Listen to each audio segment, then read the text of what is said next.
Good afternoon, everyone, and welcome to Reynolds Field here on the campus of Salve Regina University in beautiful and historic Newport, Rhode Island, where today the Salve Regina Seahawks are set to take on the Leopards of the Wentworth Institute of Technology in a big Commonwealth Coast Conference baseball matchup. Hello again and welcome. I'm Andrew Pizzelli bringing you the call here today. The Seahawks 10-7-2 on the season, 4-0-2 in the CCC. Wentworth 11-5 overall, 1-2 in conference play. Want to welcome into the broadcast now my good friend Niall Silberman. Niall, how are you doing, and what do you think of this matchup here today between the Seahawks and the Leopards? Well, thanks for having me on air. Well, it's a beautiful day out here in Newport. Can't complain about that, and can't complain any day we got Dominic Perachi on the mound for the Seahawks. So far in the year, 5 starts, 5-0, and get this, a 0.00 ERA. So anytime you have your ace going out there for you, you always feel comfortable, feel confident. So it should be a good day for the Seahawks here today. It's an unbelievable. I mean, there's so many superlatives you can use to describe the start from Perachi. I feel like none of them really do enough of the justice. Yeah. What has made him so good here and so consistently good here at the start? Well, when he comes from the left side at the three-quarter arm slot that he comes at you with 88 to 89 to 90 mile an hour velocity potential, and then also he has the curveball and the changeup and the slider to go along with that, it's very tough for hitters to pick up what he's going to be going with. And when he can speed you up with that 90 mile an hour fastball, it's very difficult for hitters to get on time, especially, again, from that three-quarter arm slot from the lefty. So he's going to have another chance today to face a good lineup. A few of the players here hitting over 400, on base over 600, actually. Two of the catchers on base over 600, I believe. So he's going to have a test, but should be a good day to be Dominic Perachi and the Seahawks, that's for sure. And he will start by facing Nolan Freeman, the senior from Braintree, Mass. Perachi will kick and deal the first pitch, which is low. And now this is a situation Perachi's going to want to continue his season trend with. Getting ahead in counts has been his go-to, so we'll see what he's able to do here. Swing and a miss from Freeman. Count 1-1. Exactly what he wants to do. Get himself in counts where it's 1-1, 2-2, or anything better than that. The pitch on the corner. There for a strike. Count 1-2. To the leadoff man, Freeman. The pitch from Perachi. Fouled off. Count will stay 1-2. Gorgeous day here in Newport. A little bit of clouds now, but comparatively to this morning, we thought we'd be having one of those rainy, misty, just dreary days. And I can guarantee Perachi likes that for his slider. This one is looped. Finds a gap for a base hit to left center. So a leadoff hit for Freeman. Good start for the Leopards.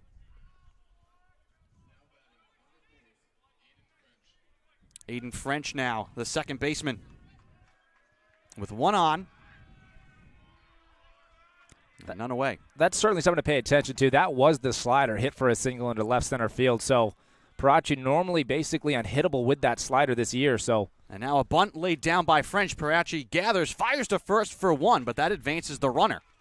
Little small ball action here from the Leopards early on.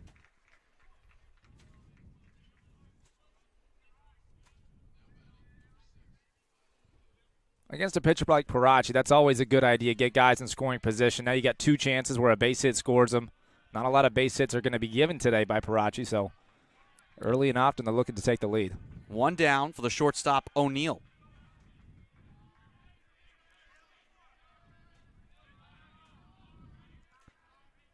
Perachi looks back at second, now delivers home. That one's going to be a ball.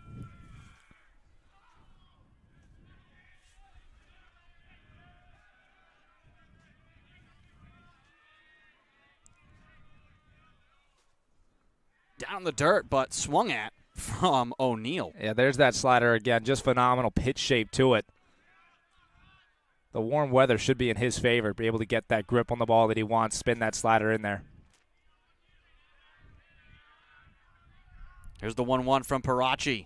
Fanned at again. Count 1-2. Let's see if he goes back to it here. Third time's the charm? I think so. The pitch. And it is. Called strike three. O'Neill will go down looking And there's 2 away. Perachi missed with a fastball, starting the count off 1-0, and then slider, strike, strike, strike. Way to come back in that, I bet. So 1 on, 2 out. Freeman, the man at second here for the Leopards, top of the first.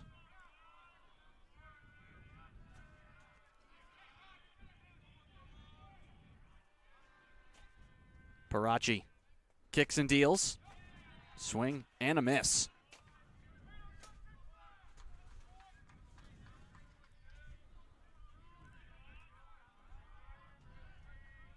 Oh and 1 the count.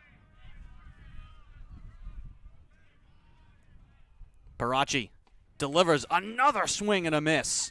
Yeah, he's in a good spot now, Andrew. I mean, just the availability of his arsenal, fully there for him. 0-2. Could go to any 4 of his pitches. We'll see what he goes with here. Peruzzi quickly down 0-2. Perachi glanced back at Freeman. Now delivers home. High, but called for the strike.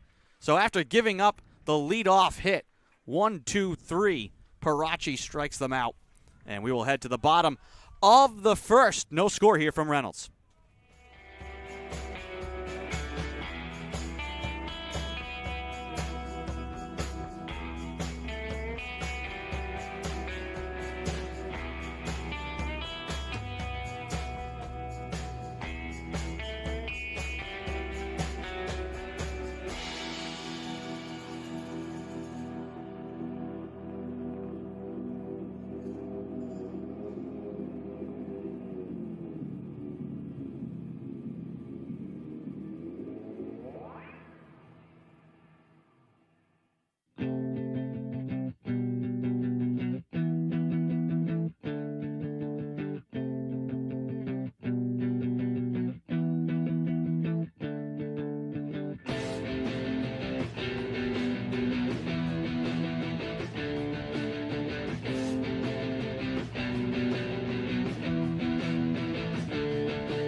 Welcome back to Reynolds Field, bottom of the first inning.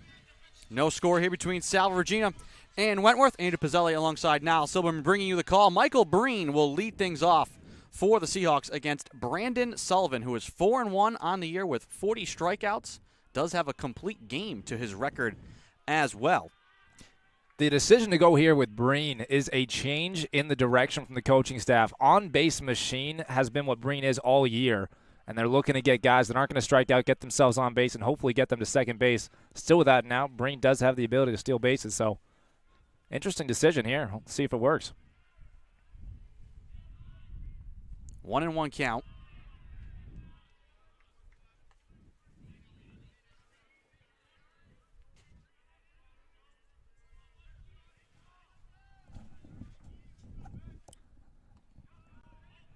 That one just low for a ball. Count was 3-1.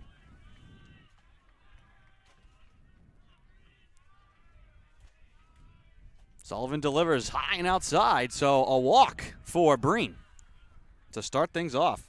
And that is exactly what the coaching staff was looking for. Somebody who's there, able to take the balls that aren't going to, get solid contact, and Breen's able to do that, lays off a good changeup, good fastball, and now he's on base.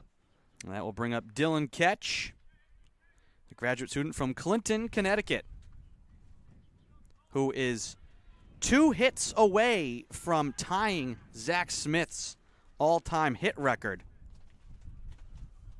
236 hits for Mr. Ketch coming into today. The record 238. And on top of all the hits, he's also a primary catcher, catches basically every single day. Something you rarely see are catchers who spend so much time working with the pitchers. I mean, most times that's your least valuable hitting position because of the emphasis they put on defense. So to see a catcher go out here and vie for the all-time hit record at Salve Regina is truly impressive. Speaks to his versatility. Certainly. Hits this one into left field, base hit number 1. And it gets past the left fielder. Breen rounding third. He's got a shot. And there's going to be no play at the plate, so the Seahawks get on the board. That ball got through the wickets in the outfield of Mascadrelli. Catch standing at second, and the Seahawks lead 1-0. Certainly an error over there by the left fielder. Just went between the wickets. He got down for it, unable to make the play, and the Hawks now with the runner on second, nobody out, up 1-0. And Breen scoring all the way from first.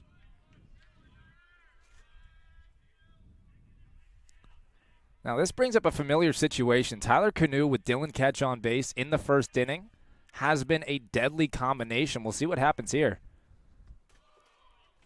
And that one too low. Count 2-0 to Canoe. No outs.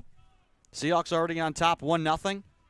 Dylan Ketch standing at second. And now to one of the elite power hitters in the CCC. Tyler Canoe in a big hitter's count. That one skips away, so Ketch will take third.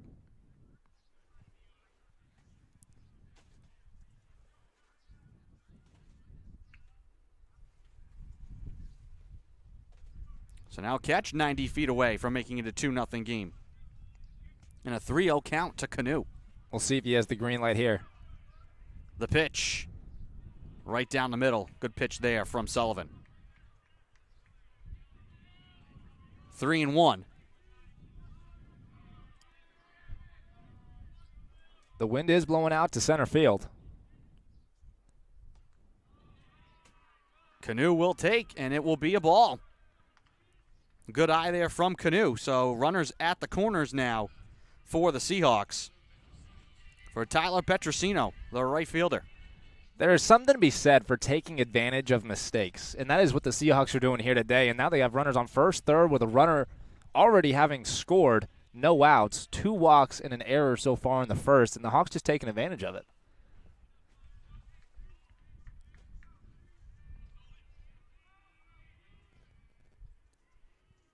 The pitch from Sullivan. Check swing from Petrosino. And that'll be a strike.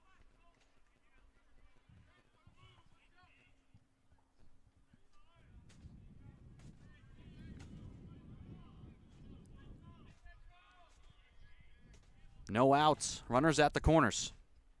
That pitch way inside.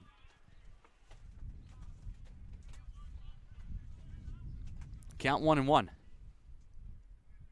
Yes, now we can very much attest that the wind is blowing to the outfield. Yes, it is. And that helps guys like the power hitters, one of them being Petrosino. Outfield also playing in. Showing bunt here, and it will be foul. You knew the moment you said, "Hit the power hitter," he's going to square up and bunt it. Of course. I mean, that's just the way that it's meant to be. 1-2 the count, no outs. Once again, outfield is playing in, trying to give themselves a shot to throw the runner out at the plate in the case of a sac fly. A check on Canoe. He jumps back safely.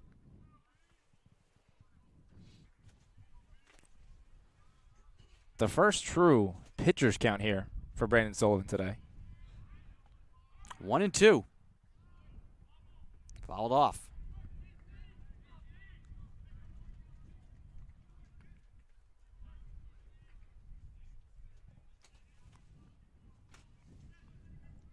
You can learn a lot from the pitcher counts early in games, especially when there's been trouble. He went to his fastball there. That's generally a good sign to the rest of the team that in big spots he's going to continue to go to that fastball. The 1-2. Fouled off again by Petrosino.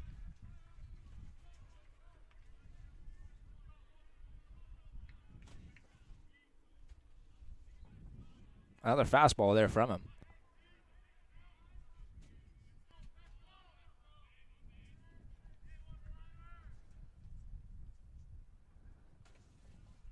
Waiting on the pitch here from Sullivan.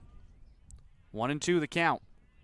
No one out. Runners at the corners here for Salve Regina. The pitch. In the air. Popped up to short. And making the catch there for the out at short is Nolan McManus.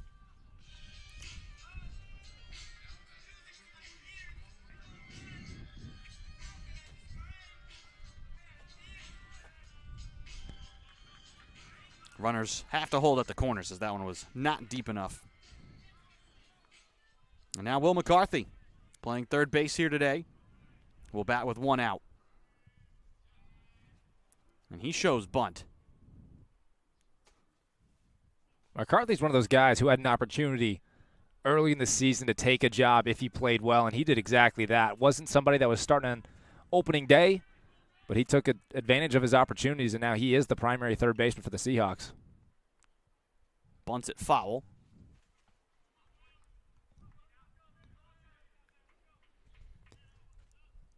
Well, early on, the story for the Seahawks has been stranding runners.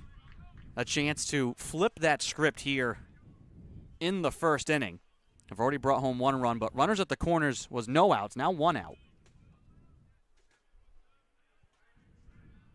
The pitch home as the runner goes Canoe. The throw will be wide of the plate, and scoring is catch. Now, would you look at that? Stolen base down to second goes Canoe. Somebody who's so well adept to taking that base when there's the right pitch for it, does it there. Now the Hawks up 2-0.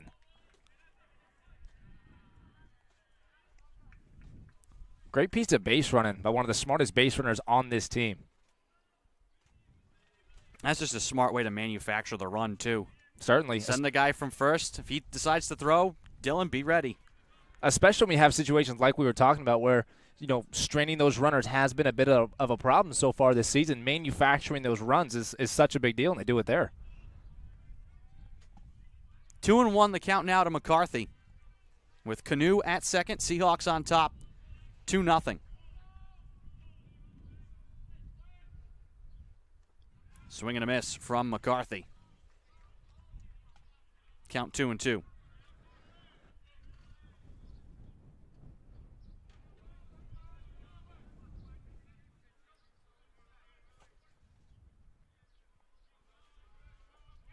Just got to swing and miss on the curveball. We'll see if he goes back to it. Fans there reaching out, catching nothing but air. McCarthy goes down, swinging 2 outs now, with Canoe still at second.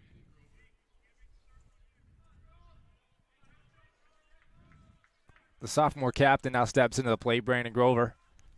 He's got himself an RBI opportunity.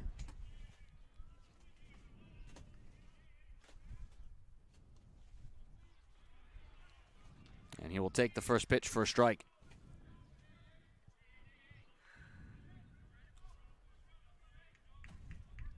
Two nothing Seahawks.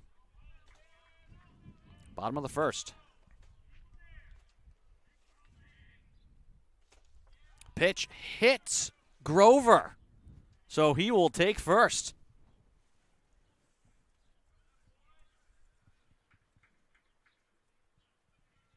Brings up the DH, Matthew Neal. And there is a bit of a discussion happening now between the Wentworth coaching staff and the umpire crew. They're trying to make the case that Brandon Grover leaned into that one a bit too much. And they're going to try and send Grover back to the plate here. We'll see what happens, but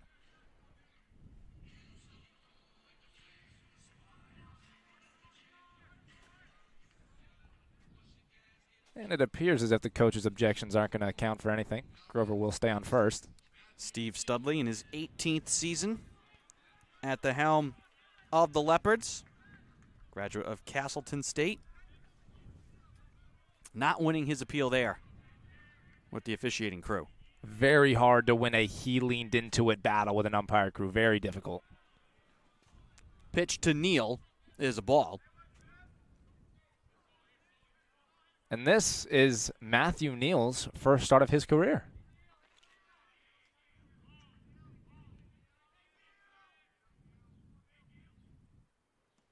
Checks his swing here. And a good eye.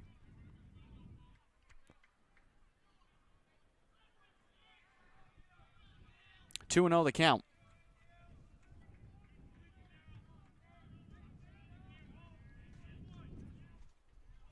The pitch. Low and away. 3-0.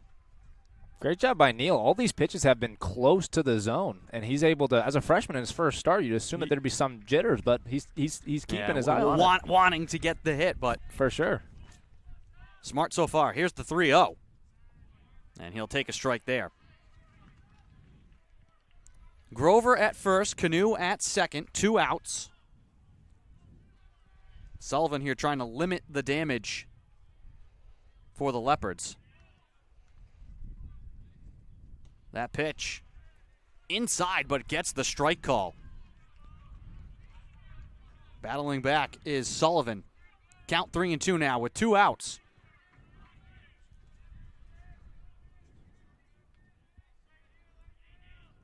Runners go. The pitch is low for a walk. Bases loaded now with 2 outs.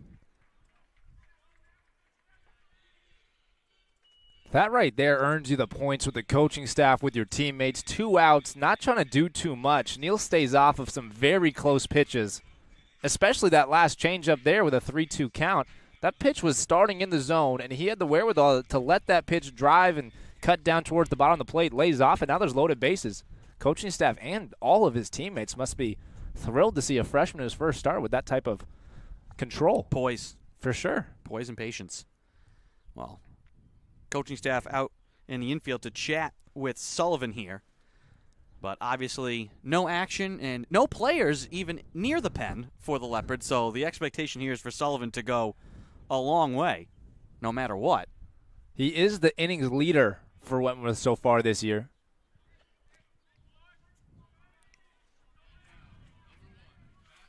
Well, bases loaded, 2 outs for Matt D'Amato.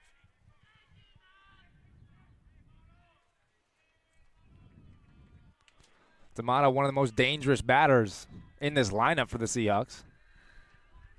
Power to all fields.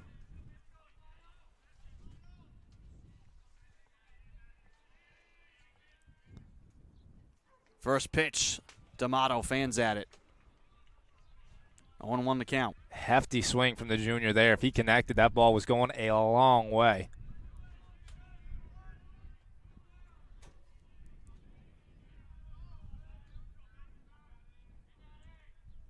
Sullivan delivers high and away. Count 1-1.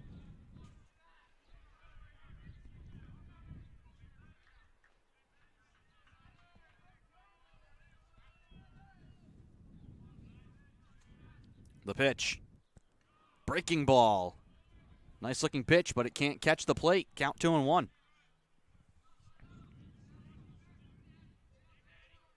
The leverage completely on the pitcher. Fastball most likely coming. We'll see if D'Amato stays on it. Swings and misses. Count 2-2.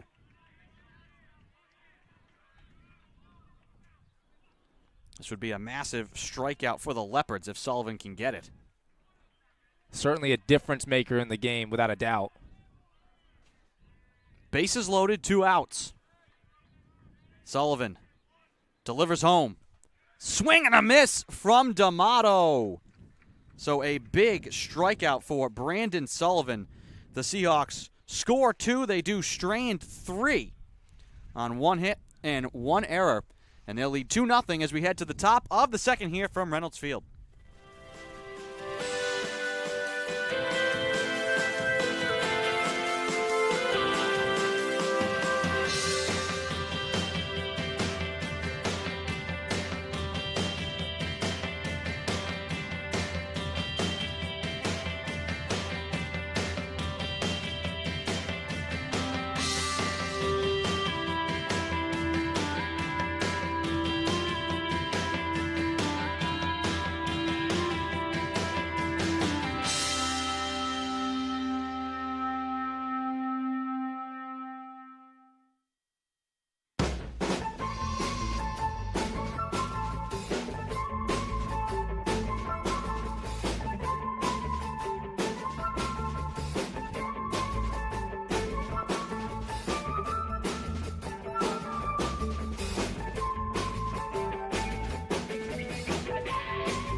And welcome back to beautiful Newport, Rhode Island. It is the top of the second. Seahawks up 2-0.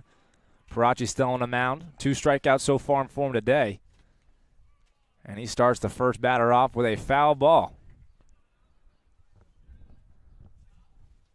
The Seahawks did strand 3, but with the big man, big left-hander Dominic Perachi on the mound, you do feel comfortable with those 2 runs. A big momentum boost for the whole team to see themselves up 2-0 with their ace on the mound. Absolutely. I mean, that's the start you want. No, there's no way around it. Get ahead. You feel confident coming off of some tough results. Ties in baseball. Those are, a tie anyway is frustrating. A tie in baseball. It does hurt your soul as a baseball fan. Another foul ball there. Great play. Head coach Eric Sorrell has still got the juice. Yeah, and I hope he stretches out the hamstring now. He's going to have to. That brings all you listeners who were there for his days back in 05, 06, 07 to his leaping plays in the outfield. I mean, athleticism on another level. Another foul ball off there, off the bat. Was an All-American, so he's still got some of that. There's something left in the tank there. 0-2 pitch here from Perachi. Another foul ball. 4 straight foul balls to start off the first batter of the inning. Good battle here for Michael Petit.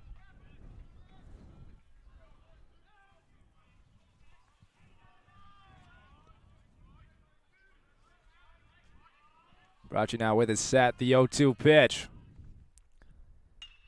Hit hard up the middle, and that will be good for a base hit. And that was on the slider. Well, the dive from Cicada just not able to snag the ball. So similar to the first inning, he gave up the leadoff hit, but then got a ground out and then 2 strikeouts. And he was in an 0-2 count in the first inning as well, and it was on the slider. Again, interesting battle will be to see which pitch he decides to go to when he needs it most. Fastball has been unbelievably sharp for him today, although he misses that one upstairs. And Petit will take second. Now runner on second base, nobody out.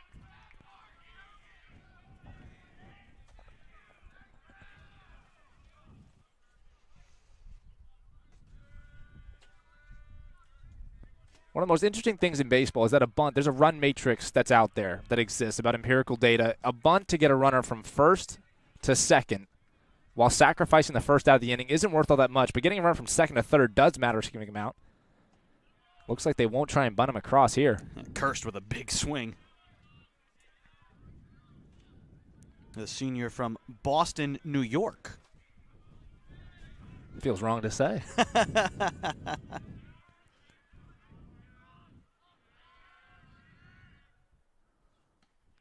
Good swing and miss pitch there from Perachi. Again, the fastball. Probably a 7th swing and miss pitch on that fastball.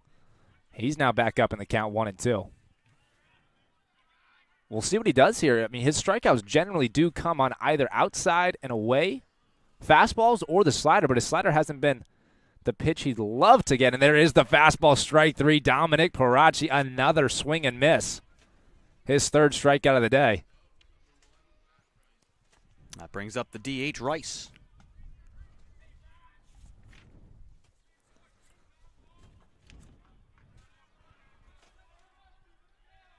Rice hitting .333 on the year. Slugging .462 outright. Swing and a miss. Wow. Yeah, there is no shortage of those when Perachi's on the mound. The swing and miss pitch from him, it has to be some of the best stuff, not only in the conference but in the region. He averages about 18% of his strikes being swing and miss strikes, which are elite level numbers. Now a nice slider in there. He's got himself up in the count 0-2.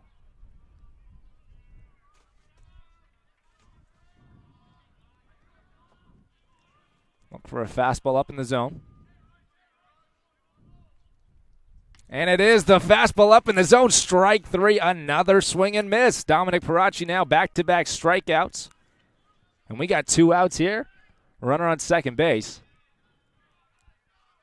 Well, save for the 2 hits, I mean, Perachi's in a complete groove. For sure. Otherwise. For sure. His 4 strikeout, most of them coming on swing and misses. Probably in the double digits now with those. His stuff is certainly playing.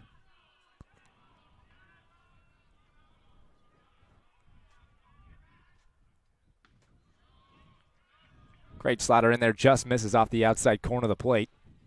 Count moves to 1-0.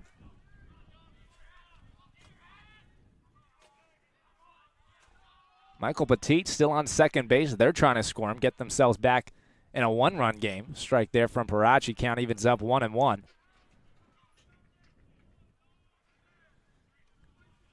Now you hear a bit from the dugout. Win your evens. One of the biggest metrics for a baseball player. The difference between getting up 1-2 and down 2-1. And he gets up 1-2. Oh, Mascadrelli having no more success finding the ball than his predecessors at the plate here.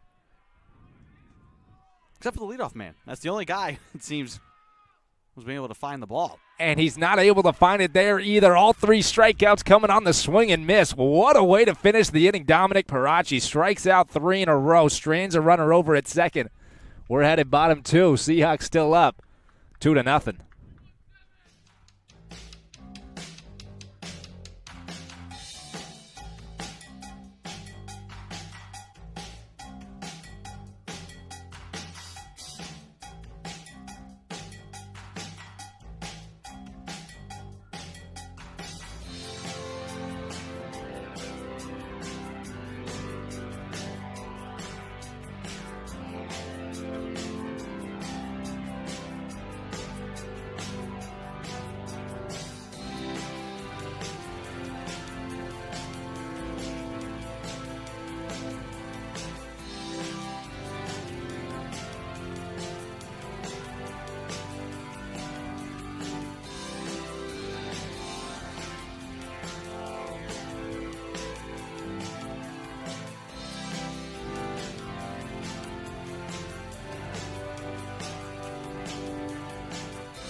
And welcome back to historic Reynolds Field, bottom 2. Leadoff hitter here for the Seahawks, looking to continue the offensive rally we had in the first inning. First pitch in there for a strike.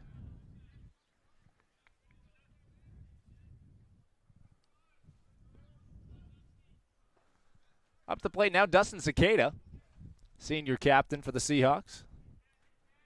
Just missed on that full extension diving play. Back in the top of the second. Count evens up 1-1.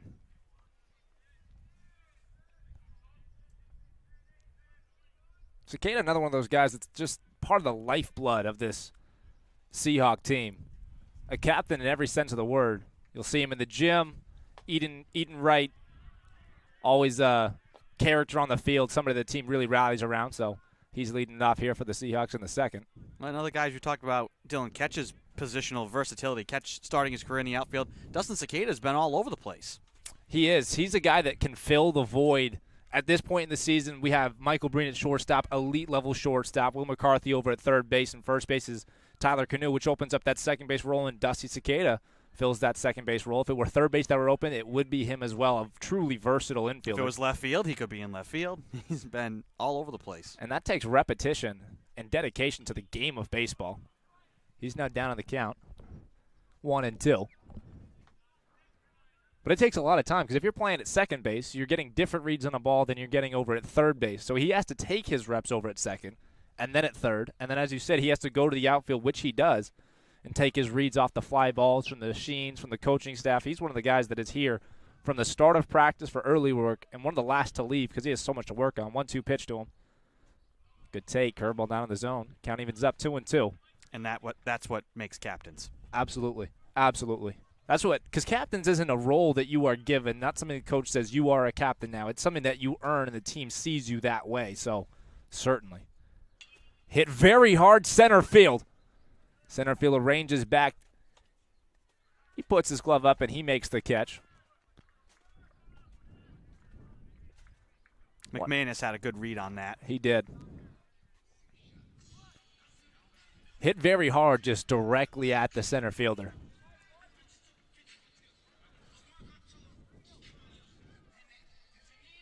Well, back to the top of the order. Here's Michael Breen. He had the walk in the first.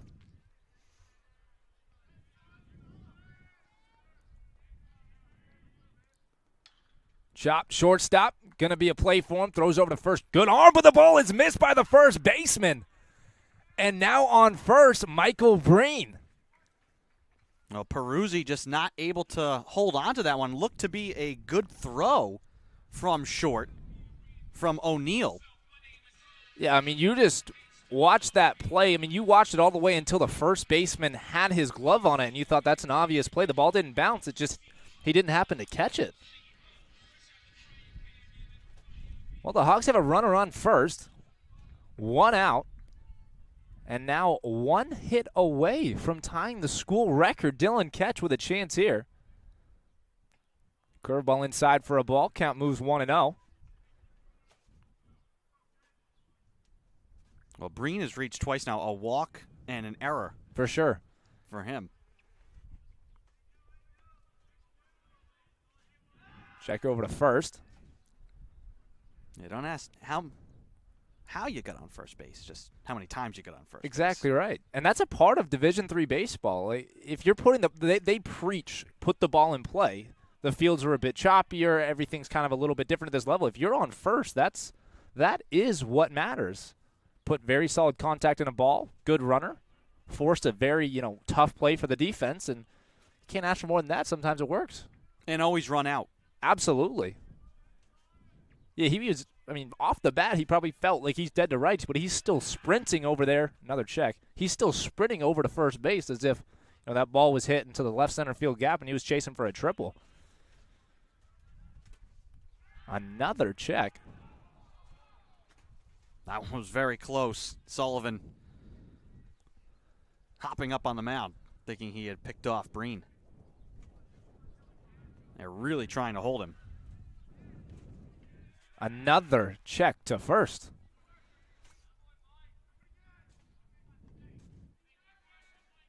Well, Breen does lead the team, 11 stolen bases. He's taking about a 2-inch lead right now. And they'll check, what, fourth time? That is the fifth. Fifth now. time? Fifth now, check over to first. Maybe they're just trying to wear him out. Make sure he doesn't run out another ball to the shortstop. Making the job for equipment manager Matt Hurd very difficult here.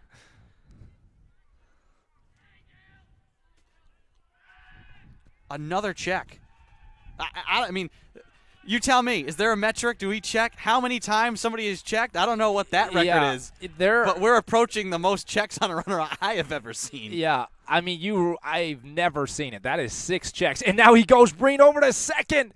In there for a stolen base. Wow. How about that? After all that, you check on him 6 times. You know what? At that point, Breen said, you know what? I'm going. Absolutely. I gotta go, no matter what. Absolutely. I can't take that. What a decision. That is winning the momentum battle right there. And the Hawks are now fired up in the dugout. That is one of the more unbelievable sequences I've ever seen. I've never seen something like that. Check on a guy 6 times. He decides to go with barely a lead that time. What a play for the momentum for the Seahawks. Counts now 3-1 on Dylan Ketch. Once again, 1 hit away from tying the school record. We'll see if he can drive a runner in now. He's got a runner on second base. That's got to be demoralizing. Sullivan twice, they thought that they had picked him off.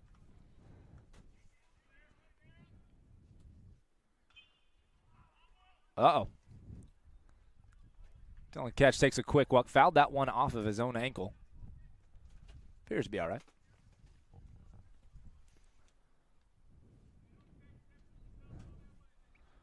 Breen was already the stolen base leader with 11. Now make it 12, and he has doubled everybody else in steals. 12 doubles is 6 ahead of the next guy. And for a guy whose on-base percentage is .462, with his ability to take bases like that, that is somebody you want in the leadoff spot. Oh, yeah, absolutely. And for this being his first game in the leadoff spot, great start to the day for him. We'll see if this is the new direction of the Seahawk lineup. Seahawks have had a number of guys like that. I think about John Militano, Brody Santilli, guys who would lead off, get on base, and then steal. If you got on, it was almost a foregone conclusion. Well, now you got a guy at second. Yeah. Another foul ball there from Dylan Ketch. Count is 3-2 still. 7th pitch of the at-bat on the way. The pitch count for Sullivan surely getting up there. He had a very long first inning. Tack on 6 more throws to first base. Yeah. 3-2 pitch. Oh, that one is hit. Hard out into right field. Got under it a little bit. Center field is there. He makes the catch, and Breen tags up from second. It is going to be a no contest over at third base. Off of the bat, very loud contact. He was just slightly under. I mean, that ball was launched. Launch angle's probably in the 35 zone. No shot you're going to get that ball out of there, but and that time it got tied up in the wind, too. It did. The winds really stopped blowing out to center field as much and more just swirling in the air. Well, that advances Breen over the third. 2 outs. That was another good play by McManus that time. Read that one, a hard hit ball. And right now with the cloud cover, that can be a very difficult ball to see hit that high and hard against the gray sky. Absolutely. Those big league pop flies, tough to read. Good job by the defense there. Now Canu in a 1-1 count.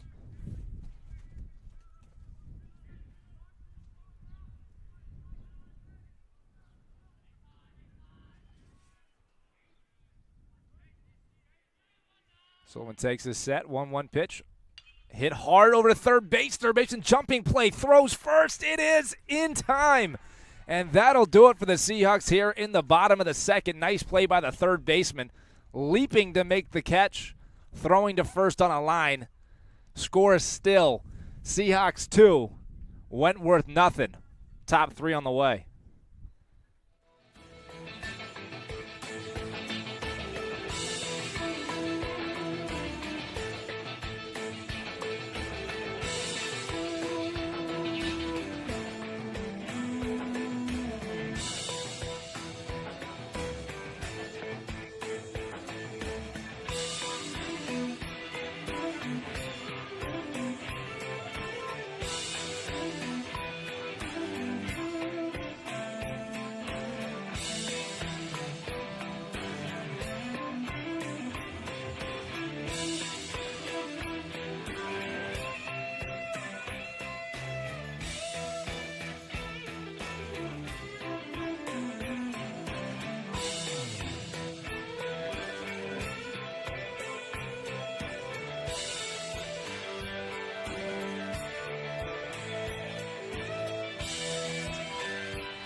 Welcome back to Reynolds Field. Andy Pizzelli alongside Niall Silverman bringing you the call. 2-0 Salve Regina. Top of the third. Which means we get to watch Dominic Perachi continue to deal it up on the mound. 5 strikeouts already for Perachi. 30 pitches make it 31 now. And he faces Nolan McManus, who was busy in center field last inning.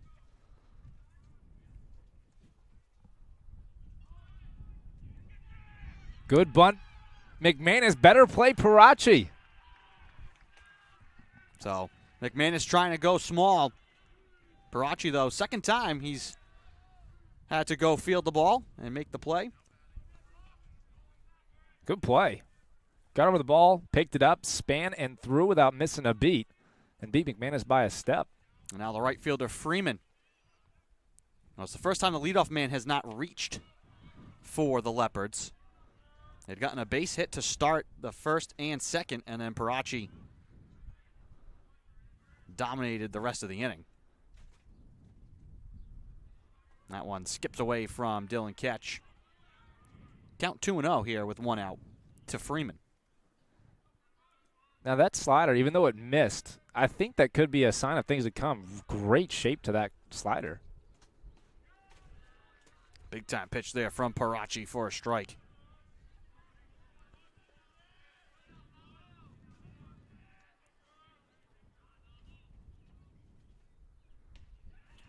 Swing and a miss.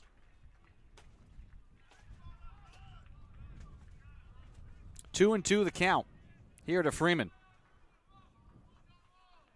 Perachi quickly winds and deals. And another strikeout, the 6th for Perachi. And the 5th swinging. These Wentworth Leopards unable to connect with the baseball. I mean, he is just mowing them down. Great work, Dominic Perachi. Aiden French now, the second baseman from Chicago, Illinois, graduate student.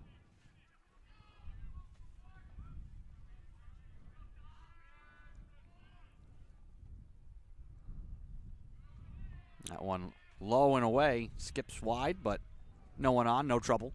Give Sorella another chance to make a play. A grounder this time. Yeah, we'll give him his fielding stats later. French hitting 286 on the year. And that one hit hard.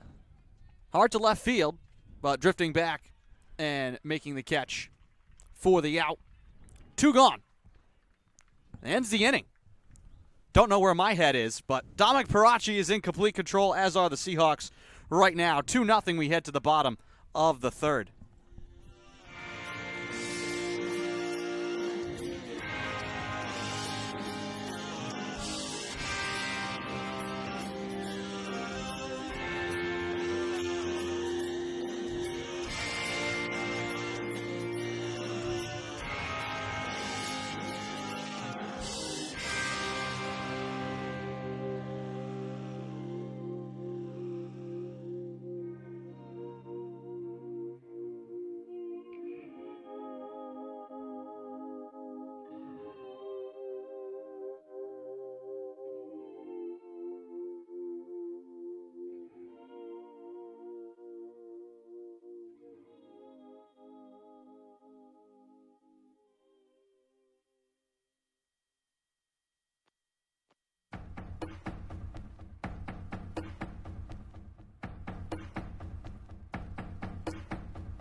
Petrosino will lead things off here in the bottom of the 3rd. Salve Regina leading 2-0. They've been putting runners on both the innings. Got the 2-run lead. They're certainly looking to add to that here. Petrosino finds a gap into right field. Base hit. Leadoff man is aboard. Great way to start off the inning. Tyler Petrosino barrels it up, puts it through the 3-4 hole into right field.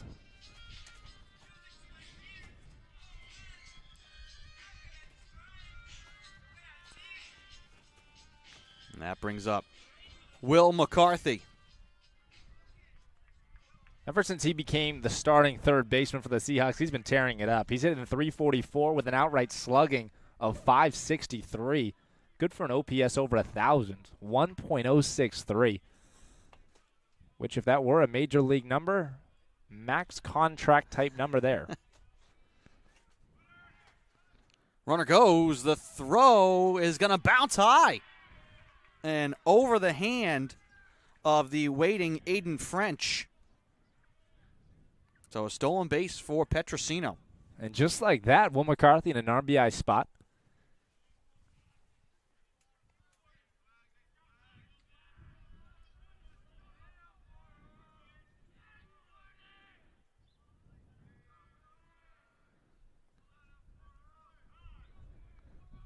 Time is called. This is part of what the Seahawks like to do, is challenge you in all sorts of ways with the base running, the approach at the plate.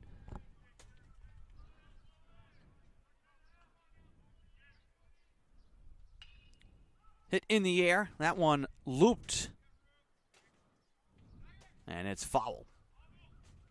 And both the first baseman and the right fielder racing back for that one.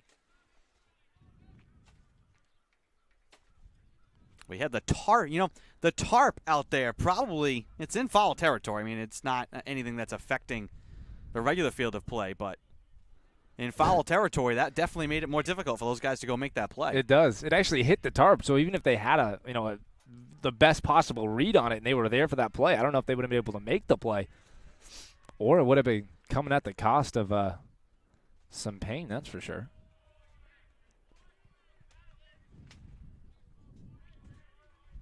I don't want to run 1,000 miles an hour into 1,000 pounds of rubber. I don't think that sounds like a good time. Full tilt into the tarp is not a good idea. I can't say I haven't tried it, but I do not want to.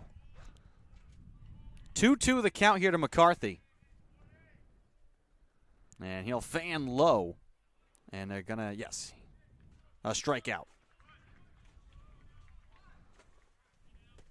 So one down. Grover will bat with Petrosino at second after the single and the steal.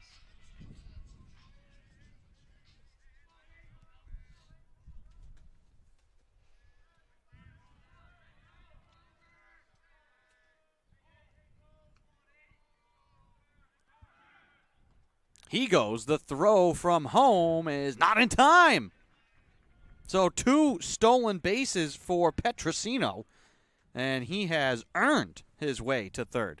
And that makes a huge difference in this inning because with one out, a sac fly to the outfield wouldn't have done much good for you. Runner on second, maybe he advances to third, but then you have 2 outs, man on third. Runner on third, 1 out. Now a lot of things in play to score him. Infield in. Grover chops it foul.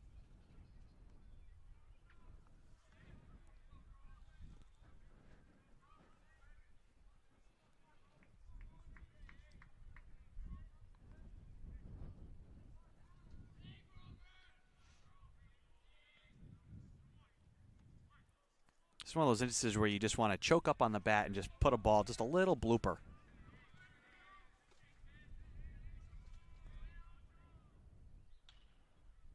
Tap foul again. Count 1-2. With 1 out. And Petrosino at third. One of the most exciting things about Brandon Grover is that his bat hasn't gotten hot yet this year. And yet his on base is still over the 400 mark, sitting at 417. So when he does get hot, he's somebody that can control the zone, find his pitch, and he will eventually get hot. Has 4 home runs on the year. That breaking ball gets away from Sullivan up high. But the runner holds. Count still now 2-2.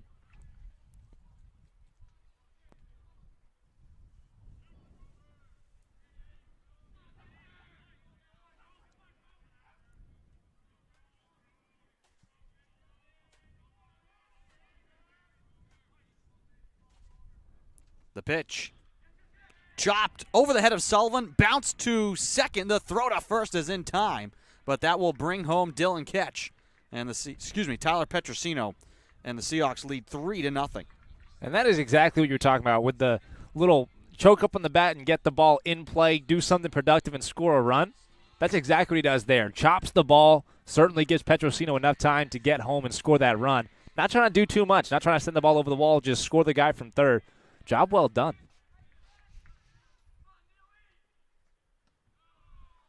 Low and away to Matthew Neal. With 2 outs and no one on here in the bottom of the third.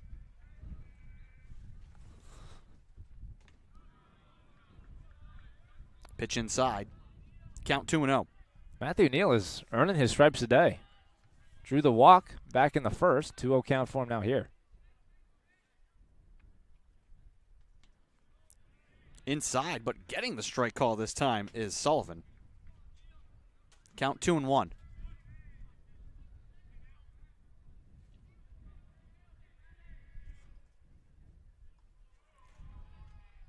Offers here for a strike. Count even 2-2. Good pitch there by Sullivan. Hard breaking curveball. Looked like a 12-6. The 2-2. fanned on, dropped by the catcher, but the throw over to first is in time for the out. That ends the inning. The Seahawks get one more back. They will lead 3-0 as we head to the top of the fourth here from Reynolds.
And welcome back. We are top four. Dominic Perachi on the mound for the Seahawks, still dealing. First pitch for him in the fourth, inside for a ball.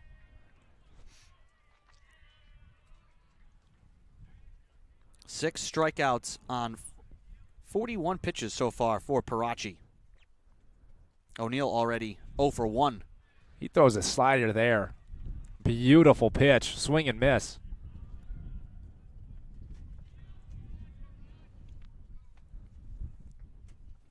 And another swing and miss.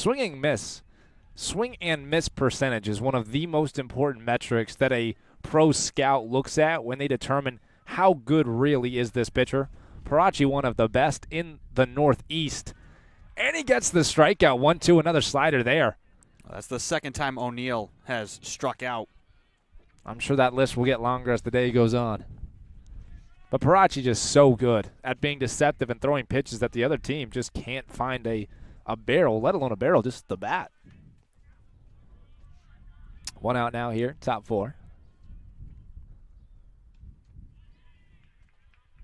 Again, gets behind the count 1-0.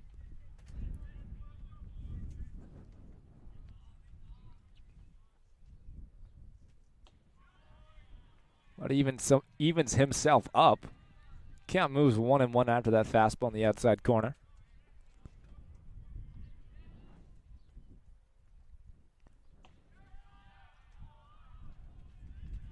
And from 1-1 to 1-2, beautiful piece of pitch in there. Again, just dialed in on that outside corner.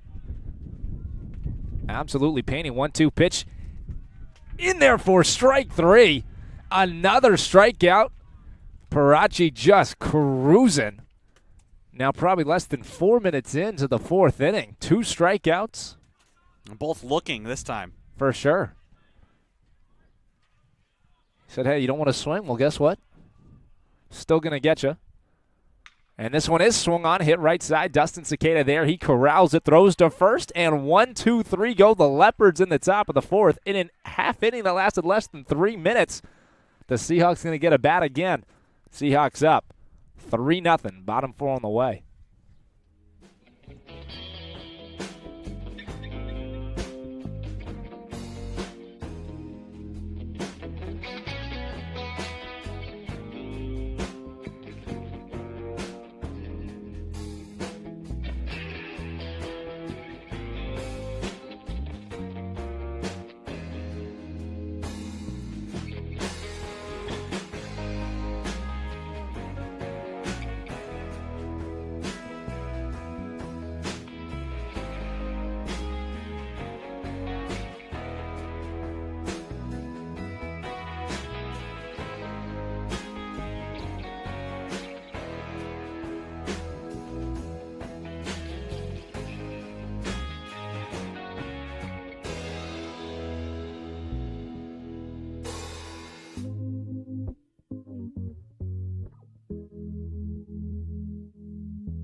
Welcome back. We are bottom four. Leading it off for us is last year's first-team all-conference outfielder, Matt D'Amato. 0 for 1 today. First pitch to him, swung on, hit hard, left center field. Left fielder is there. He makes the catch. Reaches up, and he's able to bring it into his glove. Leaping play by him there. One pitch, one out. Well, after having the error early on in the game, Mascadrelli, this is a phenomenal catch because that one looped off the bat and then was getting down in a hurry, kind of being knocked down by that wind.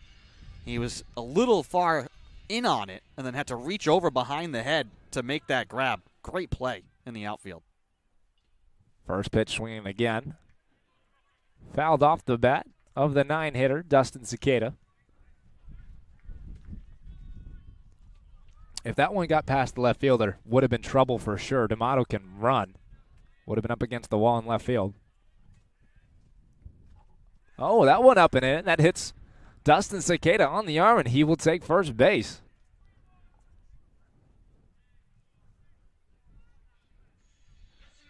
That one hurts for a second, but once you feel yourself on first base, you think, okay, I guess it was worth it. You got to wear him. And now that leads us to the top of the order. Michael Breen batting for the third time in 4 innings. He's got a runner on first.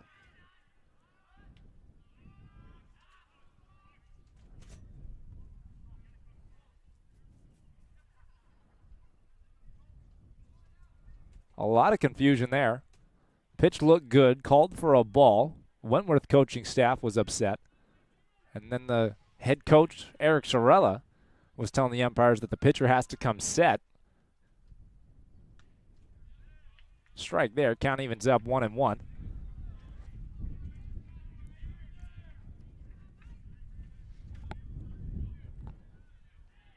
"75 pitches for Sullivan already. And yet, nobody in the bullpen. Not even getting loose. Well, he has one complete game to his record. Maybe they're telling him this will be number 2. You have to imagine. Well, you have to imagine. That just can't happen. I mean, he's at 76 pitches now through 3 innings, 3 1/3 innings. 4 strikeouts, 3 balls. Those strikeouts, Perachi's just stringing them together.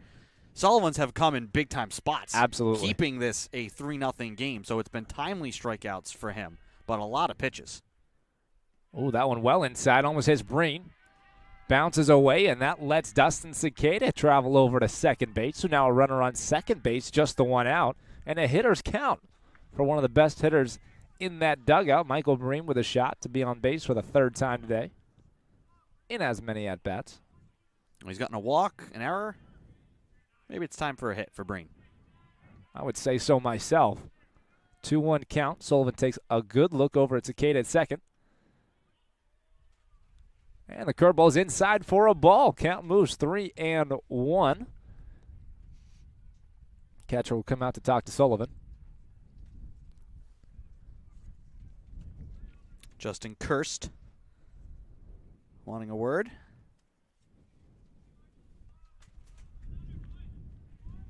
I meant to do it last thing. I want to look. Where is Boston, New York? That's what I got to find out where that is.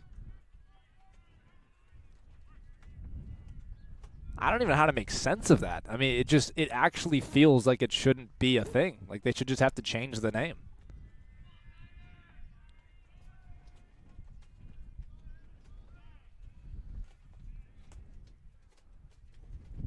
There's certainly a difference between the way that Sullivan and Perachi pitch. Sullivan takes his time between pitches. If the pitch clock were a part of the game here in the CCC, he'd be pressing it nearly every time. And now Michael Breen on base for the 3rd time. He takes his walk, and he's back on base.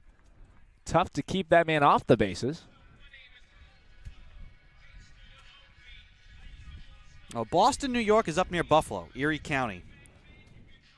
I wonder if you have to, you're a Yankees fan. You're like, I'm from Boston. Whoa, wait. No, Boston, New York. Boston, New York, I swear. Exactly. Every time you state your affiliation with a sports team, you have to clarify. Always say, I'm from Boston, New York. Or maybe they just say, I'm from Erie County.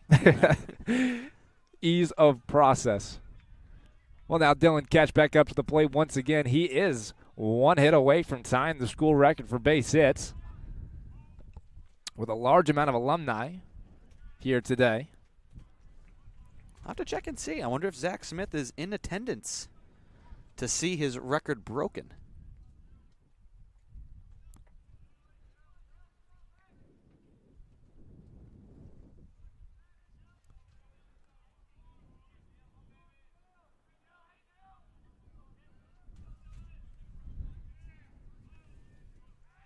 Check over to second.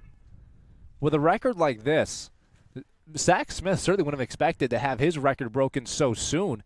And with, 227 hits being the one that he's chasing right now, that is a record. That's about 50 hits per season, including a grad year. 238. That is so many. Like, that's a record that just may not get broken again. And a ball hit hard right center field. Center fielder crashing. He is there to make the catch. Wow. McManus has made some great reads here in this game one of this doubleheader. Immediately off the bat, he was crashing into right center field, and he had to make that catch while still at full speed. So truly a good play by the center fielder. I wouldn't consider that one to be I took a hit away, but just a very good play. Well, and part of it starts with the positioning, knowing where you want to be before the hit, not having to run a mile to go get that one. And the Wentworth coaching staff certainly recognizes that he isn't a very, very good defender. He's hitting .226 on the season, but he starts every single game. So his glove is certainly a big part of the way that he plays baseball. First pitch in there for a strike to the big hitting right-hander, Tyler Canoe. Wind has eased up here a little bit. Outfield a bit shallow. There are the two outs.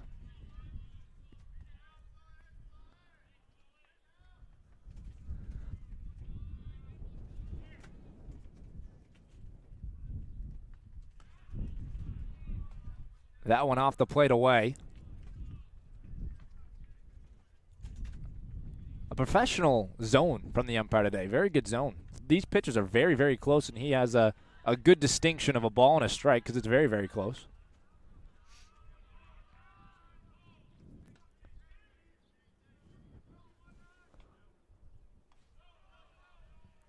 And now from 1-0 to 2-1.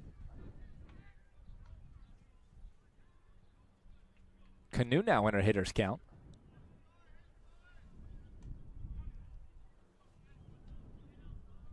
And for the first time today, Wentworth will start getting somebody loose in the bullpen. Matt Sylvia, freshman from Fall River, Mass. Warming for the Leopards. Sullivan takes his set. Curveball in there. Good swing. Tyler Canoe fouls it off. Just missed it.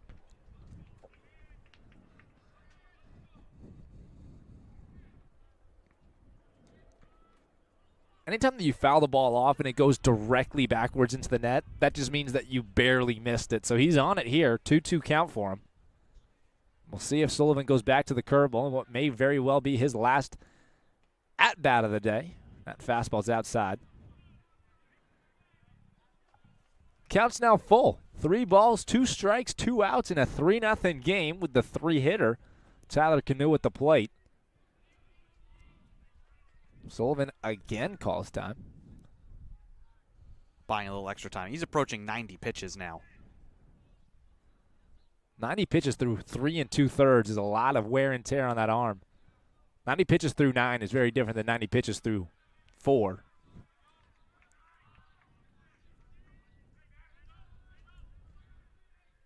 Three-two pitch from Sullivan outside. Tyler Canoe takes his base, and now the bases are full. Well, 2 outs, bases loaded. This is where you need just the timely hits. Seahawks, we've talked about it. They know the stranding guys on bases is a big thing. But you'll always, when you have something you're struggling with, you're always going to be presented with opportunities to change it. Absolutely. And this is one of the guys they'd love to see it be changed by a sophomore leader, Tyler Petrosino. Having a good year in all senses of the word. A guy that came in last year, was a freshman, put on a good amount of healthy weight. Now the everyday starting right fielder. Very well-respected player. Counts 1-0 to him. And make it 2-0. Again, another very, very favorable count in a very favorable spot for the Seahawks. And much like we've talked about Neal having the patience, same here from Petrosino. You could come up and say, I want to be the guy that rakes in all four of these guys. Absolutely. Including myself. But just getting a simple hit here or drawing a walk, do your job. Counts now 3-0. Tyler Petrosino taking his time. A pitch that can look quite good to almost any hitter. That up-high fastball, he lays off of it. That's the difference. If you're looking to score runs, that's the objective, score runs. It can be, this is my job, this is my spot, or it can be, I'm going to do my part and pass it along to the next guy. A walk here is an RBI. Oh, inside, called for a strike. Petrosino didn't think so. He threw his bat. Already tossing the bat. Well, he's going to get another chance to swing it. 3-1. The Wentworth bullpen, they went straight to throwing. So this any batter could be the last batter of the game for Sullivan. Counts 3-1. He gets his sign. 3-1 pitch on the way. In there for a strike. Count is now full. 3-2. Runners on first, second, and third. Just saw Sylvia look around as if he was ready for the sign. So if Sullivan ends this, that was probably his day. 3-2 pitch up high. RBI walk. Tyler Petrosino, and the bases are still full for the third baseman. Will McCarthy now will have his chance to drive in a few runs.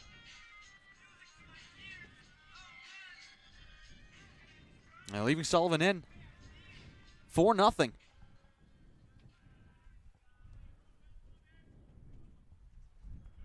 First pitch from Sullivan outside. Counts now 1-0. Scores 4-0. Seahawks on top. I think that this could be a moment. Ball hit very hard right field. It is going to be out of play, and it is. Out into the parking gallery on Shepherd Ave. It's like a terrible form of the lottery to park your car on that side of the road. Counts now 1-1. And that one's outside. Will McCarthy wins his even. 2-1, a hitter's count. I usually park my car over by the Antone Academic Center. I thought I was safe there a few years ago, but Alex Perry proved me wrong. Can never be too sure. 2-1 pitch. Outside. Count is 3-1. And my, oh my, the Seahawks looking to continue to drive runs in. Not the hard way, but the easy way. A 3-1 count now here for McCarthy. He's still looking to swing it. This is the most favorable hitter's count. Most likely going to get whatever pitch Sullivan feels most comfortable with. After the 3 balls all on the fastball, most likely a curveball here. Oh, ball is hit, popped up into the infield. French is there, and he has a glove on it, and that will do it here in the bottom of the 4th. Pop-up ends the inning. 3 runners are stranded, but 1 does score. Score is 4-0. Seahawks on top. Top 5 on the way.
Welcome back to Reynolds Field, top of the 5th inning here between Salve Regina and Wentworth. Game 1 of a Commonwealth Coast Conference doubleheader. Seahawks leading 4-0, and Dominic Perachi back out on the mound. 8 strikeouts on 49 pitches here so far for Perachi, and he will start off by facing Justin Kirst, who's 0 for 1 with 1 of those strikeouts, and he will fan at the first pitch. The Leopards have no answers right now for Perachi. Perachi does not miss a beat. Top 5 starts, and immediately he's getting swing and misses here. Make it 0-2.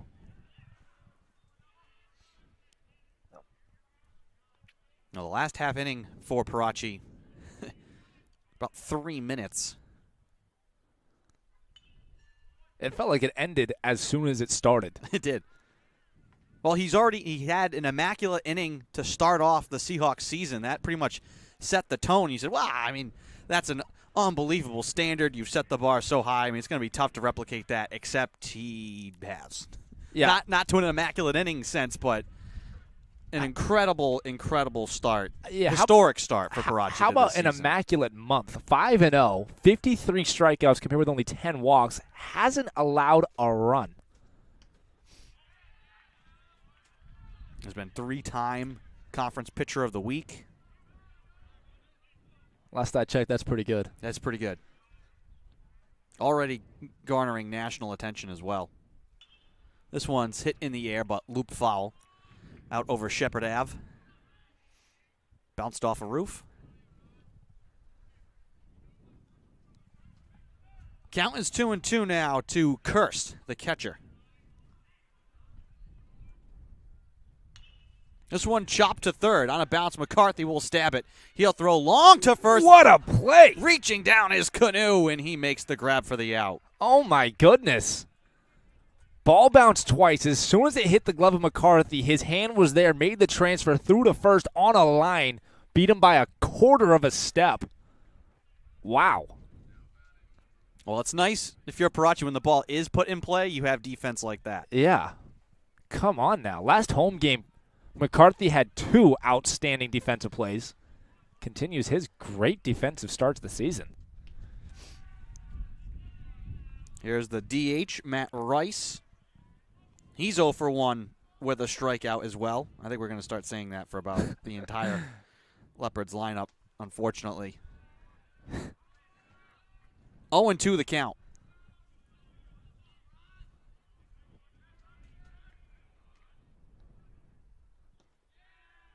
Strike 3 called. Yeah, that's pretty good. And Rice just shakes his head as he heads back to the dugout. You were talking about it earlier, Andrew. There's the Perachi through the start of this inning, 8 strikeouts, 48 pitches. He's getting his strikeouts so quickly. Breaking ball there for a called strike to Mascadrelli. 0-1 the count. And working quickly. Perachi delivers. Swing and a miss.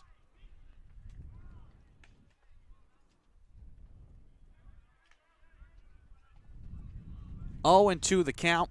2 outs. Perachi trying to make this another quick 1-2-3 inning. He delivers. Swing and a miss. He struck him out. Another sensational inning from Dominic Perachi. And the Seahawks will lead 4-0 as we head to the bottom of the 5th.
Welcome back to Reynolds Field.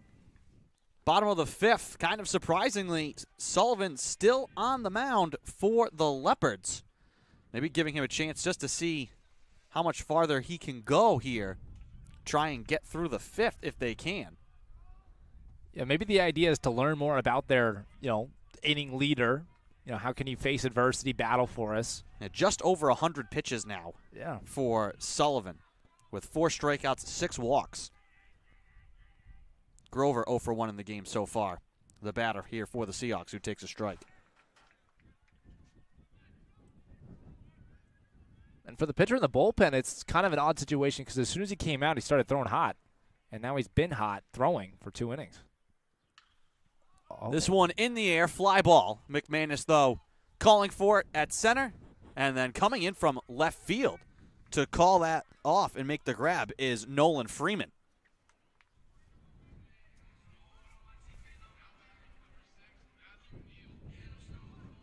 2 seniors in the outfield.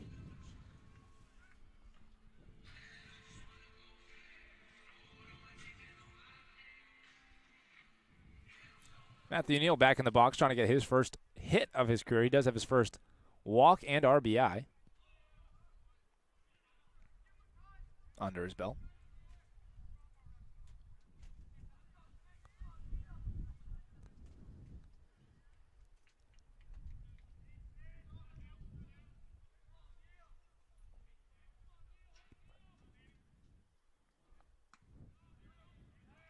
Pitches in there for a strike.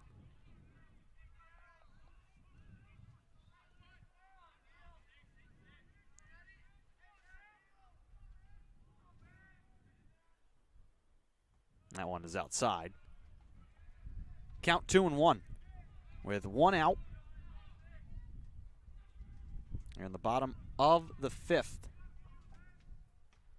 That pitch high and inside. It's nice to see the freshman in the box getting his shot to prove his worth to the team because you're going to eventually get to those NCAAs, conference playoffs, and you're going to need your freshmen and young guys to step up, and especially heading into the future, you're going to need to have that. So good to see the young freshman. And has been very poised at the plate. He takes another walk. You really can't ask for more than that. You take more than that. If somebody gives you that double, triple home run, you take that, but. And this looks to be it now for Brandon Sullivan. They will make the change to Matt Sylvia, the freshman from Fall River, Mass. And while the Leopards make that change, we will take a short break and be back here from Reynolds Field. 5th inning, Seahawks on top 4-0 with 1 out. Pitching change coming for the Leopards.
Welcome back to the field.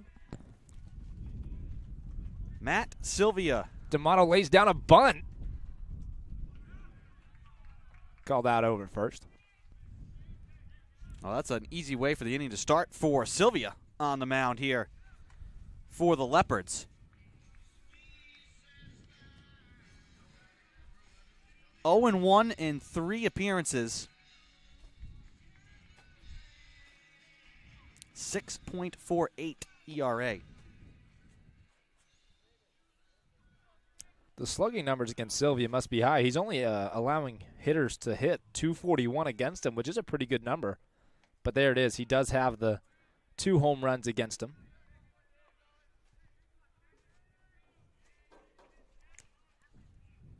Even walk to strikeout ratio, 7-7.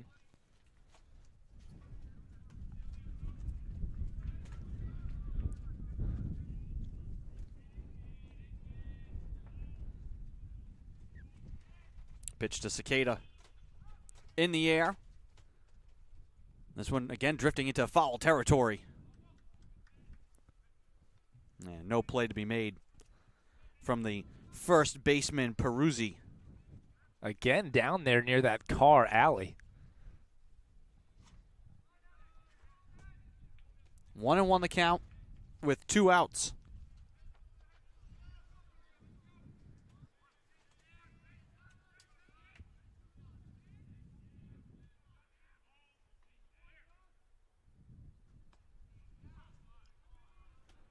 That pitch misses.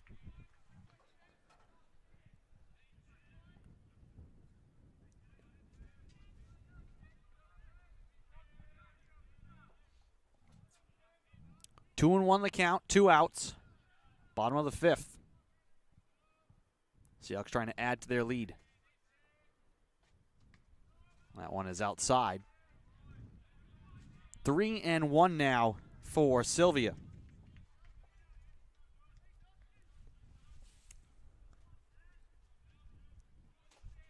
Top of the lineup due next. Michael Bringer's been on base 3 times today. Certainly looking for an opportunity to have 2 guys on for him. And that pitch misses as well. So a walk will continue the inning. So now Michael Breen does get the chance for the first time today to hit with 2 runners on base. For someone who's been on base 3 times in 3 chances, to have 0 hits is honestly quite impressive. So he's looking to get his first hit of the day and be a timely one.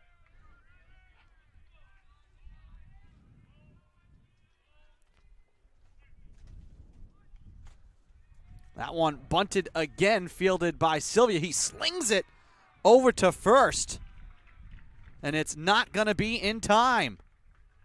So a bunt single with 2 outs, and that will load the bases and give Michael Breen his first hit of the day, who is now 4 for 4 in terms of being on base, which brings up Dylan Ketch. As we've said, an opportunity here with a hit to tie Zach Smith for the program record in career hits. And it would be a very big hit for the Seahawks. This is the 3rd time that they have had loaded bases. They're certainly looking to cash in on that phenomenal kind of opportunity. Ketch almost looked there like he wanted to show bunt as well. He did. Was just about getting ready to square up and then pulled back. With 2 outs, it's a bit shocking to see the Seahawks going for the bunts, going for the singles, and it's not a sack bunt. It's a true bunt for a single type situation. This one line to first. Baby. The diving play made by Perachi, and he saves a bucket of runs and keeps that record out of Dylan Ketch's hands. What a play at first base by Christian Perachi. That ends the inning, and once again, the Seahawks strand 3. They will lead 4-0, though, as we head to the top of the 6th.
And welcome back to Seahawk baseball. And as you get welcome back, you see a first pitch strike. You're getting used to that. Dominic Perachi still on the mound and cruising for the Seahawks so far today. Sitting on 10 strikeouts through 5. And now with an 0-2 count, looking to make it his 11th. Score still 4-0. After the great play by the first baseman to save 2, maybe 3 runs and the career-tying hit for Dylan Ketch, so great job, Perachi. Up the plate now is center fielder McManus, looking for his first hit of the day. He's 0 for 1, and with 10 strikeouts for Perachi, one of those is not McManus. So impressive to say today if you have not been struck out by Dominic Perachi. It's never a great thing for your team to be able to brag about, oh, I didn't strike out, but it is. That's the case here today. Through 5, there have been a lot of victims of the strikeout. But we will not see another here. Ball hit into right field for a single. The only hits against Perachi have been inning starting base hits. And that one for the very good defensive center fielder, McManus. Yeah, that was the case in the first and the second leadoff hits for the Leopards. And they all managed to get to second base without the first out yet. So we'll see if that can be prevented here in the 6th. Check over to first, and they got him. What a play, Dylan Ketch. The batter showed bunt, wasn't able to lay it down. Ketch picks it, throws to first in time. Canoe tags out McManus, and now that will sit down. McManus, after the leadoff single, the Seahawks said enough of that. So now there is 1 out in a 1-1 count. What a way to keep the pitch count low. What a play, Dylan Ketch. Unbelievable. He said, fine, you take away my base hit, I'm going to take away yours. Counts now 1-2. Well, this has been, there's been timely plays. Perachi has made it very easy on the guys around him here today. But in the few spots where it looks like the Leopards might have some trouble, could maybe start something, whether it was McCarthy's throw or that play there by Ketch, the rest of the Seahawks defense has picked up what very little slack they've had to. And he keeps it away from the defense there, gets his 11th strikeout on the day, another one swinging, so he now has 11 strikeouts through 5 2/3. Dylan Ketch has been so good at throwing runners out on base this season. He has 3 caught stealing for runners trying to get to second base and a few pickoffs like the one we just saw there. So what he isn't doing with the bat, which he is doing a lot, he's making up for that behind the plate. So as I said, such a tough spot to play and hit that well, and he hits that well and plays that position so well. What a star for the Seahawks. Count now 0-2. Perachi looking to end the inning, and he does so. Swing and miss, 12 strikeouts through 6. We are heading bottom 6. Another quick inning. Seahawks up 4-0.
And welcome back to beautiful Reynolds Field. The sun is finally shining down on the players here today.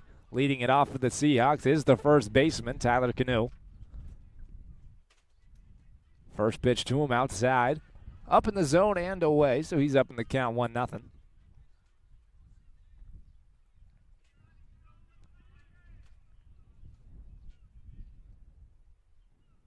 Make it 2-0. Good start to the count here for Tyler Canoe.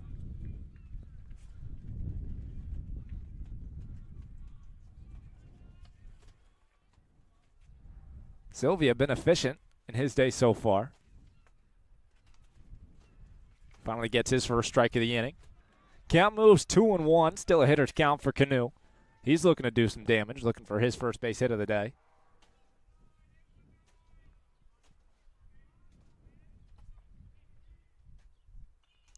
The 2-1 pitch.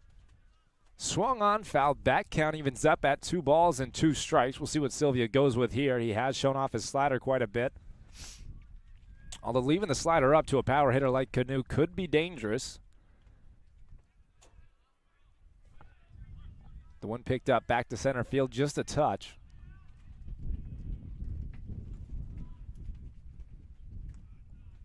And that one's outside. So now the count goes full.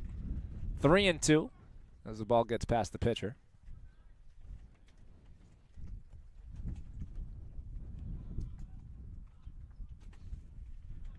Canoe is the leading hitter for the Seahawks. He's hitting .387 with a straight slugging of .640. Good enough for an on-base plus slugging of over 1,100. He gets hit by the pitch. So his on-base percentage will continue to go up.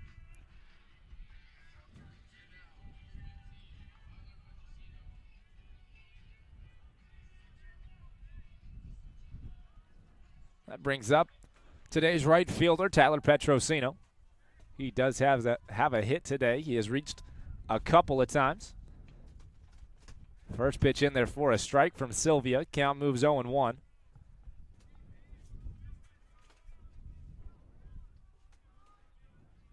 The Seahawks preach, don't move your feet. Oh, that ball hit very hard out to right center field. It is down for an extra base hit. Rallies off the wall. Center fielder McManus picks it up and throws it. Staying at second is Petrosino, and scoring is first baseman Tyler Canoe. So just like that, the Seahawks get their first run of the inning. A blasted double out to right center field off the bat of the right fielder Petrosino. Have a day. 2 hits for him so far. That one good for an RBI. Well, we've been waiting for a big hit from the Seahawks, and that's one there. Brings in another run. Has to feel good for Petrosino. Absolutely. And that one 5 or 6 feet short of being a home run. Finally a ball that the center fielder McManus couldn't get his glove on. He's been good at finding him today, unable to catch up to that one. Makes sense. It was a missile off of the bat of the left-handed hitter, Petrosino.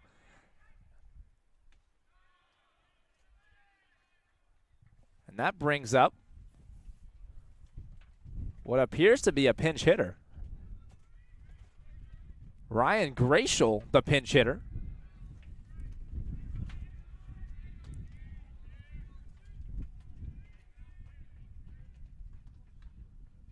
Ball fouled off there, so the count evens up at 1-1. So Will McCarthy's Game 1 will come to a conclusion. Great day for Will McCarthy offensively and defensively. Had the great play back in the 4th. And Ryan Gratial's going to get his first at-bat of the day.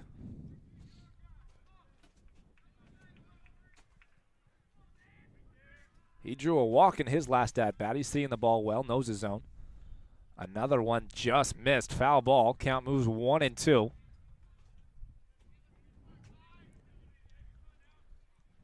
In terms of raw power, Ryan Gratial has all of it. I saw him back at a practice at Topa Field hit a ball up into the football stands, the very highest level, just a moonshot. And that was not to just straight left, like center-ish field, left center field. True power in his bat.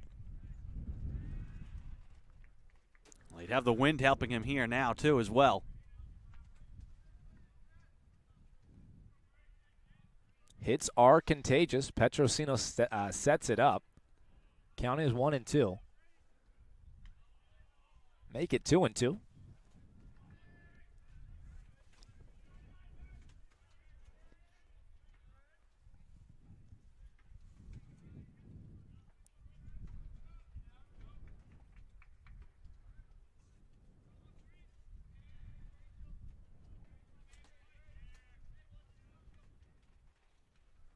Sylvia takes his set. Time is called.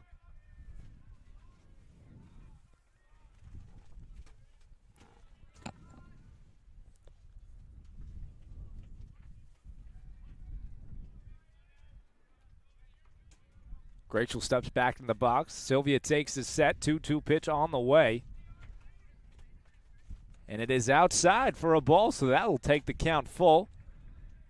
Runner on second, nobody out. 1 run already scored in the inning, and a full count for the pinch hitter, 13, Ryan Gratial. Do or die spot here. 3-2 pitch, runner goes.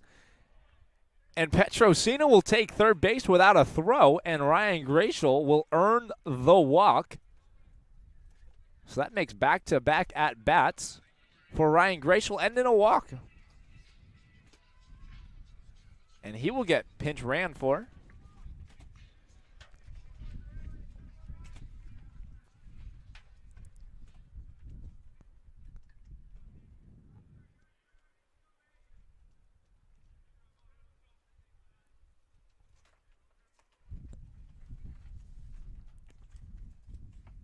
To the plate now, number 8, Brandon Grover.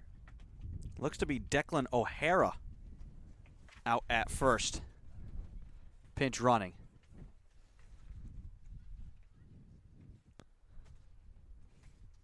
A conversation now taking place between the umpire and head coach Eric Sorella. Something is being checked.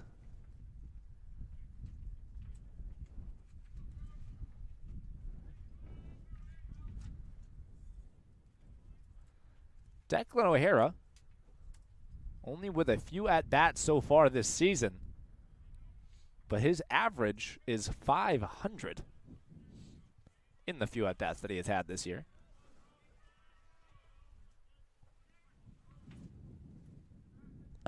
Now center fielder Brandon Grover, runners on first and third. His first pitch inside. Early lead in the count for him. Count is 1-0. Still nobody getting loose in the bullpen for Wentworth. Sylvia will be going for a while. 1-0 pitch. Upstairs, 2-0. So another very favorable count here for the Seahawks. They are taking their pitches, controlling their zone. And now a few Wentworth Leopards are running down. So the bullpen.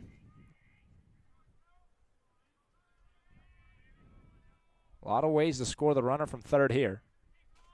2-0 pitch on the way. Swung on, hit very hard. Right center field.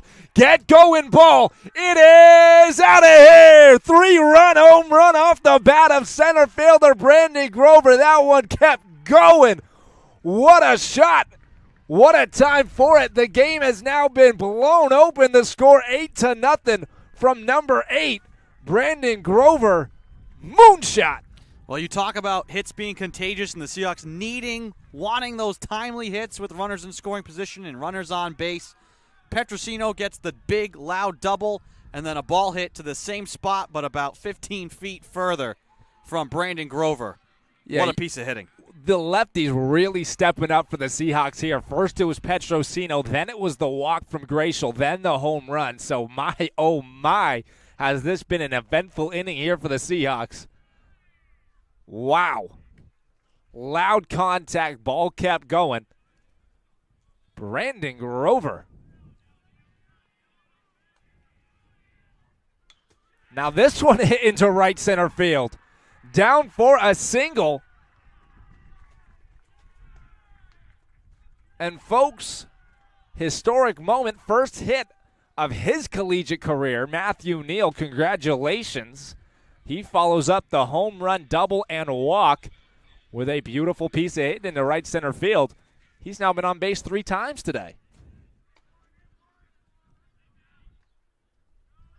You just feel there's now an entirely different. I mean, already 4-0 the way Perachi was pitching, but you never know. You know the Leopards get an inning where they can get his pitch count up, maybe chase him from the game because of that. 4-0 is still very tight, but 8-0 entirely 4 runs in this inning, an entirely different feel now to this game. It is. Leverage is a big part of the game of baseball.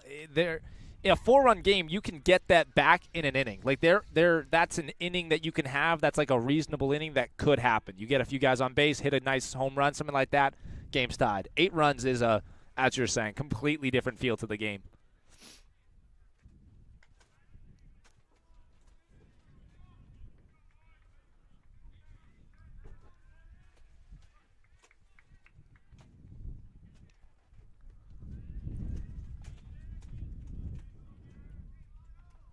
Two-one count now for Matt D'Amato.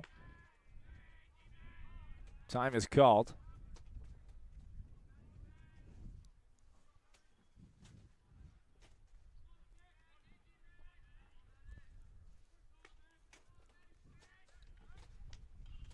Swung on, hit. Third baseline, way out of play, over the trees.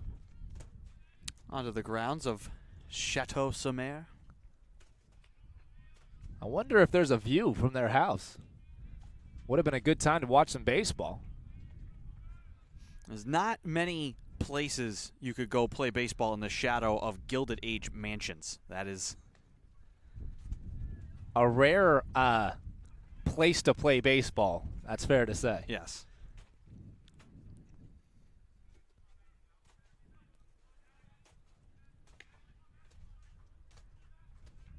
Kent's now evened up. 2 balls, 2 strikes. Pitch to a great hold, Matt D'Amato.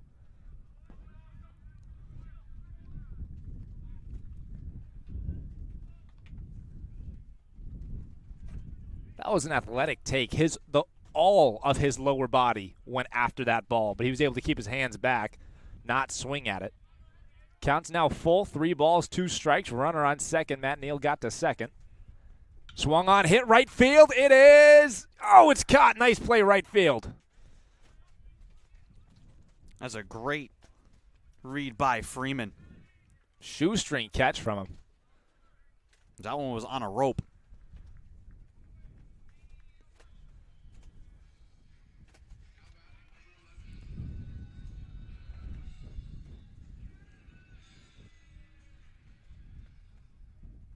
Now today's 9-hitter, Dustin Cicada, at the plate for the Seahawks. There are 1 out. Runner at second. Ball's inside. Good start to the count for Cicada. The sun is now fully out. Beautiful day to play some baseball out at the park here in Newport, Rhode Island.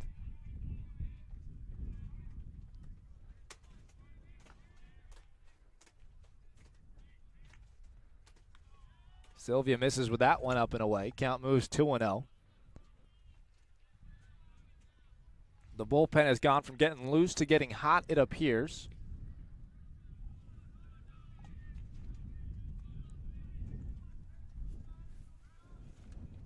Clayton Harper, the righty, warming in the pen for the Leopards. Sophomore from Somerset, Mass. 2-0 becomes 2-1 after that outside fastball catches a part of the zone.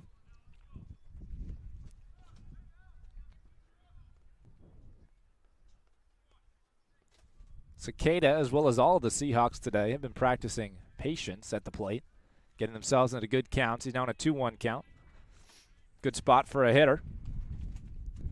And that one hit high. Left fielder is there. He's under it, and he makes the catch. So now there are 2 outs.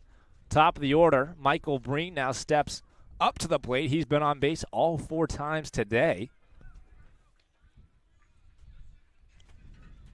In various ways.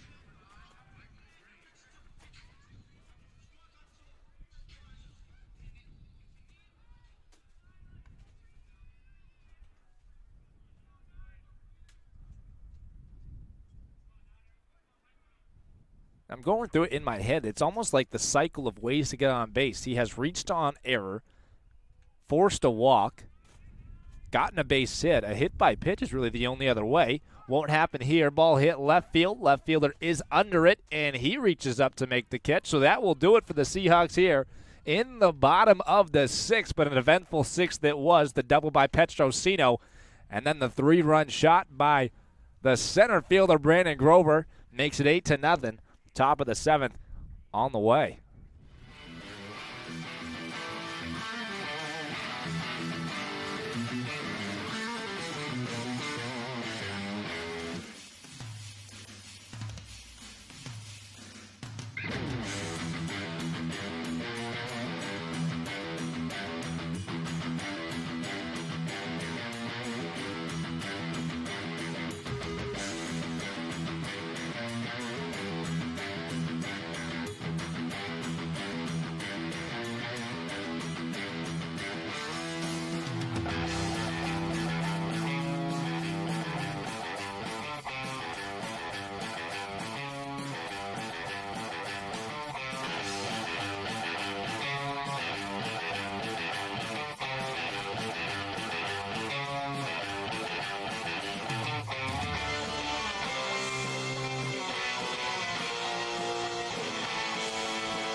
Welcome back. We are top 7. Dominic Perachi still on the mound here for the Seahawks.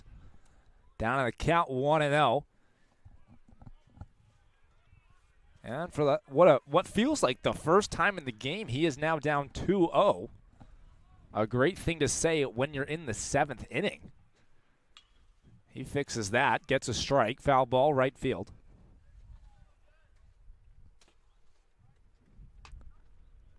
He's been cruising, 12 strikeouts through 6. 2-1 pitch in there for a strike count. Now evens 2 balls, 2 strikes. Well, the impressive part of it, too, Niall, 12 strikeouts, no walks. Is that good? 74 pitches. Unbelievable stuff. Ooh. And he delivers here for a swinging strike, his 13th strikeout of the game. Just sick. You know, I think he hasn't been National Pitcher of the Week in a while now. I think he's getting a bit tired of not having the national recognition. He said it's my job to get myself back into that limelight. He's every part the pitcher that the Seahawks are looking for here. Fly ball hit left field. D'Amato tracking back. Oh, he's that over. One's against the fence, and D'Amato goes crashing into the fence as well. That'll be a hard hit. Barely not a home run for Christian Peruzzi. But he will be at third. And they want to check on D'Amato as he went crashing into the fence. Crashed into the fence and hit the benches behind the wall in left field.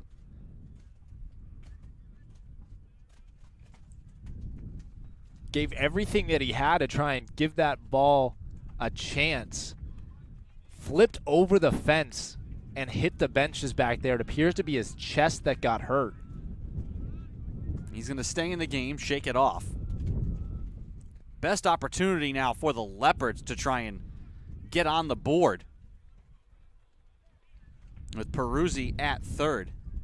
What a show of effort to make the attempt at the play that he did, and then a show of grit to get himself back up and stay in this ball game.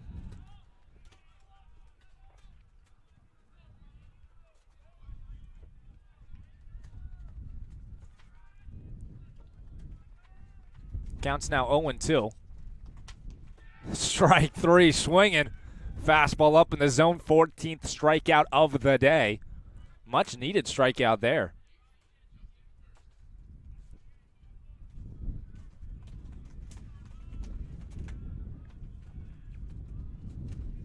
Well, wanted to go check.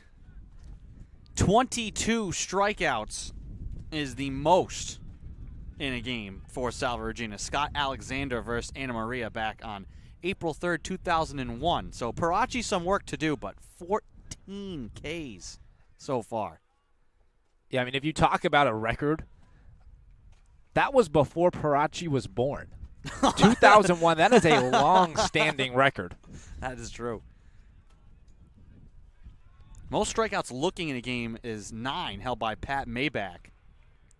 Not too long ago, March 1st, 2019. His 9 looking part of the reason that he is the all-time strikeout leader for Salve Regina.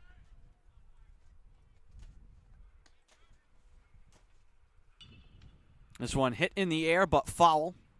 Again, out on a Shepherd Ave. 2 outs. The runner, Peruzzi, at third. Closest the Leopards have come to getting on the board here today. Perachi delivers. This one down for a base hit. So the Leopards finally get on the board after the hard hit ball from Peruzzi. He's able to cash in. That ends the shutout for Perachi. 8-1 here in the top of the 7th with 2 out. Now, Andrew, that does end the shutout for today, which is certainly something to make note of. I mean, here in the 7th inning to allow the first run, that's impressive. How about this? The first run Perachi has allowed, an earned run, in the entire season. Yeah, that's top of the 7th inning in your 6th start. That's yeah, last I checked, that doesn't happen all that often. For Perachi, this is his 38th inning of work, first run.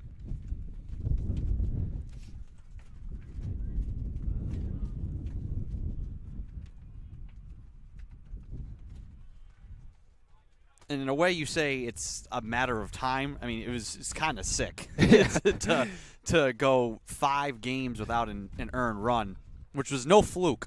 And if you've watched here today, you can tell exactly that it's not a fluke. Exactly right. You watch him pitch, and you think, wow, you look at the stats, you get blown away. 0 ERA through 5 starts, but you watch him pitch, and you see how tough it is for the hitters to hit off of him.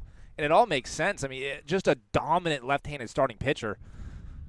Getting swings like that. Just tying up Matt Rice. And again, he's getting swings like that in the 7th with 14 strikeouts already in his 70-something pitch. The 1-2. Swing and a miss. He got him. 15 strikeouts for Dominic Perachi. And that closes the door on the top of the 7th. We head to the bottom of the frame. Seahawks lead 8-1.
Welcome back to Reynolds Field, bottom of the 7th inning. Salve Regina leading Wentworth 8-1. Dylan Ketch, who is 1 hit away from tying Zach Smith's program record for career hits. To lead things off, he shows bunt, and it flies foul. He would have already tied that record if it weren't for the phenomenal play of the first baseman, Pizzelli. I don't want to get it wrong because of how good his day has been. Peruzzi. He had that elite play over at first base, and then also was the one that drove in that triple, and then came home, scored the first run of the day for Wentworth. So great day, Peruzzi. Catch looking to still get that first hit. And he'll take here. Behind 0-2. Andrew Pizzelli alongside Niall Silberman bringing you guys the call. Thank you for finding us here on the Salve Athletics Network. If you're not able to be here today at the field, gorgeous day here in Newport. Game 1 of this Commonwealth Coast Conference doubleheader.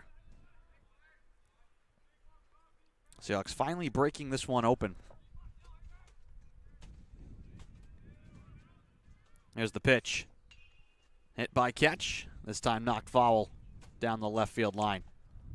It's so nice to see beautiful weather out here in Newport, Rhode Island for the Salve Seahawks, because a great team is who plays here. But the fans really make it the experience that it is. And now that we have nice weather, it's becoming more an event. The crowd's truly packed today at Salve, so beautiful to see. And as the pitch comes, the 1-2. That one chopped to Peruzzi again, who continues to rob Dylan Ketch of a piece of Seahawk history. Peruzzi's going to have to just not take the bus home and take Dylan Ketch out to dinner after the work he's doing to Ketch here today, just preventing that history from happening. Great play, Peruzzi. Yeah, that was a hard-hit chop on the bounce. Peruzzi using every inch of his 6'1" frame. There's Canoe. Well, we take it for granted because so much has gotten back to normal, but a year ago today, we would not have had fans lining the fence or in the alumni section or behind home plate. And so it's great to have the great weather and to have fans be back. This one's called a strike. Count 1-1. When you see an event like this, you remember that baseball, yes, it's a game, but it's also, I guess it's an event where it's for everybody, not just the players. So truly thankful. Oh, yeah. I mean, I saw the food spread behind home plate. It is an event. Yeah, exactly. People right. come prepared for the day. Yeah. Including the students at the school who come and support. Hopefully some of that food makes its way to the outfield as Canoe fans there to go down 1-2. Excuse me, 2-2 the count.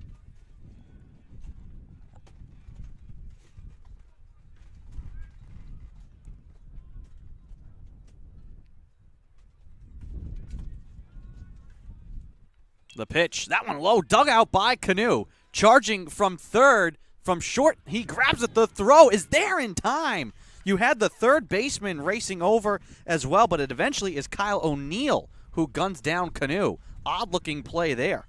Yeah, great play by the shortstop. He had, again, very little time. Like the play McCarthy made back in the fourth, very little time to receive the ball in the glove, transfer it to his hand, and make a strong throw over to first to beat Canoe by probably half of a step.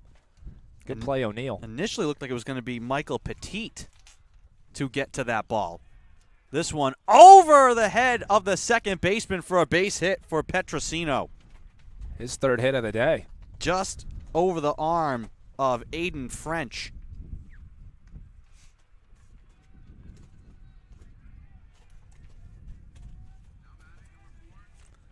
Well, Petrosino came into the day hitting .310, a true slugging of .534, and he's only adding to that number here today. 3 hits for him, including the double. Veneruso pops this one up into the sun, and it twists back and out of play. And that's going to become a bit of a factor here at this point in the day. Just over past 2 o'clock, and where some of these high fly balls have been going is directly into the sunlight for the defense.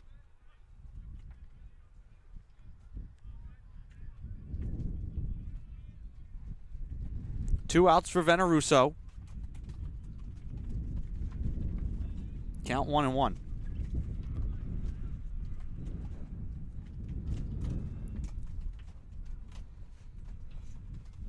A steady wind now here at Reynolds.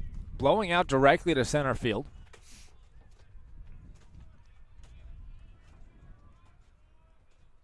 The pitch down in the dirt. Veneruso lays off. I talked about Matt D'Amato with a great 2-2 take in his last at-bat. Veneruso is like that every single pitch. He's giving his lower half a chance to get his hands in a position where he can hit the ball and drive it with power, but he has the, I guess, mental capacity and the athletic ability to keep his hands back. That one hit hard. Veneruso, hard hit to left field, and it is gone! Oh, baby, over the wall in left field, out of the park itself. 2-run home run shot to left field for Chris Veneruso, and it's 10-0. Wow. Talk about keeping your lower half engaged. He explodes on that ball. The 5'6" Veneruso with what might be the farthest hit ball of the season for the Seahawks. If you have been to Reynolds Field, you know the hedges behind the wall, behind the bullpens in left field. He cleared all of it. I thought it was dangerous to park your car behind the field. What about over past the field, past both walls? Unbelievable power, Chris Veneruso. That's exactly where my car is parked. I won't blame Chris, though. No. If I have to call Safe Light later. An unbelievable shot. Helped by the wind, too, but without the wind, that one would have been gone anyways. A blast like no other here at Reynolds Field. And that brings up his home run partner, Brandon Grover.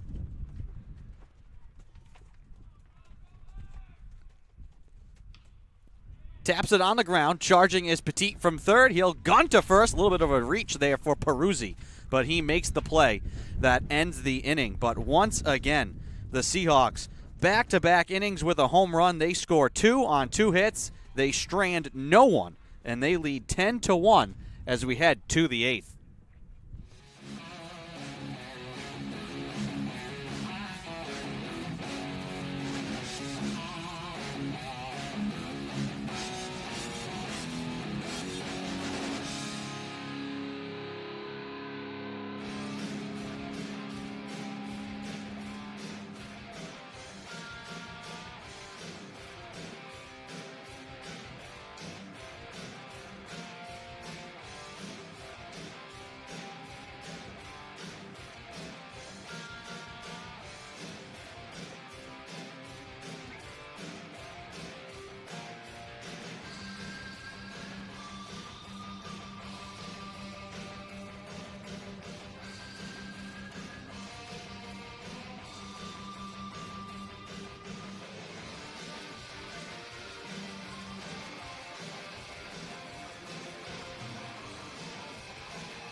And welcome back. We are top 8. 10-1 is the score. Ball hit foul, just foul. Good play by Canoe nonetheless. Score is 10-1 because of the 2-run shot by Chris Veneruso. That shot was, in fact, the junior's first ever home run. Congratulations, Chris Veneruso. What a way to get the first one. A no-doubter. Pieced up way out of there to left field. Unbelievable show of power from the second baseman. And a great way to start his day. That was his first at-bat. I definitely think we saw some teammates run out to the parking lot to go find that ball. Keepsake for him. And a moment he'll never forget. 2-1 count now from Perachi. Swung on and missed. Make it 2-2. He's looking to continue his impressive day. 2-2 pitch from Perachi. Swung on and missed. Catch picks it up, throws first, and that is in time. Well, from my lips to God's ears to behind home plate, food has been delivered. Thank you very much. I think we got bagels, Niall. We do. We have bagels. You know, when the Remove family isn't producing in the lineup with Dom, they're producing with the parents. Mr. and Mrs. Remove, always a fan favorite. Came down on the Florida trip. Time is called for a second. The umpire just got hit by the pitch off of Perachi, which has to hurt. He is still throwing very hard. Crowd gives a standing applause.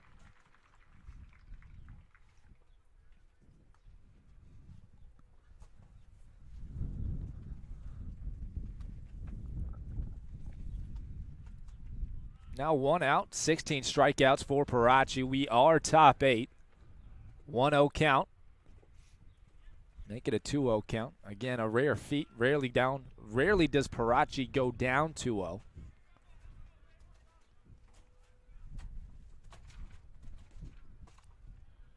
And he fixes that problem right up. Count moves 2-1. Outfield playing in. Shallow outfield. French showed bunt. Brought it back. Counts now 3-1. Perachi. First time really being down in a count all day. He is down 3-1 here. Comes back, hit, center field. Grover charging. Called off by the shortstop, Michael Breen. He's there. He makes the catch. 2 outs now. Great play. Michael Breen had to track back. Lost for words, like reverse, like walk backwards, basically. Yeah, to backpedal for it. Backpedal, that's the word I'm looking for. Backpedal for it. Reaches up, makes the catch on the move. Reverse run wouldn't be incorrect? Unfactual? I knew I wasn't right. I was like, that's what was happening. There's a word for this. Count moves 0-1, foul ball off the bat. Third hitter here for the Leopards in the 8th inning. We're getting pretty deep into our word count, Niall, so it's okay. Swung on and missed. Counts now 0-2. Perachi, full use of his arsenal. His fastball has been his go-to pitch this inning. We'll see what he goes to. It was the fastball there on the swing and miss. 0-2 pitch. Swung on and missed on the fastball. That'll do it. For the 8th, yet another strikeout. Make it 17. Dominic Perachi cruising. Bottom 8 is on the way. Seahawks got the lead. It is 10-1. Bottom 8 due up next.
Welcome back. We are bottom 8. And it looks like the Seahawks will have a pinch hitter. It is the go-to pinch hitter for the Seahawks coming up, Justice Welsh. His last appearance here at Reynolds Field was a triple run, 3-run bases clearing triple in a much-needed spot. In the 8th, actually. So we'll see what Justice Welch is able to do here in the bottom of the 8th. Seahawks are up 10-1.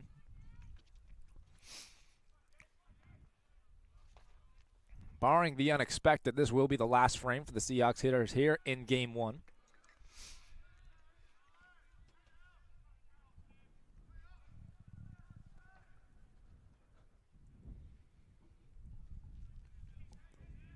On 1 count to Justice Welsh.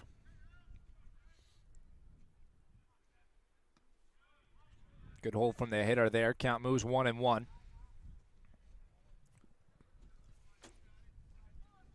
Clayton Harper in his second inning of work has surrendered 2 earned runs so far off the bat of the 2-run shot at Chris Veneruso. This one hit very hard to left field, in there for a single. Justice Welch coming up big in the pinch hit spot yet again. A line drive single to start off the bottom of the 8th. And there is truly no such thing as too many runs.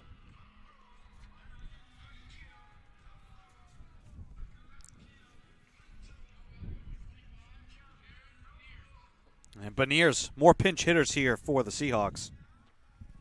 And with Jared Beniers hitting here in the pinch hit role, you get a chance to say hello to Mr. and Mrs. Bingo, father and mother Bingo, as I like to say. Oh, that one inside and hits him. So Beniers finds himself on base quickly. 1 pitch for him today, and he's on first base. As always, a hit by pitch never feels good, but once you get to first base, it feels a tad bit better. On the first pitch, all right, get up there, swing the bat. Nope. I'm going to take this one on the arm. Conversation here on the mound, but no action in the pen. Brody Farinas, sophomore from Lewiston, Maine, is in there for Wentworth, but I expect he might be the Game 2 starter. Yeah, with no catcher down there, it's pretty official. Number 40 is not going to be actually going into the game for him. Yeah, and he has been a starter for them so far this year.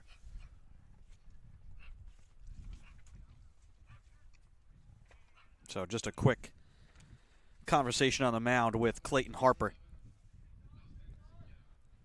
The 9-hitter now, Dustin Cicada up for the Seahawks. Runners on first and second. Good speed on the bases. First pitch to him way upstairs. Clayton Harper misses above the head of Cicada. Runners move to second and third. 2 runners now in scoring position in the 10-1 ball game. Top of the order is due up for the Seahawks.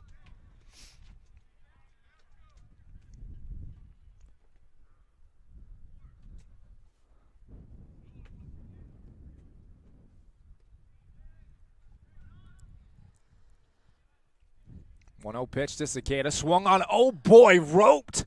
Foul, however. An absolute missile.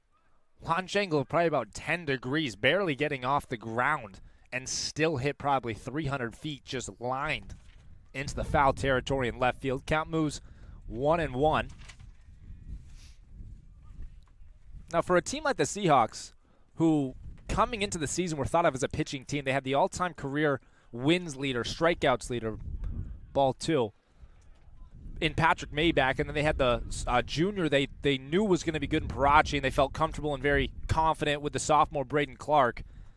They knew the pitching was a strength. So to see them continue to score runs like this, consistently engaged, putting up that 10, possibly more, it's a big deal for the Seahawks. Well, and not just that, getting, instead of having just the 1 big inning, you follow that up with getting 2 more again in the 7th. And early in this game, it felt like it was this manufacturing of runs, but now the bats, a little more confidence for the Seahawks in the batter's box here the last few innings. And it speaks well of the mental side of baseball, because when they were up 4 runs, this one popped up, playable. Peruzzi calls everyone off, and he makes the catch. 1 out now, runner still on second and third. When they were up by 4, they knew they had their guy on the mound. 4 runs probably would have been good enough. The way the game went, it would have been good enough for the win. They could have kind of took their foot off the gas a little bit, but that's not what happened. They put up, 6 more runs since then, 2 home runs. And they're going to walk the leadoff hitter Breen here to load the bases, get the force out, potentially inning-ending double play. So they kept their foot on the gas, and it's paid off for the Seahawks, who now have 10 runs with a chance for more. Dylan Ketch, I won't even say it, but he's up. Loaded bases for him. If I say it, Perachi might hear me. Well, I was going to say, I think if you hit this ball to left field, Perachi might sprint out there and make the grab. He has been incredible defensively at first here today, especially on plays to catch, who lifts this one in the air. Right fielder's there, under it, makes the catch. Tagging from third, Justice Welch is going to be cut off. No throw to the plate, so no hit, but an RBI. Score goes 11-1, RBI sac fly. And, folks, that will do it, it appears, in this game. That was only 2 outs. That was the second out of the inning. Maybe in a doubleheader, there's a 10-run rule. The score just moved to 11-0. Catching us all off guard, but we will investigate. I think that may be the case. Yeah, a bit of a conversation happening between the Wentworth coach, Eric Sorella, and the umpire crew. But, yep, that will do it. So, Seahawks take game 1 here in this CCC doubleheader. They will look for the sweep when we start game 2. Originally supposed to be a 2:30 start, just 2:21 now. So I'd say somewhere around 2:50 to 3 o'clock. 3 o'clock more likely we'll get game 2 underway for you here from Reynolds Field. We'll be back.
Welcome back to Reynolds Field, getting ready for Game 2 of this conference doubleheader between Salve Regina and Wentworth. Andy Pizzelli alongside Niall Silberman bringing you the call if you were with us for the end of Game 1. So in the Commonwealth Coast Conference, these doubleheaders, they're slated to be 9-inning games, but there is a mercy rule.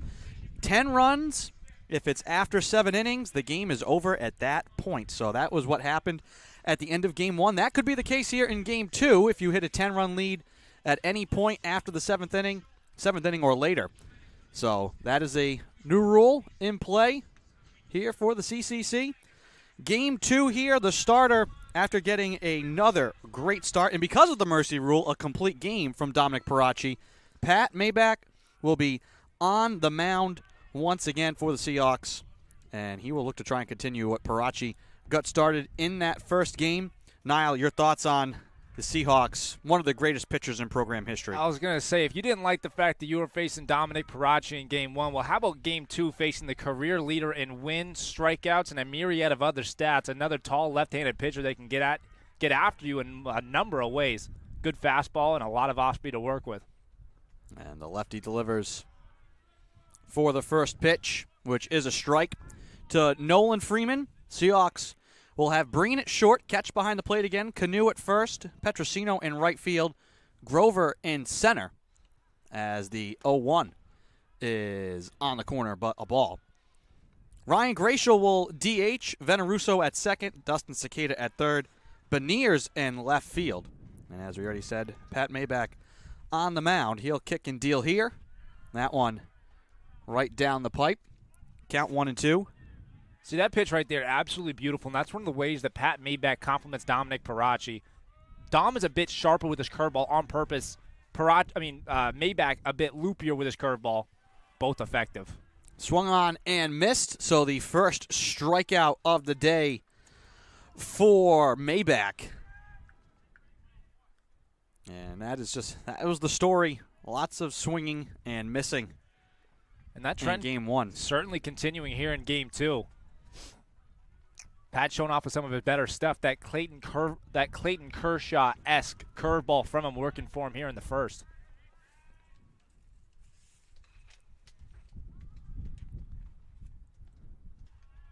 That one in time to first.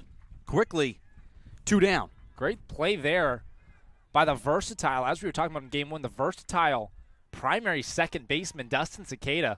Hard ball hit to him at the hot corner. Picked it cleanly. Strong throw over to first. The shortstop, O'Neill, now will bat with no one on, 2 outs. And he'll take a ball in the dirt.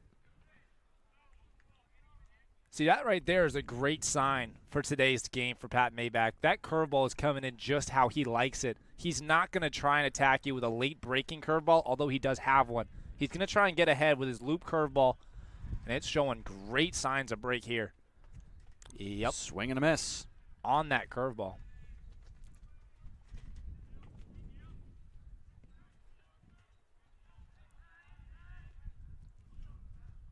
The pitch. That breaking ball is in there. Count 1-2.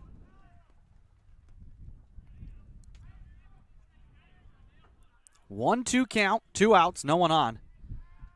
Maybach delivers. Chopped to Maybach. Past him from short. Breen will throw. Canoe will field.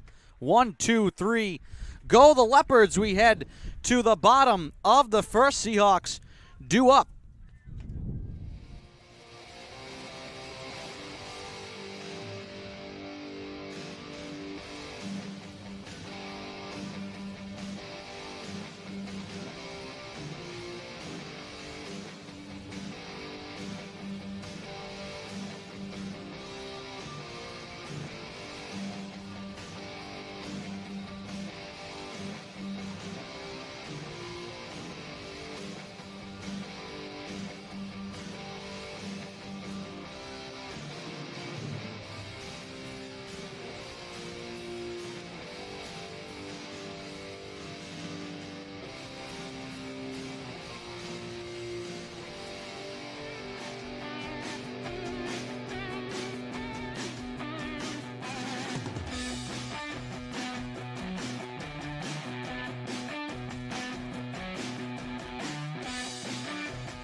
Welcome back to Reynolds Field. Bottom of the first here in Game 2 of this CCC doubleheader. Mike Breen will lead things off for the Seahawks, and he will feign at the first pitch he sees from Brody Farinas.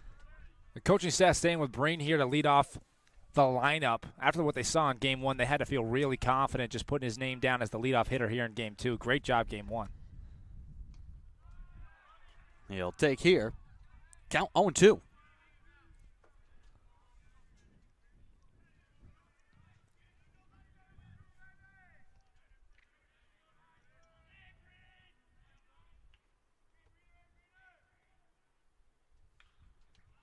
Knocked in the air and foul. Out onto the grounds of Chateau Sommer. Count stays 0-2 to Breen.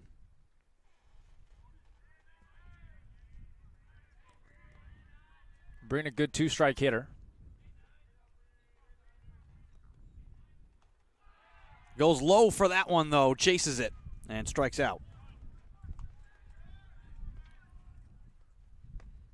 And now Dylan Ketch. I did have the chance to speak with Dylan Ketch pregame, and he is aware of the history in the cards for today's game potentially. So he's aware. First pitch, he'll take up high. And I wouldn't say he's pressing.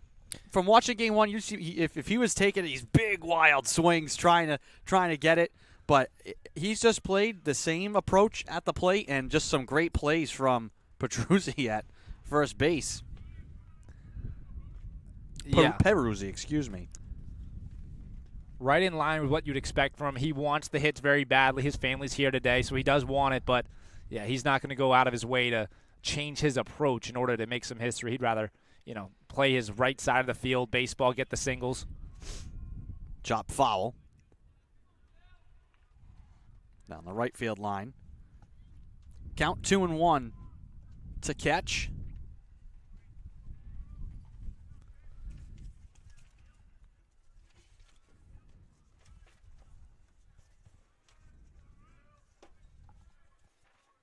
The pitch. Looped in the air. Left center, this ball is going to get down.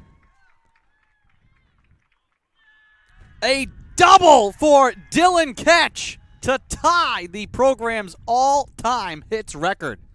And just like that, he has cemented himself in that tied for first scenario as one of the best hitters in Salve Regina baseball history, and he does so with a double to left center field. Same approach, take the ball the other way. Exactly what he was looking for there. And just a perfectly placed ball between Mascarelli and McManus. Fouled off here by Canoe. Today's starter for Game 2, Brody Farinas, is the number 1 pitcher for Wentworth and the Leopards. 2.52 ERA in 25 innings pitched with a very good strikeout-to-walk ratio, 30-10. No other starter near him in terms of numbers he has accumulated this year. 1 out, a runner in scoring possession. That's Ketch as Canoe takes for a ball. Count 1-1.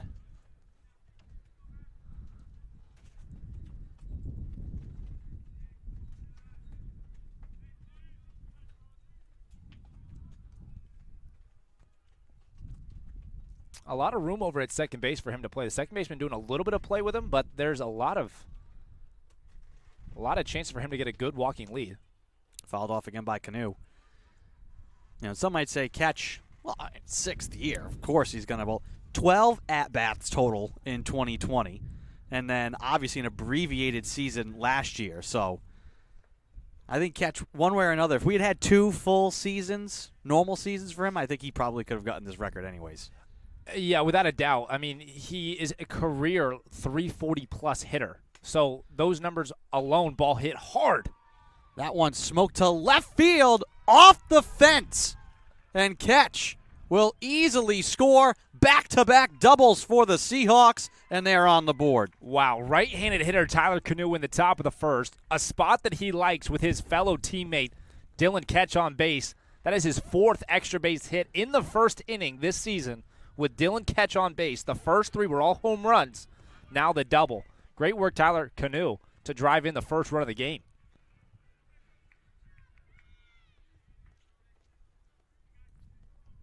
And now another man with power potential. Petrosino steps in the box. Well, the bats have stayed hot here for the Seahawks. They heated up at the end of Game 1. And a mercy finish. 10 runs after 7 innings. Game stops there. It's always good to get on the board first. It makes a true difference in the way that you play the game of baseball if you're ahead early. Gives your starter a lot more confidence to throw his pitches how he wants to. This one missed by Petrosino.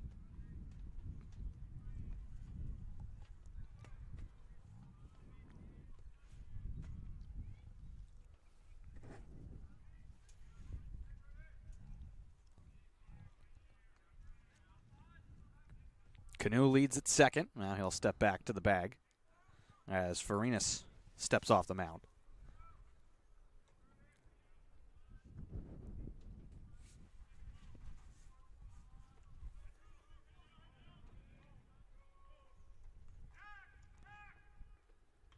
This one, tap bunt. Farinas gathers. He'll fire to first, and he's going to sail it out onto the street.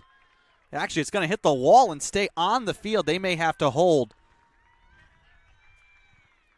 They're going to hold Petrosino at second because of where that ball went. But another run will score, and it's 2-0 on the errant throw from Brody Farinas. Once again, now to move it from 1-0 to 2-0 with another superstar pitcher on the mound for the Seahawks in the first inning. This is exactly what you want. If you're a Seahawk coach, or a Seahawk fan, so much confidence rolling into the rest of this game. And that comes off of another bunt single. The Seahawk team knows how to bunt. Another man with a lot of power potential. Brandon Grover steps back in the box. He's fresh off of a game where he hit a home run, smoked out to right center field. Petro with good wheels.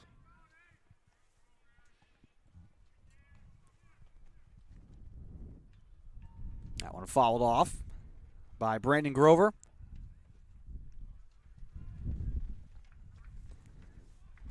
Seahawks jumping on top early here.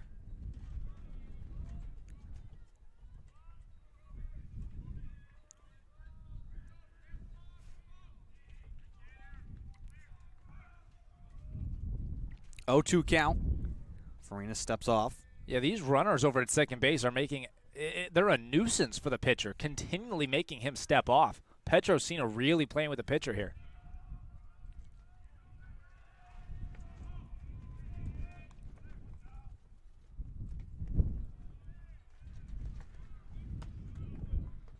And that'll be a strikeout with 2 outs. Grover goes down swinging, giving room for Ryan Gratial now with 2 outs here in the bottom of the first. He's fresh off of a walk back in Game 1, which made it back-to-back walks for him in his last 2 plate appearances, which is exactly what you want to see if you're a coach, knowing a guy can get you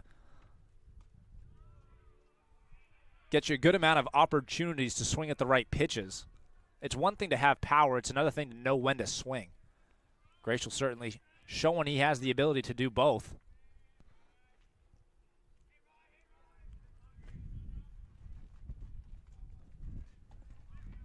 One on, 2 outs. The 0-1 up high. Count 1-1. Elsewhere for Salve Regina here on campus at Topa Field. Salve softball defeated Gordon 2-0 in Game 1.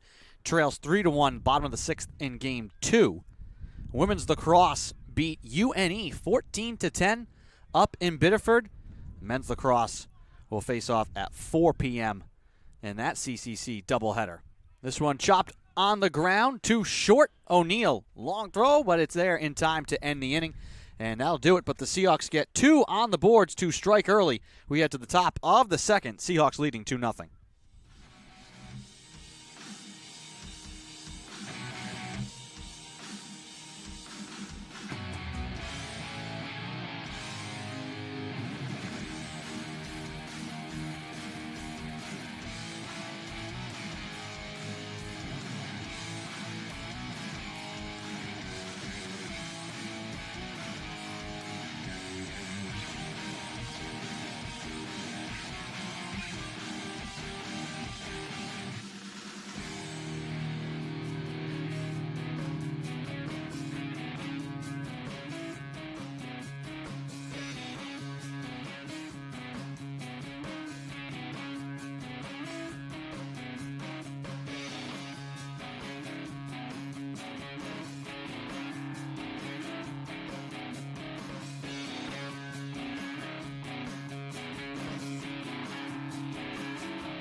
And welcome back, Salve Baseball. We are top two. Patrick Maybach still on the mound here for the Seahawks. He's been cruising, dealing in the first inning.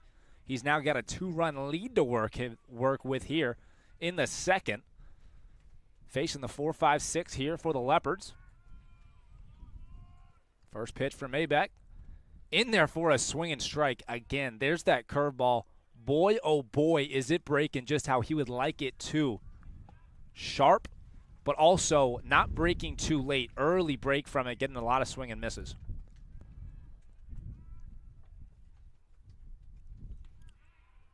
And there it is again. If you don't want to swing at it, how about I just throw it for a strike? As dominant I've seen Patrick Maybach with his curveball, it is early, certainly, but this is as good as I have ever seen it. Throws another one there, barely fouled off.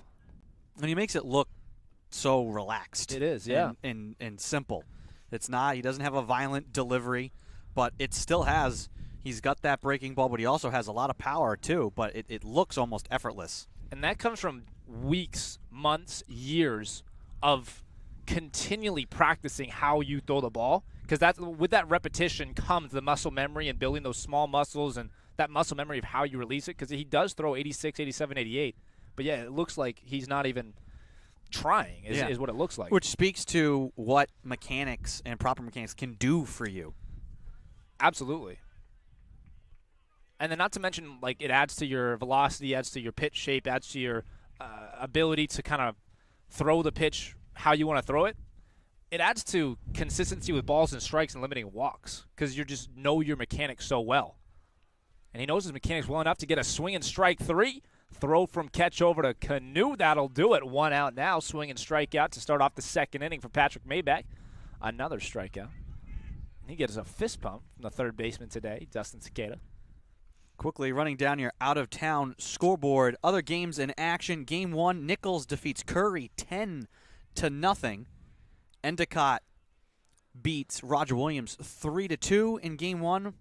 Bottom 7 already in Game 2 between Nichols and Curry. Hard hit shortstop. Michael Breen there. Corrals it, makes it look easy. Throws to first in time. 1 pitch, 1 out.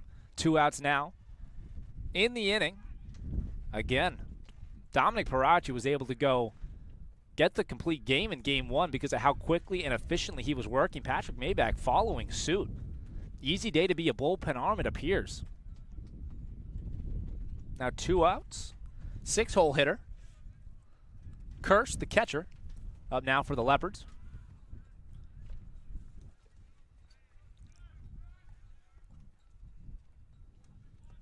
He's down early, counts 0-1.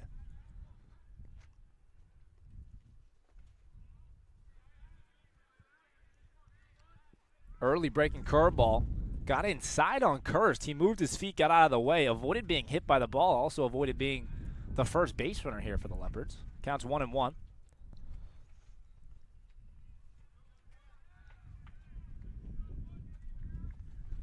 And again, he moves out of the way of that pitch. Certainly a catcher, accustomed to getting hit by the ball, but not something you really love to see if you're the coaching staff, is your hitter moving out of the way of the ball, although it is the easy and, well, self-protection decision. Self-preservation. Exactly right. Well, he's up in the count now, 3-1. Pressure's on Maybach to throw a strike.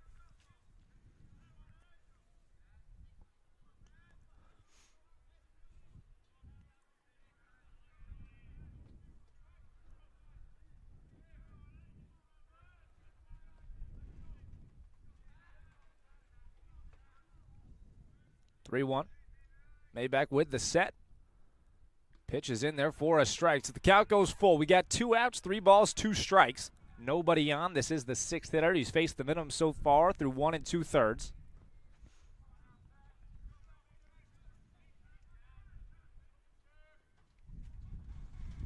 Three-two pitch. Curveball in there, popped up and out of play. Oh, that one did hit a car. Off a white truck behind home plate. It was such a good day until my white truck got hit by the ball. Count still 3-2. I think anybody would rather have it hit the roof than the windshield. Now that is a fact. Takes his set. Maybach's 3-2 pitch. Swung on and missed. That'll do it here for the top of the second. Another strikeout. Make it 4 so far today. Maybach is cruising. Seahawks up 2-0. Bottom 2 is on the way.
And welcome back. We are bottom 2.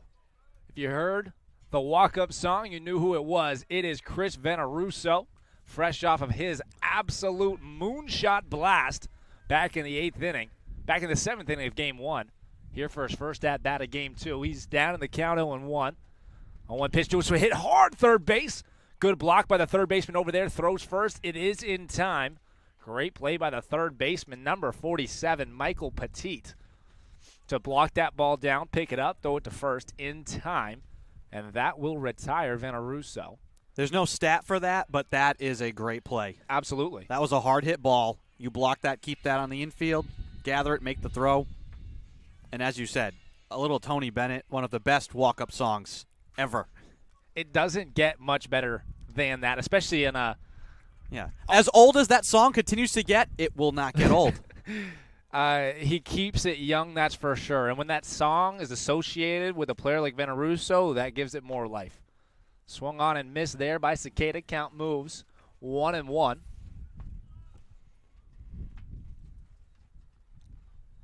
Here, bottom 2, Seahawks obviously trying to get more runs on the board, give Pat Maybach as much insurance as he possibly needs. Although I doubt he needs all that much. Cicada swings, fouls it back.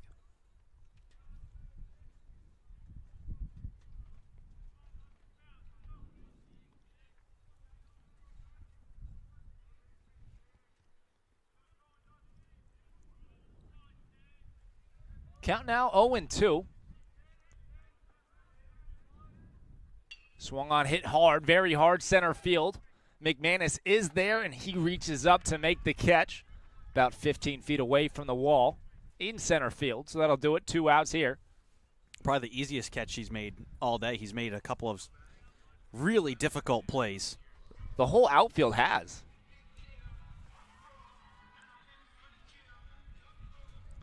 Jared Beniers now up the 9-hitter for the Seahawks here today. He's taken over left field. Matt D'Amato was in left field Game 1. He's going to have his rest here in Game 2 after he took a hard hit, tumble over the fence, continued on. This one's hit right field. Looks to be foul, and it is. He didn't really even fall over. He eventually fell over the wall, but he ran through the wall. Yep. Yeah. Wild play. He is fine. But we say wall. We mean mesh fence. Yes.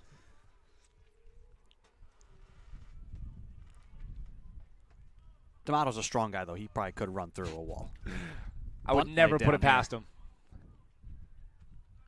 Great throw by the pitcher to retire Beniers. He put the bunt down, a good bunt, but a better play by the pitcher. Well done. 1, 2, 3 go the Seahawks here in the bottom of the second. The score still 2-0.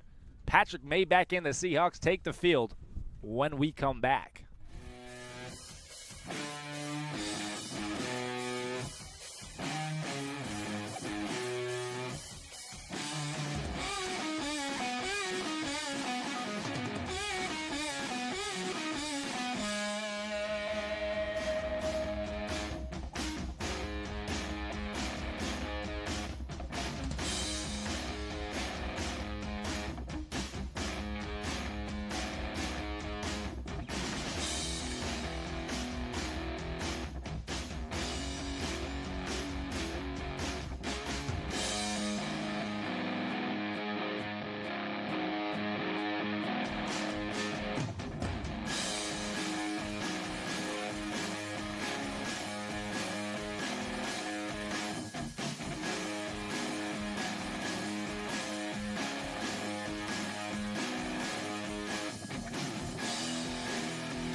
Welcome back to Reynolds Field, top of the third inning here between Salve Regina and Wentworth. Game 2 of the CCC doubleheader. Patrick Maybach on the mound has a 2-0 lead. Andrew Pizzelli alongside Niall Silverman bringing you the call of this one. Quick and effective have been the two words to describe Patrick Maybach so far here today.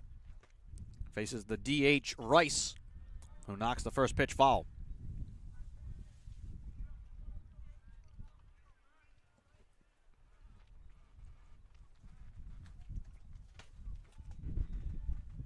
Wentworth is going to have to start applying pressure sooner than later because this offense has really been picking up for the Seahawks. And if they leave it till too late, the Seahawks will amass 6, 7, 8 runs. And if they don't pick it up early, it's going to be a tough day to be a Wentworth Leopard here in the second game of this doubleheader. Swing and a miss there from Rice. Now the 0-2, cut on and missed. Beautiful pitch there from Maybach.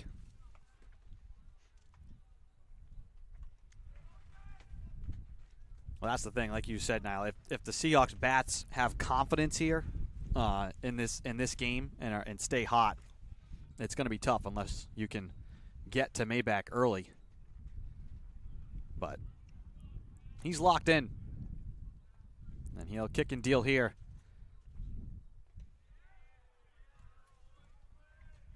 Yeah, one of the things that makes Maybach so tough in deeper parts of games, which is why he has so many strikeouts in his career, is he'll start to just throw everything he has in any count once he gets to the 6th. Because he has a very good fastball, but it's not going to overpower you to the next level. It's not 95. And he'll just start mixing curveball, slider, changeup, fastball in any count, anytime.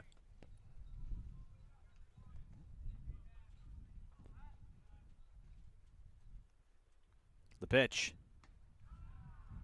Right down the middle.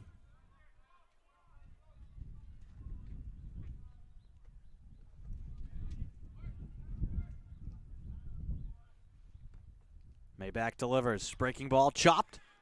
On a hop to third. Fielded there by Cicada. Tossed a canoe. Beautiful. And there's 2 gone. Beautiful play, Dustin Cicada. Waited till just the right moment, then attacked it. Picked it up on the short hop. Threw to first. Strong arm gets him. Well in time. Now the center fielder, McManus, will bat with no one on. 2 away here in the top of the third.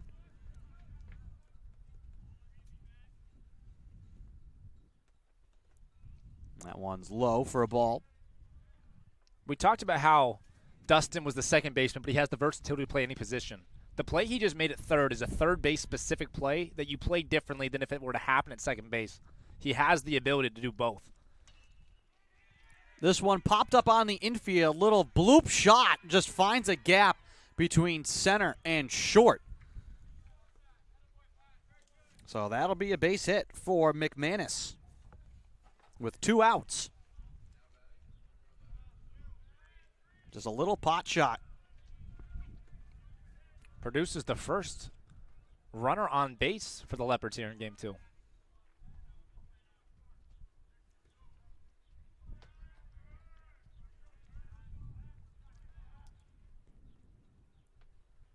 Maybach now will kick and deal home wide to Nolan Freeman, the right fielder. 2 outs, 1 on.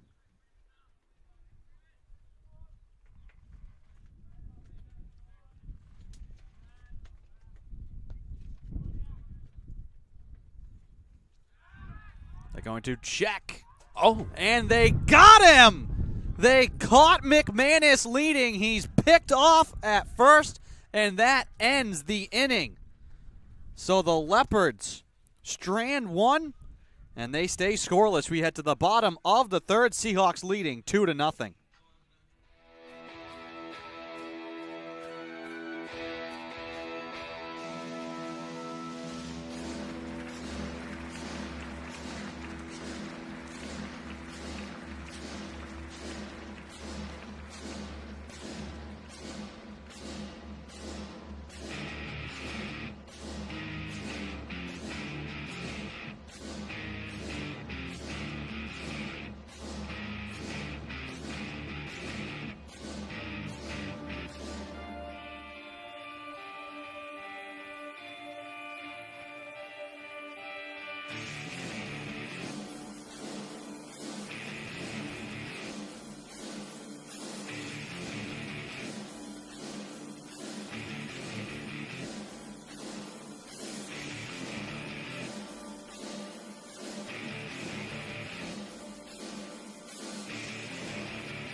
Welcome back to Reynolds Field, bottom of the 3rd. Seahawks up to bat, top of the order. Michael Breen will lead things off. Seahawks lead 2-0.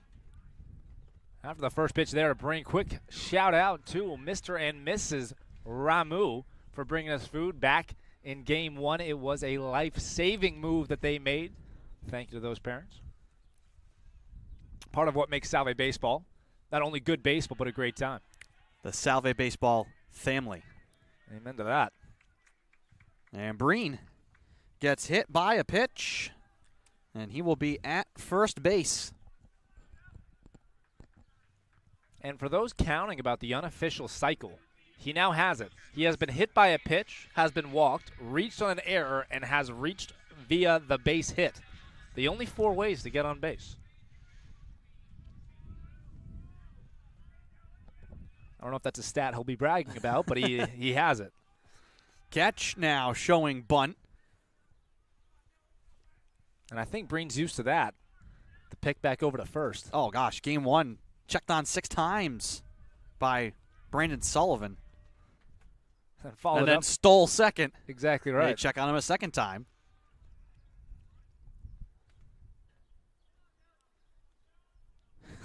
Out of vanity, he might just have to take second base here. Takes a short lead. Farinas delivers home to Catch, who puts one on the ground. Little roller grabbed by Farinas. He flips to first for the out. That moves Breen over. 1 gone.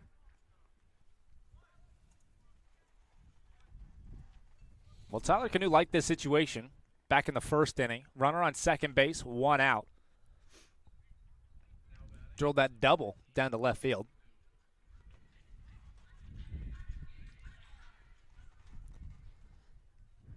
So Breen already in scoring position, 1 out. Canoe hammers the first pitch. This one will come up short of the fence. McManus back to make the grab, and he will gun it back to the infield as Breen had to retreat. Thought that one could have gone a long way with the way the wind was blowing. It picked up just as Canoe made contact. but about 10 feet short of the fence on the flyout. Just slightly under that one. Had the power in terms of total feet traveled by the baseball. Just a lot of it was up rather than towards the fence. Just missed a home run there. 2 outs now for Petrosino.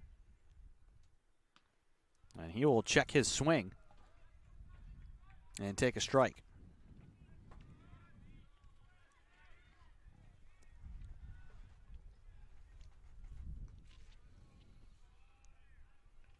Oh, and 1 the count.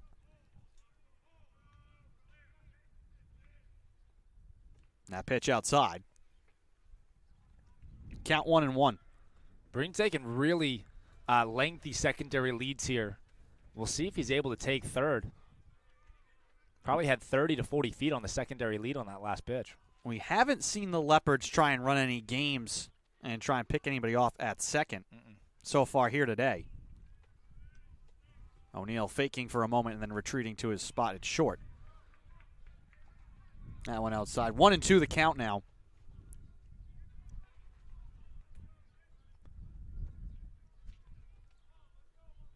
With how well Breen's able to get his secondary leads, if there were 1 out, you might think about sending with 2 outs. You never really want to end the inning at third on the bases, but he certainly has the potential to take third base.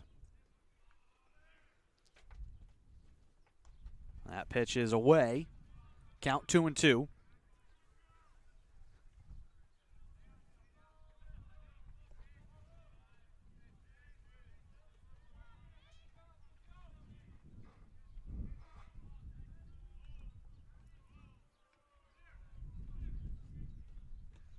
That one too far inside.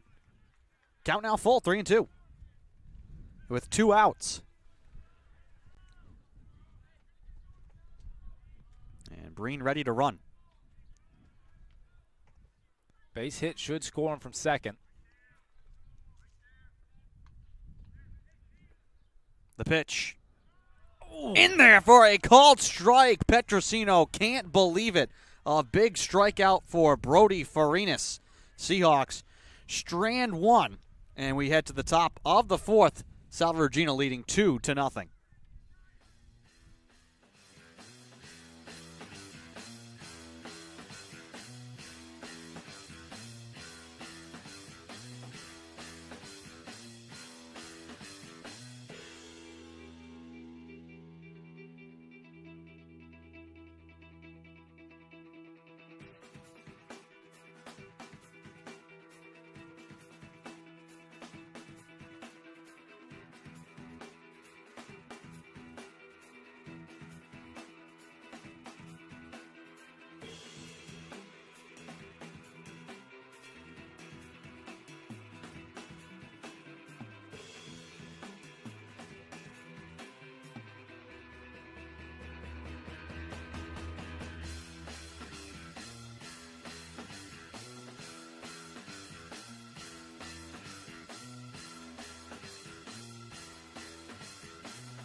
And welcome back to beautiful sunny Newport. We are here in the top of the 4th. Maybach cruising through 3. First pitch, hit back to the pitcher. Maybach fields it cleanly, throws first in time. Thankful to have the 6'5" Canoe over there playing first base. He had to use all of that and his length reaching up to make the catch. Nonetheless, 1 pitch, 1 out. On the tippy toes. Yeah. That's a game changer, too. I mean, you really are thankful to have such a tall, wide first baseman over there. If that would have gotten over his head, runner on third, nobody out, makes a huge difference. First pitch here. Then and away to the shortstop, O'Neill.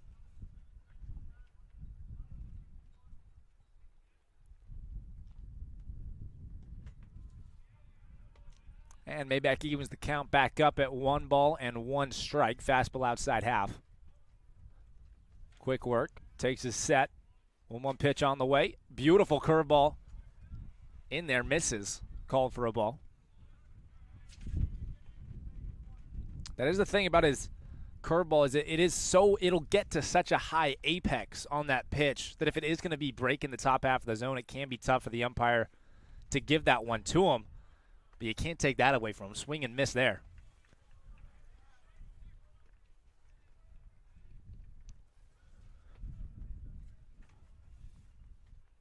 Counts now evened up, 2 balls, 2 strikes. Seahawks up 2-0. One out here in the top of the 4th. And the pitch in there for a strike. Swung on and missed. Catch throws out. Number 4. French goes down swinging. Patrick Maybach has faced the minimum here through 3 2/3. Gave up the 1 hit, but that was retired on the throw by on the pickoff move by Patrick Maybach over to Tyler Cano.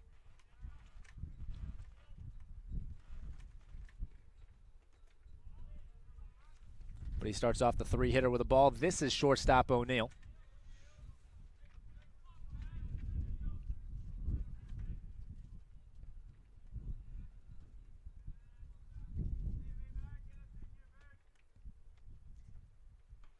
And that one misses high.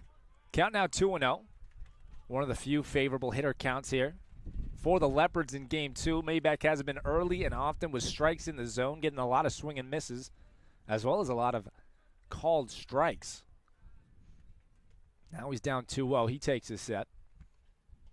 And he misses. He makes it 3-0. Now in danger of surrendering his first walk of the day.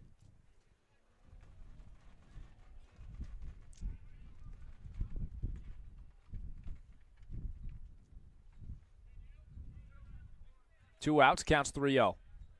Most likely going to be a red light here for the hitter.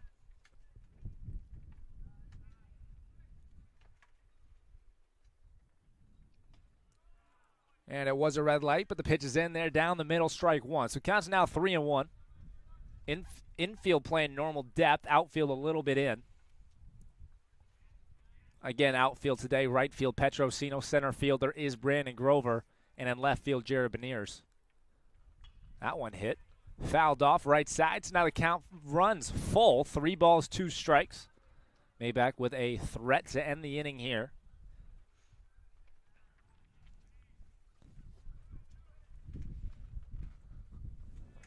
After seeing O'Neill foul the ball down the right field line, outfield shifted a bit to their right. Ball swung on, hit into the Salve dugout.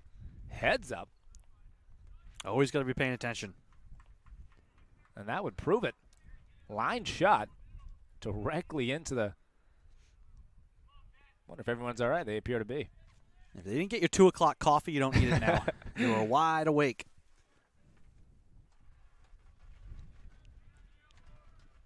3-2 pitch. Patrick Maybach pitches down low for a ball. Ball 4. First walk of the day. Runner now on first. There are the 2 outs.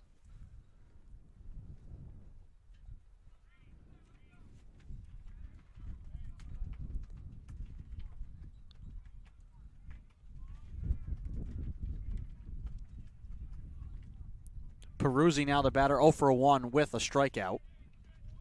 One of the 5 that Maybach has so far here in this game. First pitch down low, called for a ball. You know, we've talked a lot about Dylan Ketch today. We're going to do it again right now. He's in there catching again Game 2. Most times you don't see that. You'll see a catcher catch Game 1 and decide that they've worked enough, they've crouched enough, they've squatted enough, they're done. Not Dylan Ketch. He's back in there for Game 2. I couldn't do that. Absolutely not. I couldn't do that 10 years ago. Rubber knees. A workhorse would be one way to describe it. Counts 1-1. Make it 1-2. Fastball in there. Now a true shot to end this inning. He's got the leverage on his side. His fastball's been sharp. Look for the fastball. The slider's also been good. Most likely won't go with the curveball.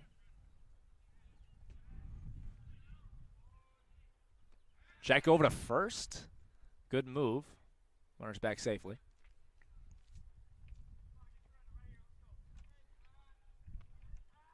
I would say we haven't seen a lot of that today from the Seahawks, but that's because there have not been a lot of leopards on base. That has prevented it. That has.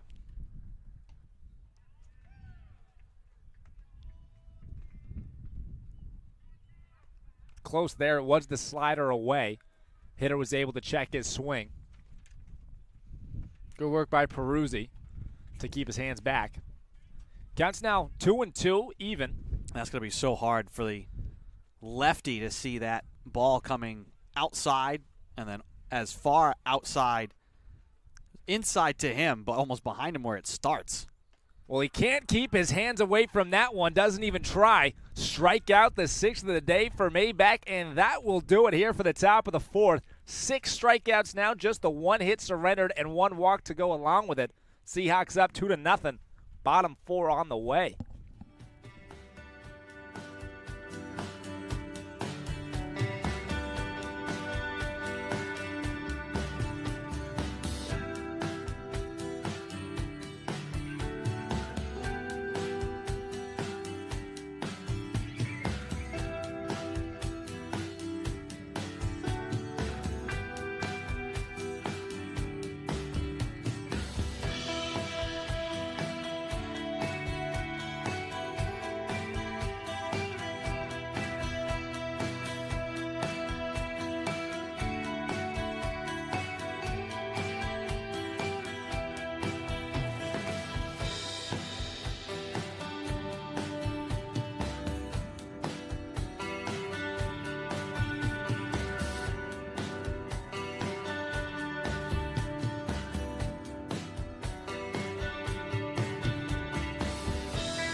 And welcome back to Reynolds Field. It is bottom 4, and it is Brandon Grover. First pitch in there for a strike to him. He's always making himself a valuable hitter and a valuable asset to any lineup. The way that he plays the game is he is patient. As I said earlier today, he's only hitting about 227. He is slugging very well. He is 5th home run of the day, which now gives him the team lead in home runs. He is hitting the ball well for power. His average isn't where he wants to be, but he makes up for that by having over a 420 on base percentage. And eventually the bat's going to get hot, and when it does, all of a sudden you have a 440 on base guy who is now hot in the lineup. A really good combination. Counts 2-1 to Grover now. This one hit high, popped up. Perachi might have a play on it. He does not. Out of play. I think that one hit directly off the wall. Out onto the street. Better than a car. Yes. Chance for our game management crew to stretch their legs, go chase some foul balls. Not a bad day to be doing that. Absolutely not. If you aren't here, you are unfortunately missing it. A beautiful day in Newport, Rhode Island, and a beautiful day for Brandon Grover to get a single right field and smacked. Leads off the inning with a beautiful piece of hitting. And he was tied even in a 2-2 count. Always nice to have 2-strike hitting go in your favor. Runner now on first with nobody out. Brings up the power right-handed bat of Ryan Gratial.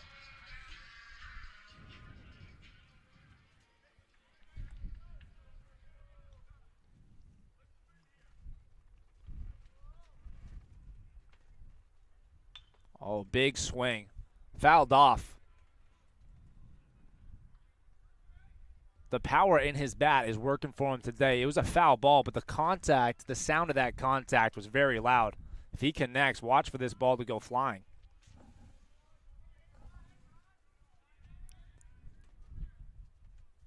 One pitch now to Gratial. Another check swing. That time checked it, but still made solid contact. Yeah. Wind right now basically blowing straight out. Ever so slightly out to left field as well for the right-handed Gratial. There's certain types of power, and the power that he has is loud power. Check to first, not in time.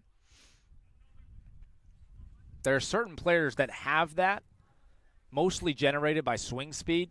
But when you get to the major league level, Jordan Alvarez, Kyle Schwarber, a few of the players have that loud contact bat. And Gratial's one of the players at this level that has that loud contact. This one hit hard left field. Left fielder is there, diving, full extension catch, and he makes the play. What a play left field. Mascadrelli, what a play. I mean, he's more than made up. He's made a couple of tough plays. He had the error early on in game one, but since then has been dialed in all over that one. What a play. Full extension diving play in front of him. Diving one side or the other is hard, but it's easier than diving straight in front of you at full extension. Superman type of play there. One out now here in the bottom of the fourth. Grover takes off. Is going to be close at second, but he is in there safely. Stolen base, Brandon Grover. So now a runner on second. There is the one out. Official took a long look at that one. Close play. Doing the mental replay. Had to make sure. There are no replays here at the college level. They do have to get it right the first time, and he did there. Veneruso now has a runner on second base that he can drive in.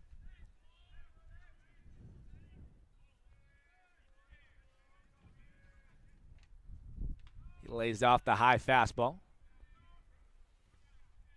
Good approach. Similar to what I talked about back in game one. His lower half is firing, but he's keeping his hands back. Exactly how you're taught to hit a baseball. More than how you're taught to hit a baseball. That's how you're taught to approach an at-bat. Again, holds off. Good take. Counts now 3-0 to Veneruso.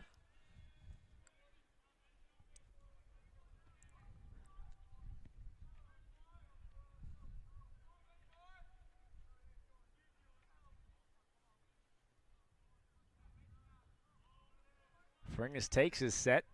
Checks on Grover.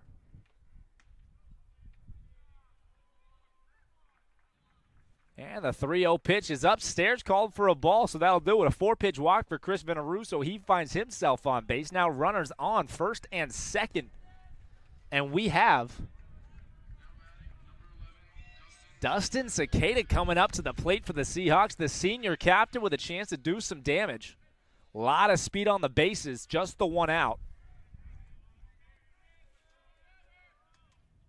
Grover, a lot of room to play over at second base. First pitch to Cicada downstairs. Slider misses.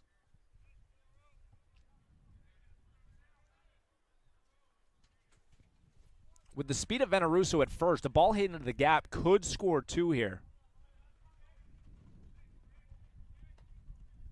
And with the speed of Grover from second, any single most likely will score him.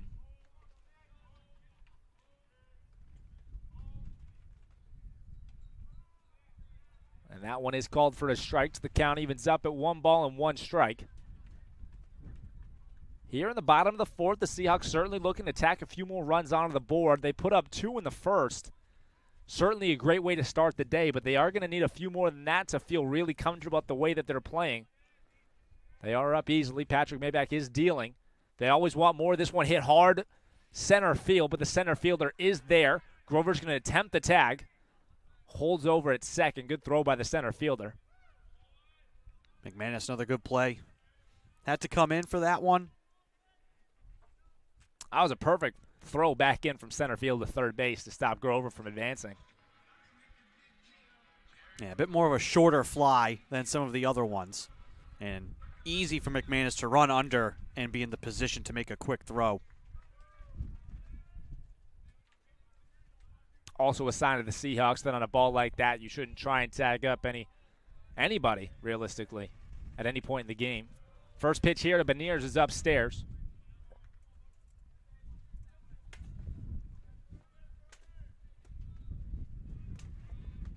It'll be interesting to see if there's a distance the Seahawks wouldn't go for a sack fly, send the runner from third on a fly ball hit to center field based on the arm and the accuracy just showed with that throw to third. Most times if the ball is hit to the outfield, we're tagging our guy from third, but he showed off the arm there. Might prevent the Seahawks from trying something like that. Well, 3 seniors in the outfield, and that has showed in this game. Without a doubt. The best part of the Leopards' day has been that defensive play of the outfield.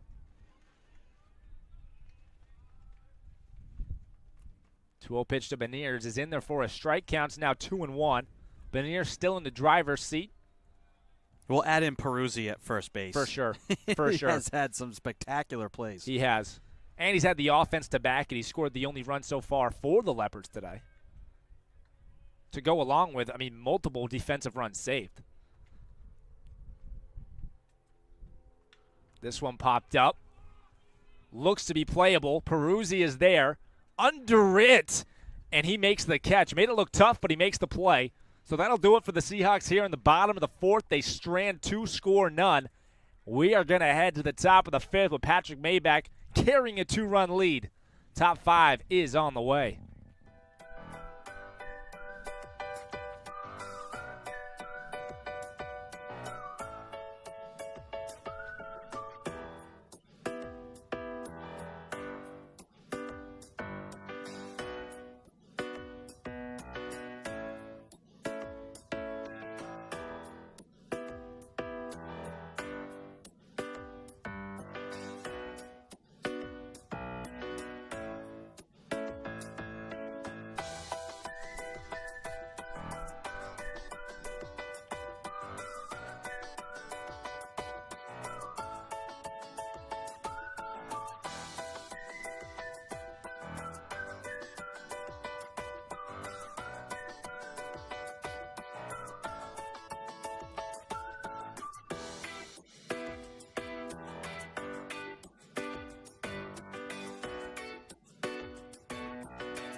Welcome back to Reynolds Field. Top of the 5th inning between Salve Regina and Wentworth. Seahawks leading 2-0 over the Leopards. Pat Maybach, 6 strikeouts through 4 innings. Andrew Pizzelli alongside Niall Silberman bringing you the call. Maybach to face the third baseman Petit here to lead things off, who is 0 for 1. And oh boy, that was a good curveball to start off the inning. Maybach will kick and deal. This one knocked foul. Count 0-2. One of the reasons Maybach is able to amass so many strikeouts, reasons of this right here. 0-2 starts an inning. He's got his whole arsenal. Let's see what happens, but it should be good for Patrick Maybach. Delivers high here. Count 1-2 to Petit. That's the beauty of being up 0-2, because even though he missed that pitch, you can work off of that up-high fastball and come back with something low here, and he knows that. 1-2, fouled off by Petit.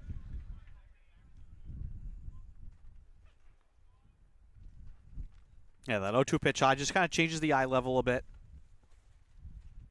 And that's one of the things that you're able to do at 0-2, that if it's 2-2, you don't really have the flexibility to attempt.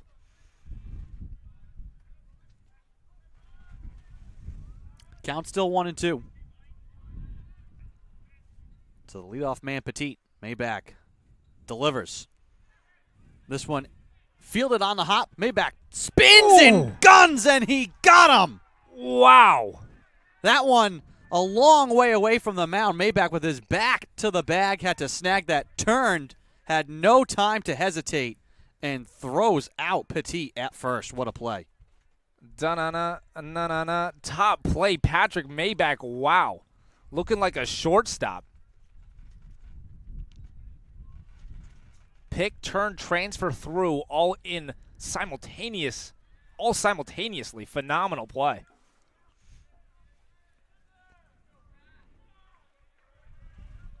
And that was the only play to be made. That was going to be too short for either third or short to come get, whether it be Cicada or Breen. That would have been a base hit if Mayback does not opt to be the one to go out there and make that play. And after all, he only beat the runner by about half a step, so it needed to be that quick. Strikeout here. Catch will gather and throw down to first. 2 gone. How about you follow up a top-tier defensive play with a swing and strikeout of a ball in the dirt? Good start to the inning here.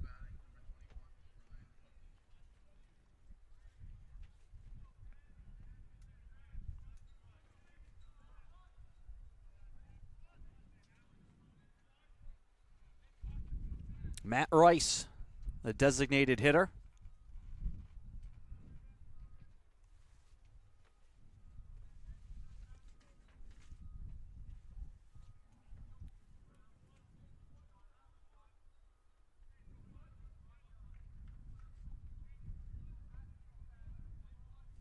Actually, a pinch hitter here for the Leopards. It will be Ryan Putney, sophomore from Exeter, New Hampshire, who is a first baseman / pitcher. Two-way player. Similar to Shohei Ohtani, who had a phenomenal start in his opening day start.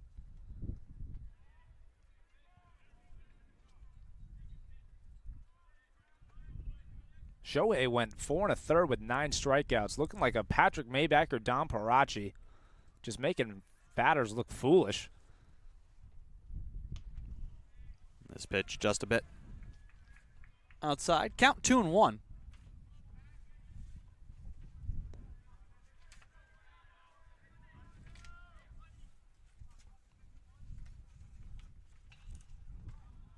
Pop foul.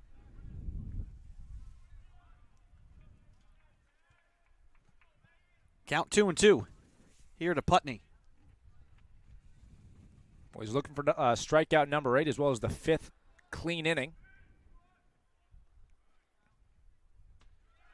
Breaking ball in there for a called strike. Putney goes down looking. And that ends the inning for the Leopards.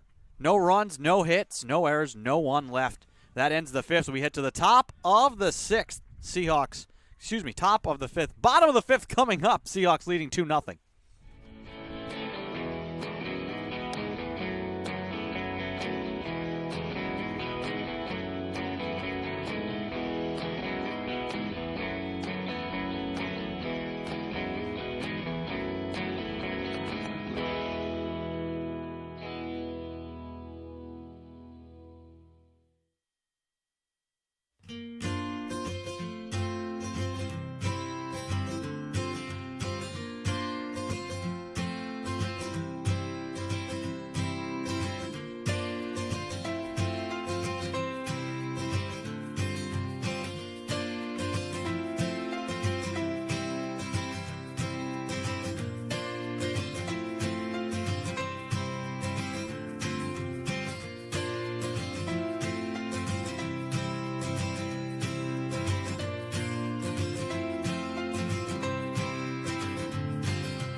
Bottom of the 5th here. Breen leads off with a bunt, charging out, and there'll be no play.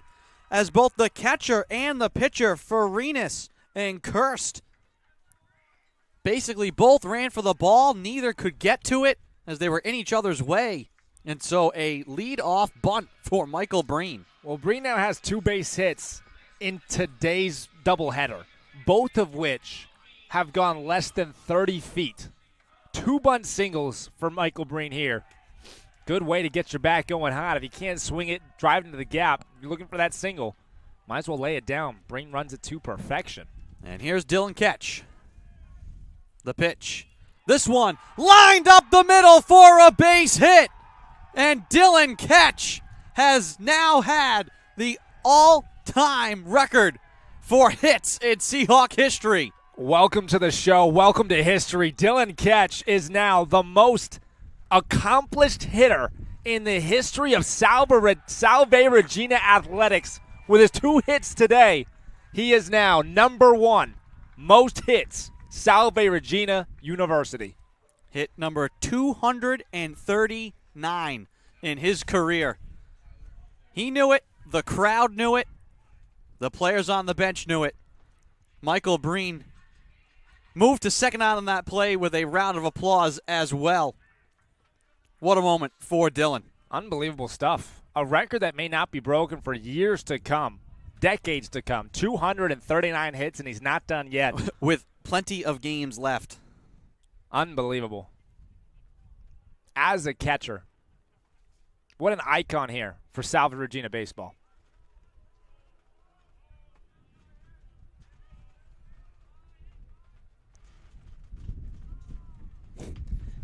The guy with the name Ketch has the most hits. I mean, there's got to be some irony in that has caused this to happen.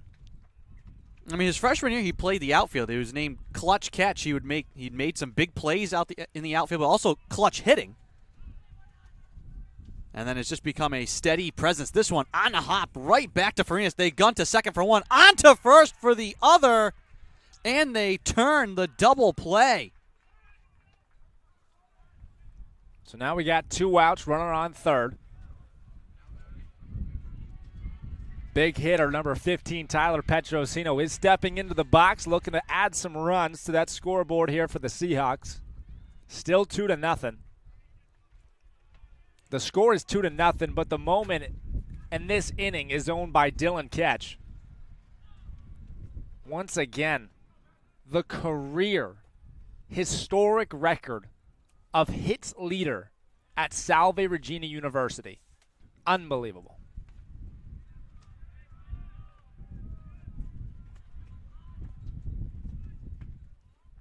Two outs now for Petrosino, who will take outside.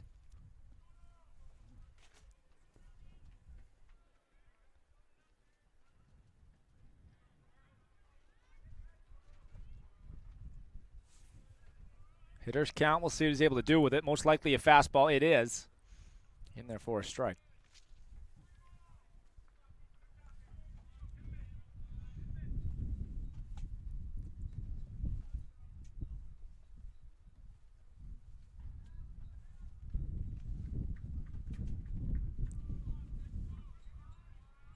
Here's the pitch. In there for a called strike.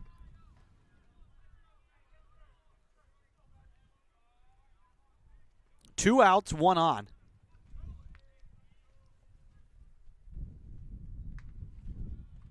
And this will be a walk. So the inning will continue as Petrosino reaches. Runners at the corners now for Grover.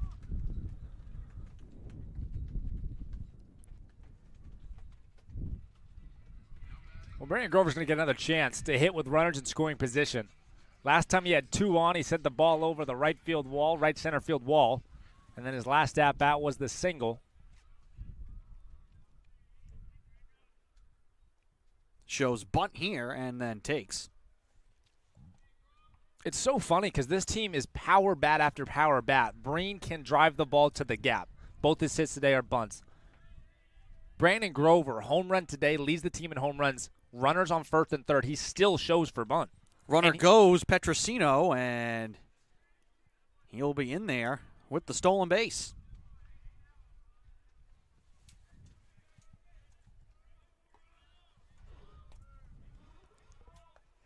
So now runners at second and third with 2 outs. Pitch on the corner outside. Count 2-1.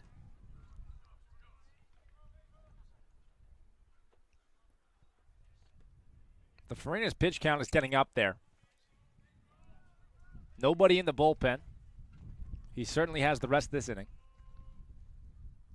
Swing and a miss. Count even 2-2. 69 pitches for Farinas.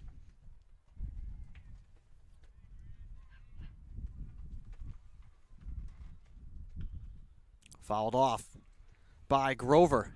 Count will stay 2-2.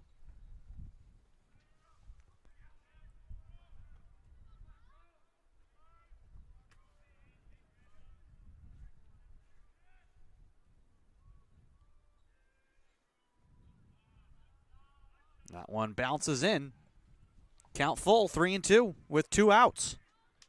Runners at second and third, Petrosino and Breen.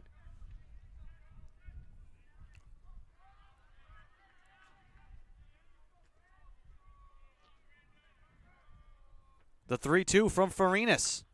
Hit in the air, but foul.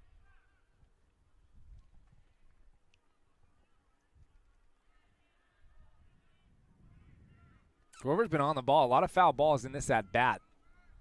If he sees a pitch he likes, he might just take advantage of it. The 3-2. This one knocked to right field, but right into the glove of the waiting Nolan Freeman. And that ends the inning. So the line shot to right field. Seahawks do strand 2. But the moment for Dylan Ketch, he now has the most hits in Seahawk history. Take a bow as we head to the top of the 6th.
Welcome back. We are top of the 6th. Patrick Maybeck still on the mound here for the Seahawks. He is cruising through 5, 8 strikeouts. Big swing and miss there. Of the strikeouts that he has, a lot of them are swinging. Most of them are swing and misses at pitches that are bouncing in the dirt. It's caused by his slider and his curveball that are starting. And as I said, that apex is getting up there, and it's just breaking so much down that it's forcing bad swings. Got another one there to start off the inning. Matt Mascadrelli is 0 for 1.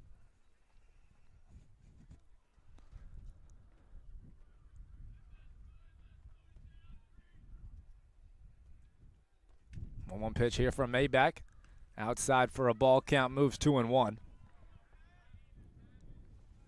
Count is 2-1 for pitcher number 21. Outfield is shallow. Infield playing at middle depth. A lot of room up the middle. Ball hit up the middle. And nobody there to stop it past the glove of Veneruso. Didn't have a shot. Runner now on first after that leadoff single. And now here in the 6th, runner on first. Nobody out.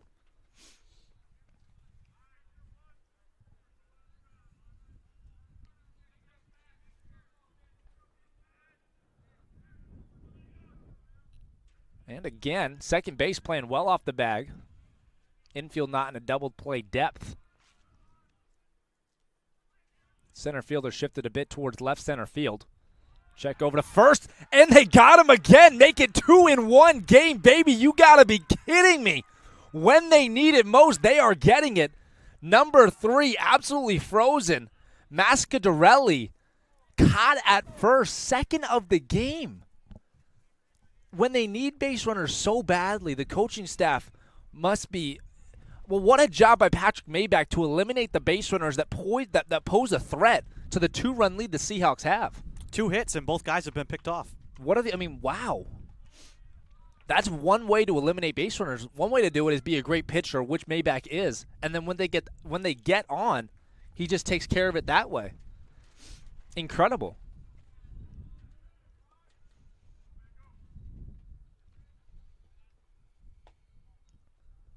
Oh, big swing and miss there from the curveball. Because the difference is, runner on first, nobody out. That is a threat to score. He's most likely to get to second base, and then once he gets to second base, a single scores him. In a 2-run game, that's a big deal. Good take there by the hitter. And we lose sight of it because of, how good Maybach is and has been. It's only 2-0. Exactly right. The Seahawks started hot, 2 runs in the first. You have the big moment with catch, but it doesn't produce any runs. And so this game is still right there. The Leopards are still in it, but you need every inch first. And Maybach, even when he makes a mistake and a guy gets on, fouls it up with the pickoff, and then what are you going to do about that? Yeah, not much is the answer. Another strikeout, another one swinging, not even close there. What a pitch. Maybach, his breaking balls, from the minute this game started, were moving so much. Multiple feet of break off of the apex. So, yes, when it comes out of his hand, obviously there's going to be some shape to it, right? But once it gets to its apex, the amount of movement that it has from there is what determines if it's a sharp pitch or not. So sharp today. 2 outs. Starts with strike 1. So already one other game final here today. Nichols does sweep Curry. 10-0 and 12-2. Double-digit wins in both of those games for the Bison. Endicott beat Roger Williams 3-2 and is leading 4-1 top of the 6th in Game 2.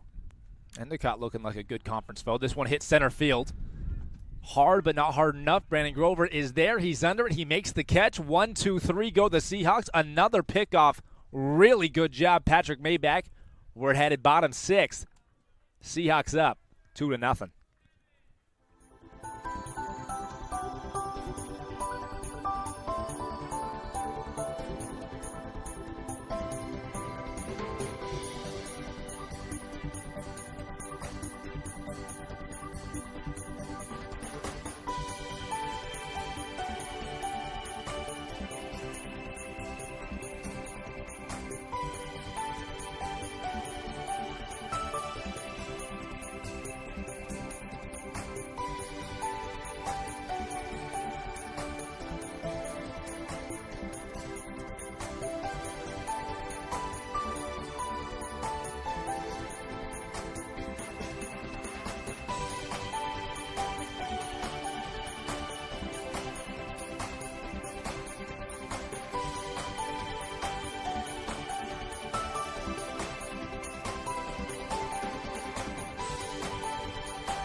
And welcome back to Newport, Rhode Island. We are Conference Play, CCC.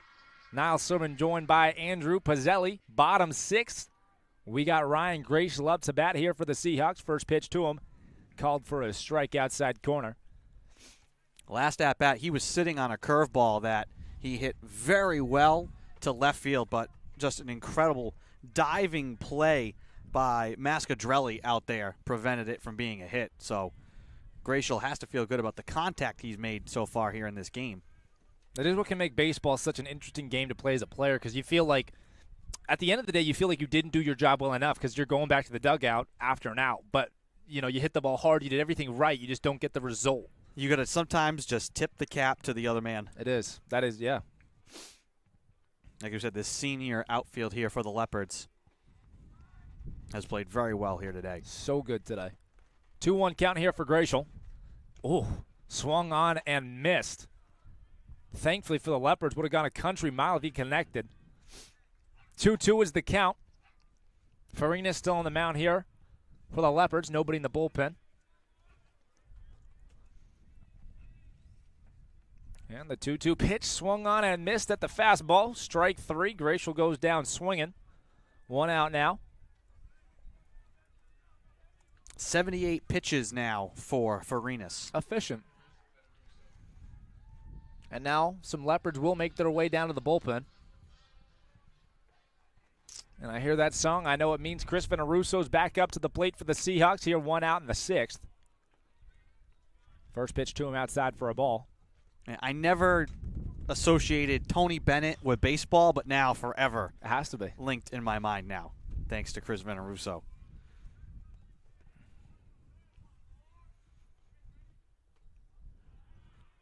Venarusso now in the driver's seat. 2-0 count to him. Had his first career home run today, early on in Game 1. A 2-run shot over the hedges. Yeah, a shot is a really good way of describing it. That was no wall scraper. Absolute shot, blasted left field, 30, 40 feet over the wall.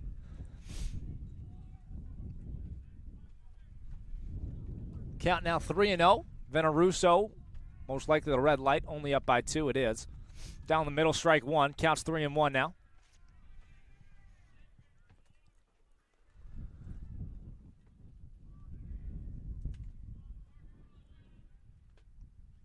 Three-one pitch fouled off and away we go. Full count. 1 out.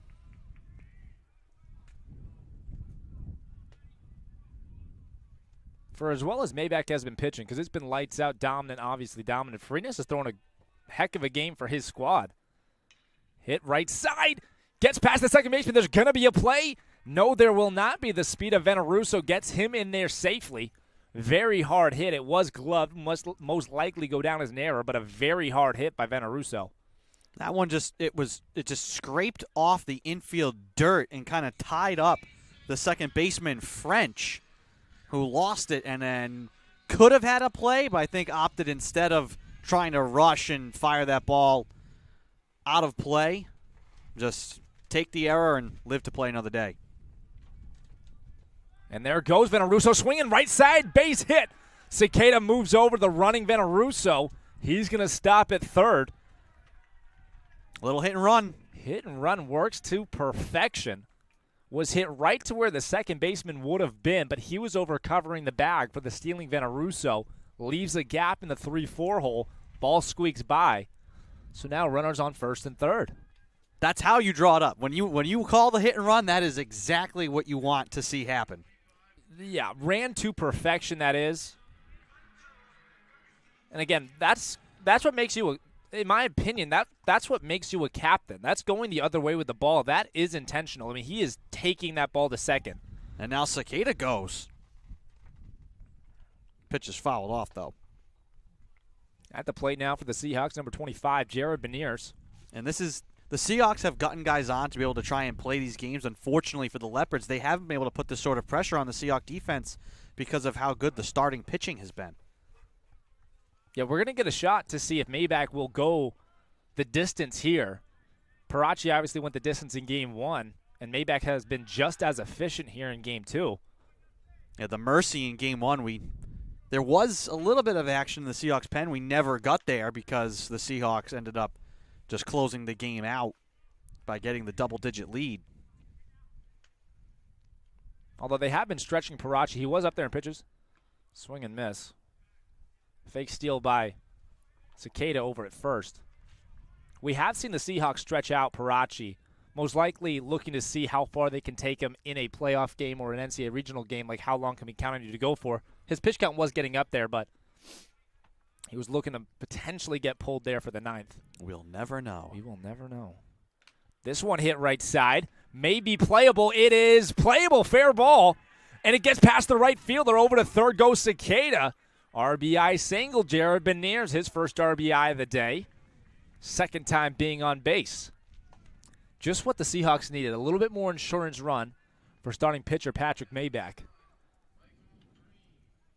And that brings us back to the top of the lineup. Michael Breen up now for the Seahawks, number 9. Pitching coach comes out to the mound to talk to Farinas. And just some light tossing here in the bullpen for the Leopards.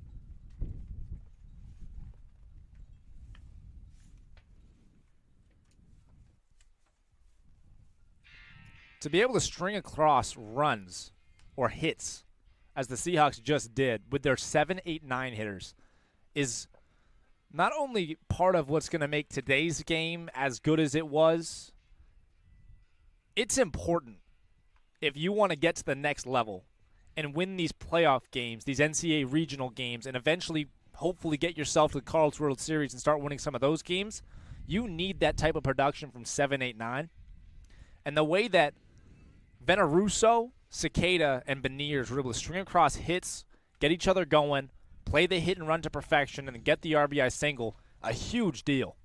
Oh, that's what it takes.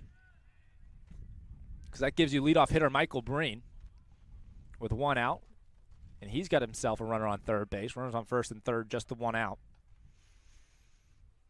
So the arm's kind of warming up here in the pen for the Leopards. Jacob Knowles, righty senior from Concord, New Hampshire, and Brady Auberjon, freshman from Westminster, Mass., also right-handed. 0-1 pitch to Breen. Down in the way, ball 1. Count evens up 1-1.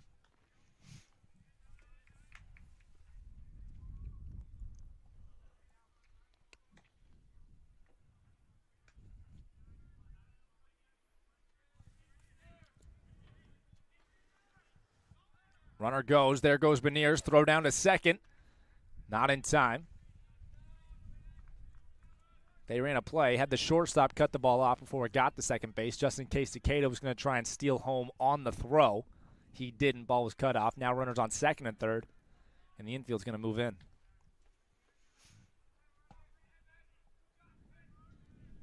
Count is 1-2.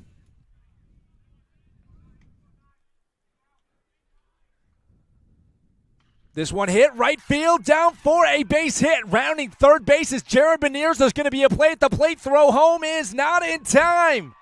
2 RBIs, single. Michael Breen, his third base hit of the day, and it is a big one. Score now Seahawks 5. Leopards nothing.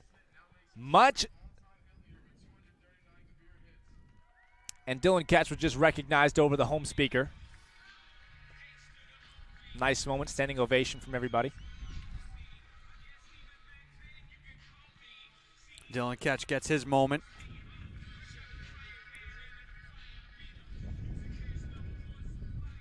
That's a massive hit from Breen, just to give. You already had a little bit of an extra insurance run for Maybach, but 5-0 now.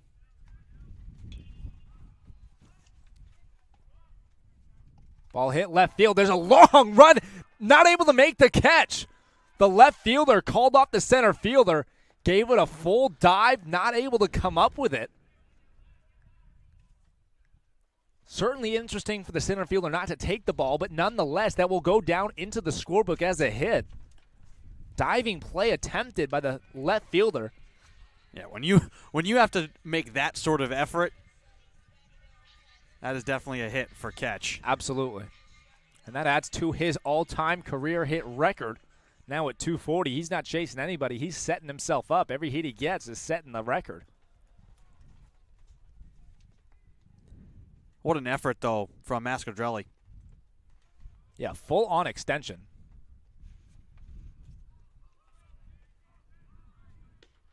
Luckily, with the rain in the last 2 days, the outfield a little bouncier, a little softer to land on than it probably was about a month ago here. Yeah, better than the ice sheets that were buried underneath the ground in the entire outfield. Count now 1-0. Tyler Canoe at the plate. This one hits so hard to third base. It is stopped. Great play by the third baseman. He throws to first, but it's going to be misplayed. Canoe will stay at first. Run will score. Michael Breen crosses home plate. Good play to block the ball by the third baseman. A rocket off the bat of Tyler Canoe, probably 95-mile-an-hour plus off the bat. He bodies it. It dies right in front of him, picks it up, throws it, short hop, over to first base, and Peruzzi was not able to make the play. Would have been a very, very impressive play. He wasn't able to make the play, and that'll score a run. 6-0, Seahawks on top. There will be a pitching change, number 23. And that is Jacob Knowles. And we'll give you a slight break and come back when he's ready to pitch.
Welcome back after the pitching change. It is Jacob Knowles up on the hill for the Leopards. Final line score for starting pitcher. 5 1/3, 10 hits, 6 runs, all of them earned. First pitch here from new pitcher Knowles, down and in. 6th appearance for Knowles on the year, 8 1/3 innings pitched, 3.24 ERA, 2-1. 3 decisions. Makes him a high leverage guy that they like going to. Swing and miss. Canoe was leaving on the pitch. It was a hit and run. But they will take the stolen base. That means we now have runners on second and third with Petrosino at the plate. There is the one out in the inning.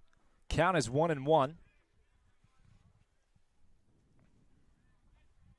2 runners in scoring position. Already been a good inning. 4 runs. This one hit right side, but foul.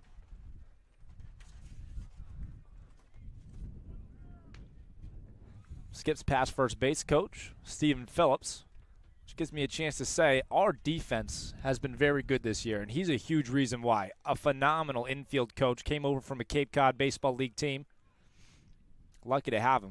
This one hit hard up the middle. Stopped by the second baseman. Throws to first to make the play. Great play by the second baseman to knock that ball down. A run does score. RBI. Yeah, I think French, I don't know if he stopped that with the body or just tried to hold on for dear life in the glove, but a great job to keep that one on the infield and get an out of it and just allow the one run. And that gives them 2 outs now. Brendan Grover's at the plate. First pitch to Grover down for a ball. Count moves 1-0.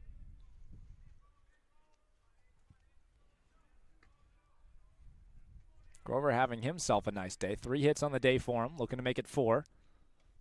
The 1-0 pitch is in there for a strike. Knowles just showed off his curveball for the first time. Good shape to it. From the right side, it breaks from about 2, ends at about 7 or 8. Not a 12-6, but a good curveball nonetheless. Now the fastball up there for a strike. Count moves 1-2. He's in the driver's seat.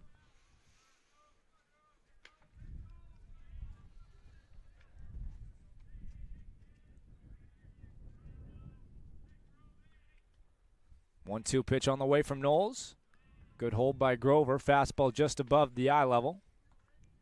Count evens up. 2 balls, 2 strikes. It's been an eventful inning for the Seahawks here. They've put up 5 runs in the bottom of the 6th. That was the 6th inning was big in game 1. 4 runs in that one. Well, 5 runs will be it. Strikeout there for Brandon Grover. That ends what was a phenomenal inning for the Seahawks. For a lot of different reasons, Dylan Ketch got another hit. Seahawks scored 5. We're headed back. Top 7 is on the way. Seahawks up 7-0.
Welcome back to Reynolds Field.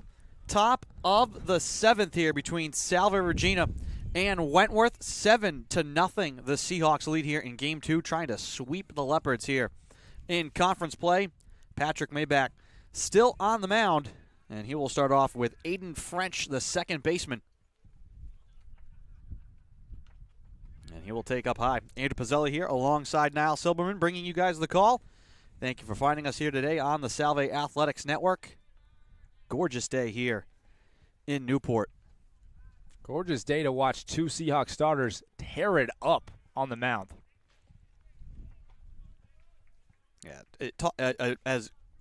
it's hard to think of a better 1-2 punch than Dom Perachi to Pat Maybach. This one chopped to third, fielded by Cicada. He'll toss to first, easy field for Canoe, and there's one away. Played so well by Cicada. Part of what I was talking about with Stephen Phillips, to recognize immediately once that ball's hit, whether to go in on the ball or play back on the ball, it is not a simple decision. Because depending on how you play that ball, you're either going to get a short hop or a long hop. Well played there by Cicada.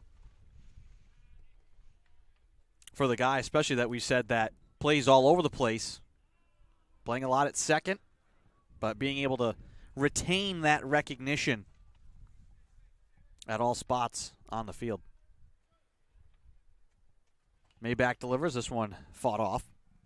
Yeah, and again, it's a different play over at third base. So at second base, if you have a play like that, you can play ultra back because you recognize that you have a lot more time, a much shorter throw, so you have more time to to make sure you're getting the exact top that you want at third base, longer throw, got to be aggressive, and he was there.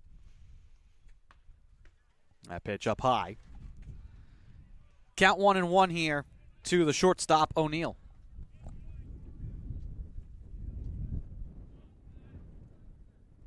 Maybach winds and deals inside.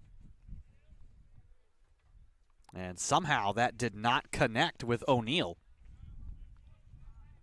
who tap danced out of the way.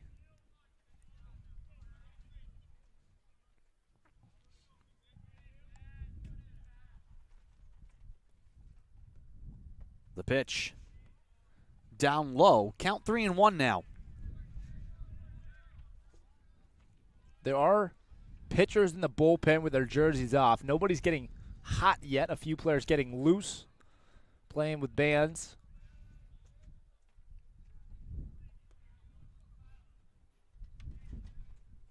Three and one the count here. Maybach delivers. This one in the air again, fielded by Cicada. Once again, he tosses to Canoe, and there's two away. Boom, beautiful.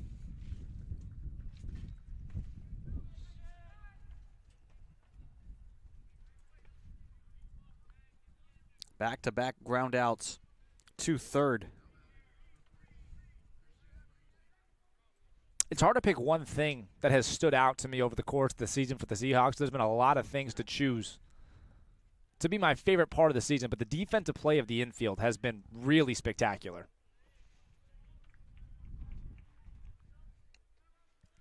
We've seen that defense on display here in both of these games. Peruzzi now 0 for 2 in the game, 2 strikeouts.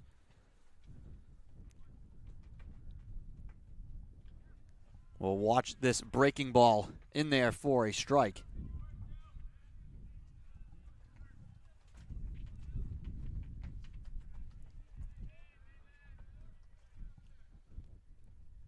Maybach kicks and deals. Hit in the air. Chop to second. Fielded by Veneruso. He tosses to Canoe. 1, 2, 3. Go the Leopards. We head to the bottom of the 7th. Seahawks on top, 7-0.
Welcome back to Reynolds Field. Bottom of the 7th. New pitcher For the Leopards, Brady Auberjon, a 4.91 ERA, 5 appearances, no decisions, does have a start. 7 1/3 innings pitched so far on the season for Auberjon, the freshman from Westminster, Mass. And now Justice Welch will pinch hit, taking Ryan Grachel's place in the lineup. Well, last game, Justice Welch came in the same spot, pinch hit situation, and he delivered with a single to left field. He's certainly looking to continue his, what I would say is phenomenal pinch hit bat. He has to be batting over 400 in these situations, which is rare. Pinch hitting is one of the hardest things in baseball. Oh, yeah. Sit on the bench, come in, and not just like produce, but like, no, we're bringing you in. Usually we need to hit. Mm-hmm. You need to hit right now. And that is, yeah, of course, not the easiest thing in the world. It's your first at bat. You have, exactly as you said, sitting on the bench, and then all of a sudden, hey, you're hitting. Very minimal prep time for that, too.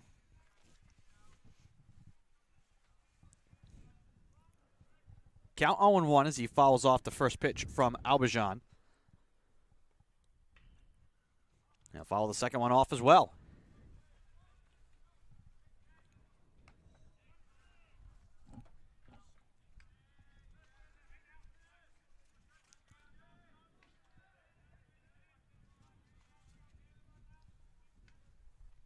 The 0-2.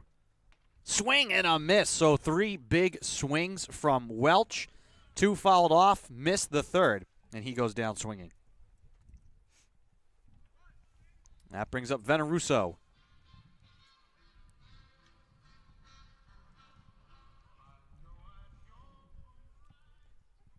And yes, that brings up Veneruso, but that really brings up Tony Bennett. He'll take the first pitch outside for a ball.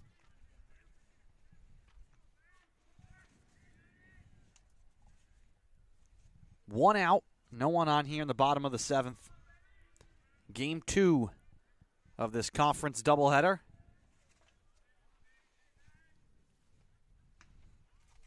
Veneruso will take again, and again it's a ball. Veneruso, another one of those guys who hasn't gotten hot with the bat yet, although that may have changed today. But his on-base percentage is still well up there. 370 on base for him coming into today's game, without really being able to get that based off of his at-bat base hit production. So once that comes together for him, he set himself up for a really good second half of the season. Fouls it off. Count 2-1. The pitch from Auberjon. Misses. Count 3-1.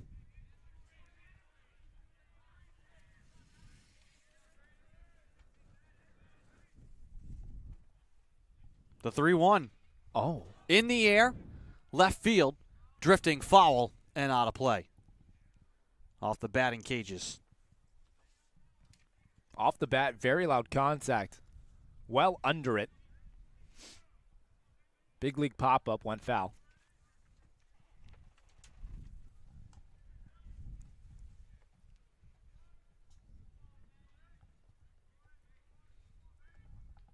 Count full, 3-2. The pitch down low, so a walk for Veneruso. With 1 out, and now Dustin Cicada. And there it is. No base hit, but finds himself on base. And at the end of the day, it's nice to get those hits. Feels really good. But if you find yourself on first base, it doesn't make too much of it doesn't make a difference if that came off of a single or off of a walk. It's the same production. You're on first base, so good job there.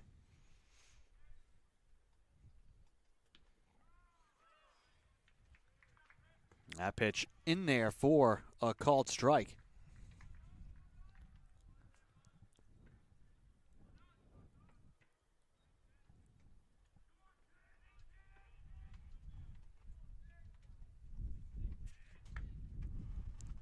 That one outside on the delivery from Auberjon.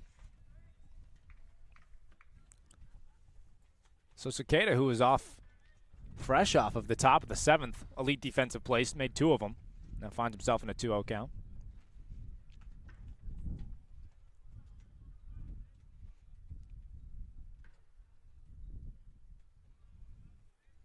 The pitch. Popped up. And could be a play, and there is. For Perachi. Coming in from first, right in front of his dugout. Makes the grab. Down goes Cicada.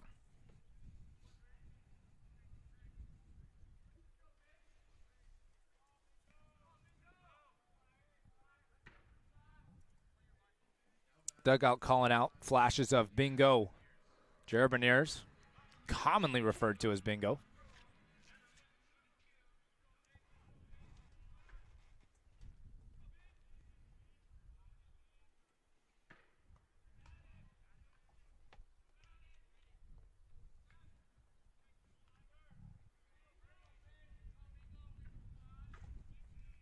One and 0 the count.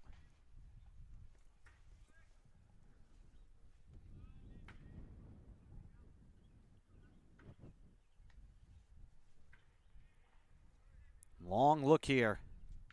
And the delivery on the ground. Roll down the third base line. The throw from Petit is not in time.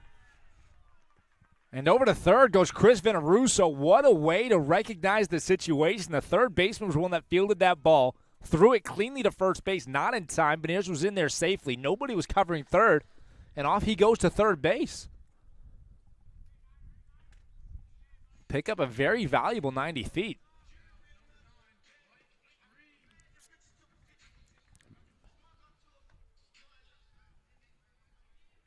And now the odd walk-off situations are back in play.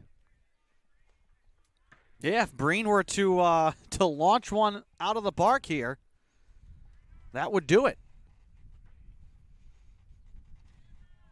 Instead, I think he gets plunked.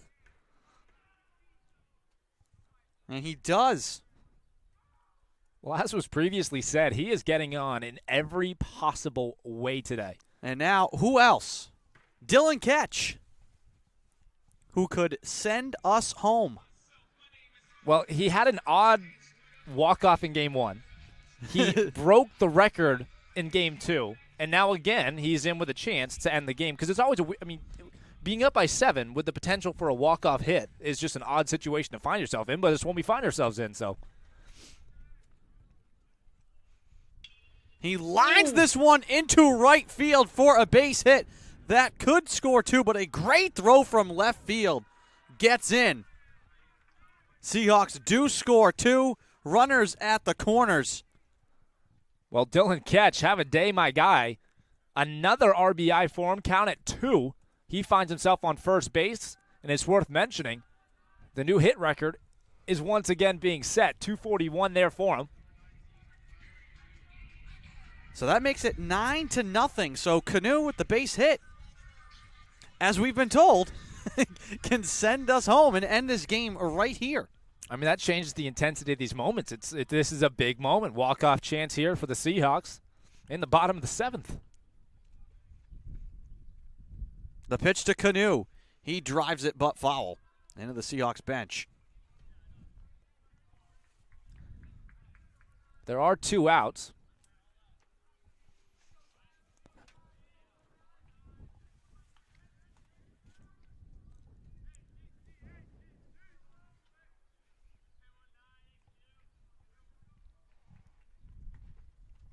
Outfield playing way in. The pitch. As Ketch will trot on down to second. I describe that as defensive indifference. Yep. That is the right way of describing it. I don't think the second baseman or shortstop moved. The pitch to Canu. Way outside. Good hitters count for a good hitter. 2-1 with 2 outs. Bottom of the 7th. Seahawks leading 9-0.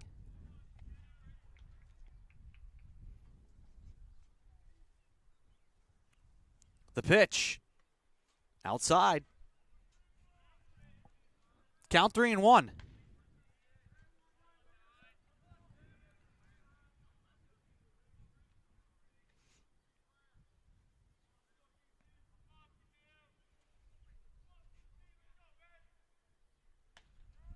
Canu waits and takes a strike. 3-2. 2 outs. Runners can be on the move here.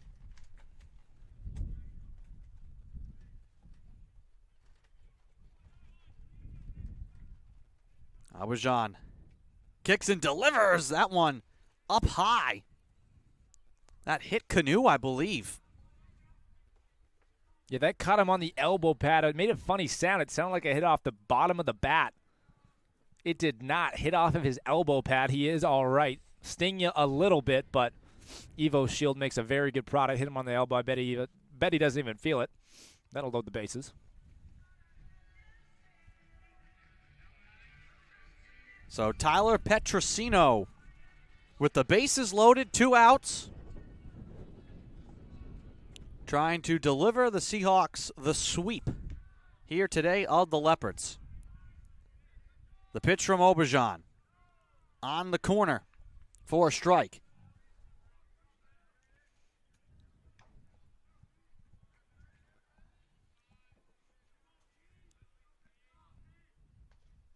Pitch outside.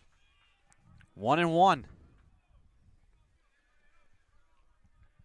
Well, nowhere to put Petrosino if you're Brady Auberjon. You have to get him out.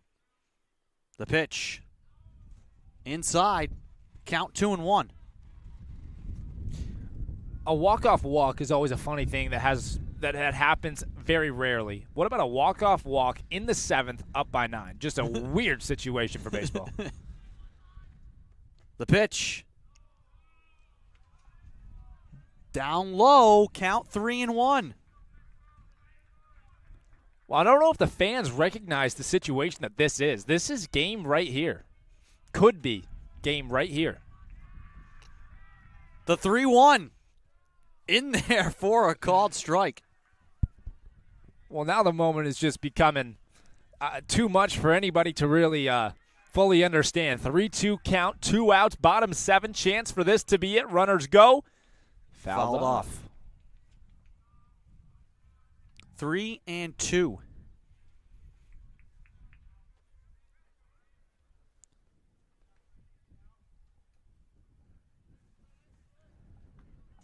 Two outs, full count, bases loaded. Auberjon delivers. Fouled off again by Petrosino.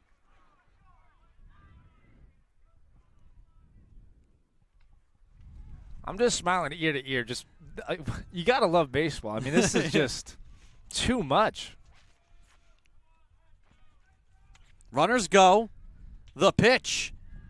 Fouled off again by Petrosino. Making Breen, Catch, and Canoe all stretch their legs here. Auberjon's really got to work for this one. Good battle here from Auberjon. Knowing the moment. Yeah, with the game on the line. The 3-2. Oh. Swing and a miss. What a strikeout for Brady Auberjon to send us to the top of the 8th. The Seahawks strand 3. Just a breath away from the sweep. It'll have to wait just a little bit longer. We head to the top of the 8th. Seahawks leading 9-0.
Well, welcome back. It's not extra innings, but it could have been. The end of the game there in the bottom of the 7th. We're playing the 8th top 8. Patrick Mayback back out on the mound here for the Seahawks. He's still scoreless, pitching a shutout. First pitch of the 8th inning. Hit very hard out to left field. If it's fair, which it is, it can be down for a single. So a leadoff single on the first pitch there for the Leopards, number 47. Good piece of hitting by Petit, today's third baseman. Well, 9 strikeouts in the game, 1 walk. That was the 87th pitch of the afternoon for Mayback.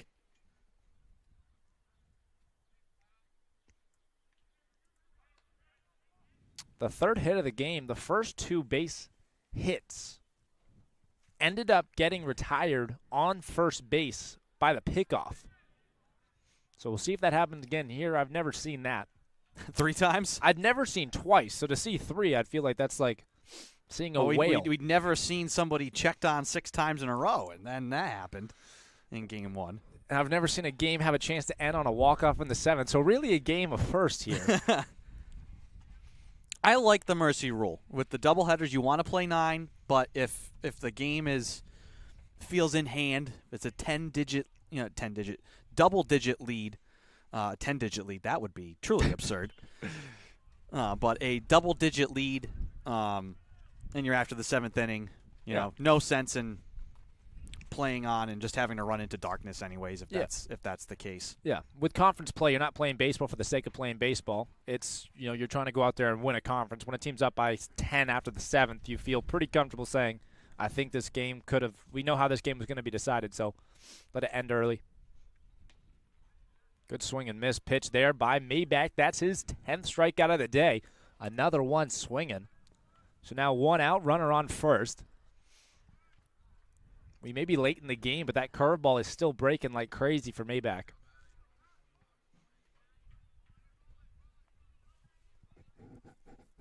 Brennan Grover gets a call from head coach Eric Sorella. He shifts over to the right center field gap. Big gap now in left center field. Check over to first. Not in time.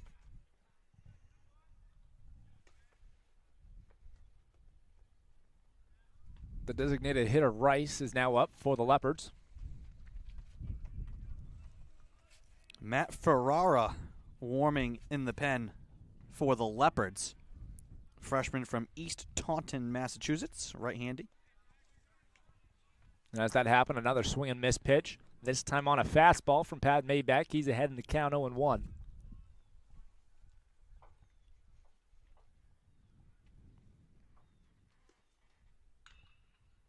Make it 0-2. Venarusso's giving chase. It's going to be way foul, out of play.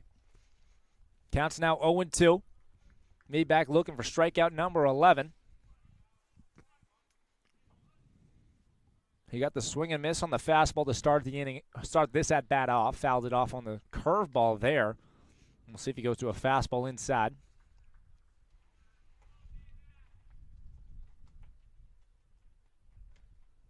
Oh, 2 pitch.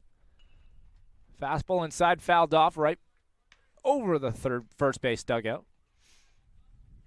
Count stays 0-2.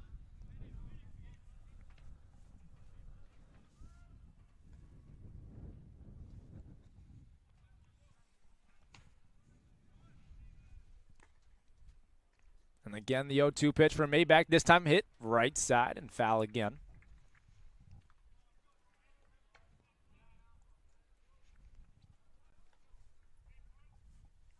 Well, this game is cruising along. It is 5:05 p.m. Game started at just about 3 o'clock flat.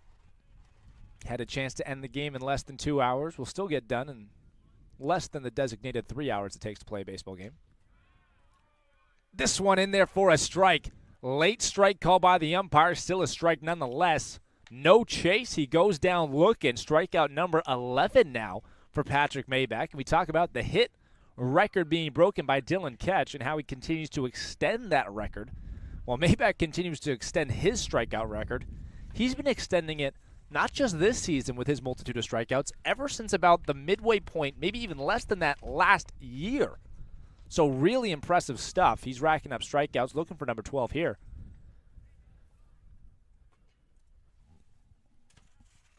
And he's going to look for strikeout number 12 against the left fielder, Mascadrelli.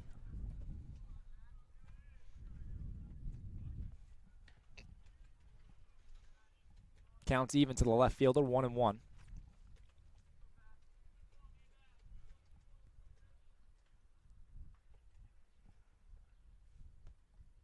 This one hit right side, pretty deep. Petro giving chase, it's over his head. Bouncing up against the wall, rounding third base, and scoring will be number 47. So that'll do it for the shutout. Petit rounds third and scores, so now 1 run is in.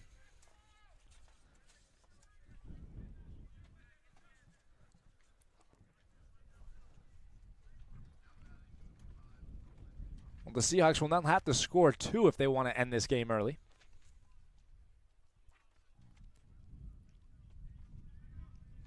Runner is on second with the 2 outs.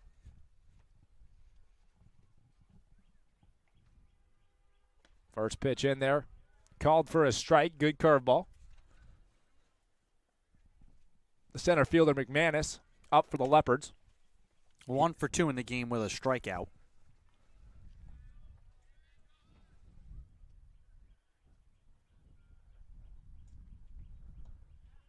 And swung on and missed. The curveball again in there for number 2 in the strike column. 0-2 is the count. Andrew Roman getting hot in the Seahawk bullpen. If we head to the 9th, it'll most likely be him that closes it off. Yeah, that was the 100th pitch from Maybach just now. And 101 skips away from the catcher. And that advances Mascadrelli over to third.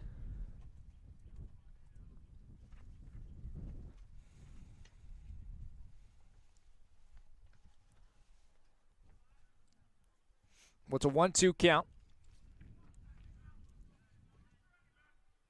Maybach still looking for strikeout number 12. Pitch on the way. And make it a dozen. A lot of confusion.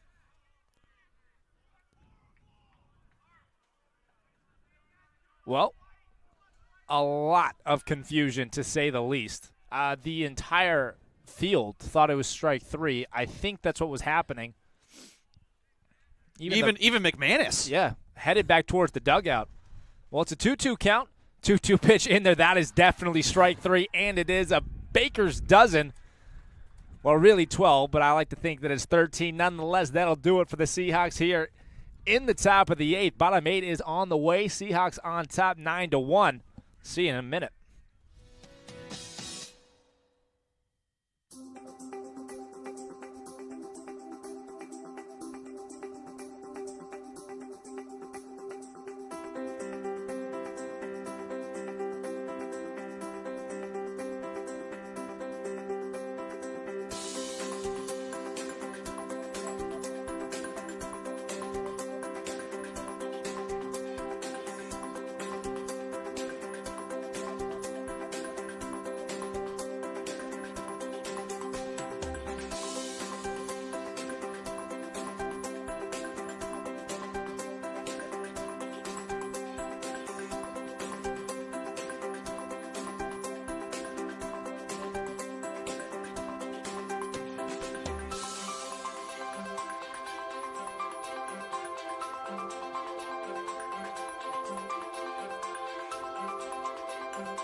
Well, welcome back to Seahawk baseball. It is bottom 8, and the Seahawks are looking for runs, as always. Up to bat is a pinch hitter. It appears to be number 17, Luke Zesma. Not positive about that. We will take a look.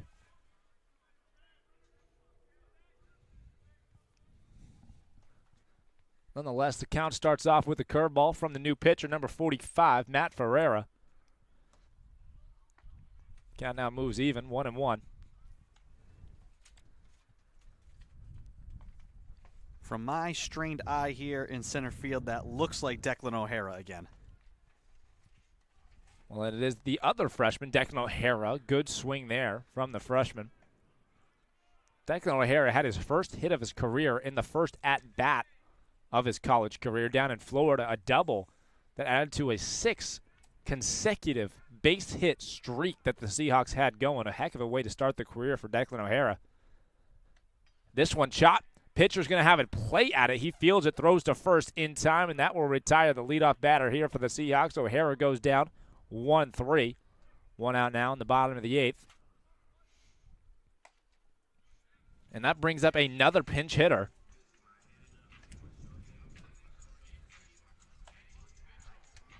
It will be pinch hitter number 18, Jake Mitchell. His career numbers, 1,000 of, he is batting 1,000, 1-for-1 with a single. He's got a chance for his second at bat of his career.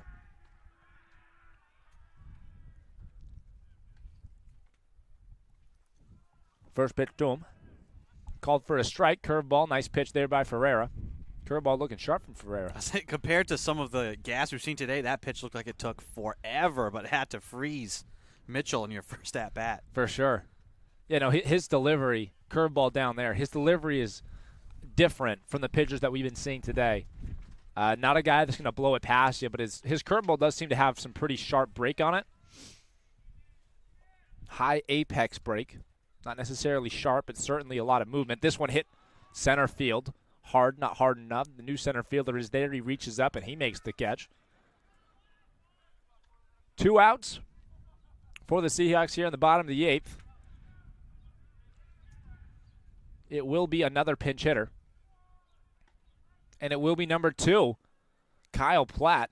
And as the umpire goes over to talk to the coach and explain to him the situation, which is another pinch hitter, I'll have the chance to say Kyle Platt is one of the best defensive players I have physically watched with my own eyes. And I've watched, I've spent a lot of time around the game of baseball. Really smooth. His glove, his arm, the way that he plays the shortstop position is elite, and he's only a sophomore. First pitch to him's in there for a strike.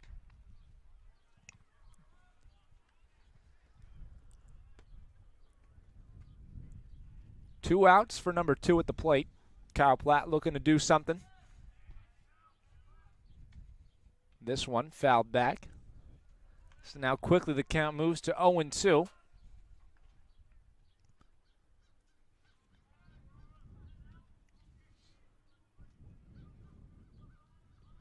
The infield is the hardest position to break into right now for the Salve Seahawks. With Breen, the great play of Dustin Cicada. This one chopped, first base side. First baseman is there, and he wins the race to the bag. So that'll do it here for the Seahawks in the bottom of the 8th. 1, 2, 3, they go. We're headed to the top of the 9th. New pitcher will be number 41, Dan Menente. He's going to get a chance to close us out. We head top 9. See you soon.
Welcome back to Reynolds Field, top of the ninth. Seahawks leading 9-1, and it will be Daniel Manenti, the sophomore from Somers, Connecticut, to try and close this one out here for the Seahawks. Andrew Pizzelli alongside Niall Silberman bringing you the call. First pitch in there for a strike to Nolan Freeman. Manenti is a phenomenal story almost. He started the year very low on such a deep Salve bullpen, and he has really brought himself up to one of the guys that they are going to like going to, a hard-throwing right-hander with a sharp breaking ball, and somebody they feel comfortable with going in there and throwing strikes. He's also only a freshman.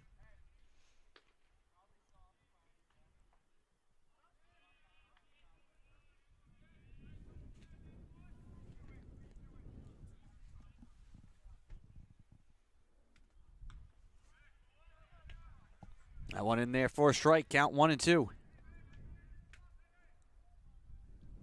Pitch hitter here, Cameron Check for the Leopards.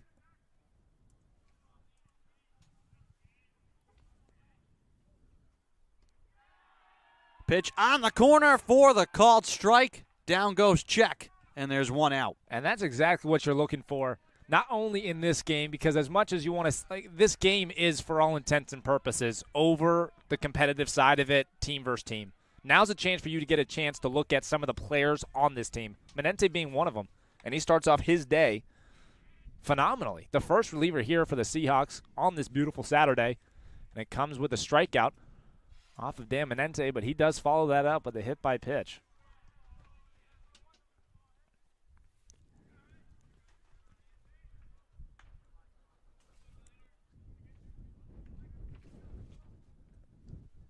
And they will check on him at first. The umpire giving Leopard player a moment. Of all the things that I could really ask the baseball game to give me, would be a ground ball up the middle to let you watch the play of Kyle Platt defensively and see how quick and how smooth he is at receiving and transferring the ball, whether it is the shortstop 6-4-3 or the second baseman to the shortstop 4-6-3. Either way, if that situation happens, you're going to get a chance to see Kyle Platt play defense, and it's fun to watch. So I really do hope that you guys get the chance to see that. Runner on first, Dan Manenti facing his third batter of the inning.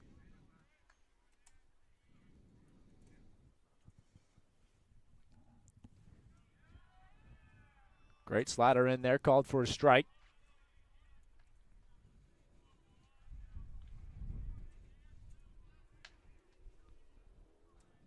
Small lead. This one hit up the middle. Just past short. So 2 on here for the Leopards.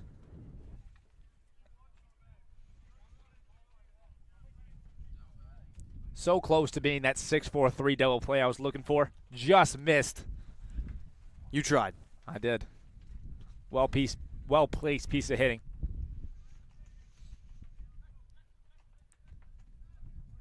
We also get the chance to see very athletic Declan O'Hara in center field. First pitch to Peruzzi in there for a strike.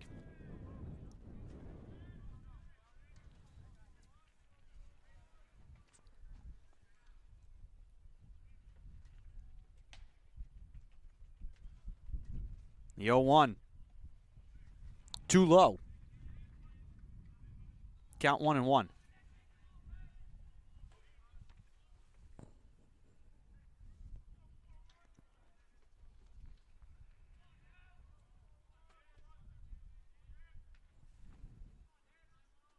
Breaking ball.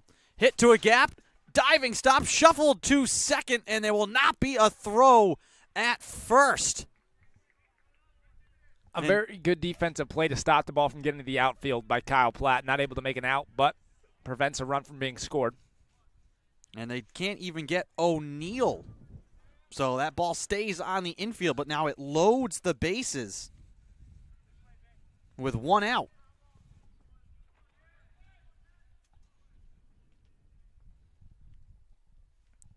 For the third baseman, Petit. He takes down and away. Ball one.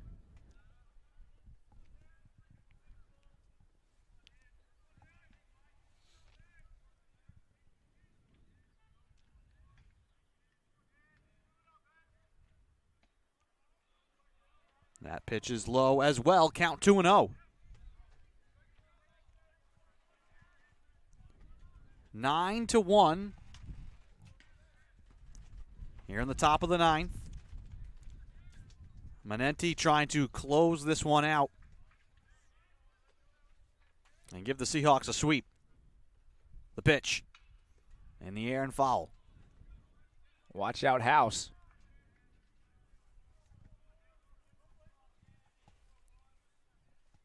Counts 2-1.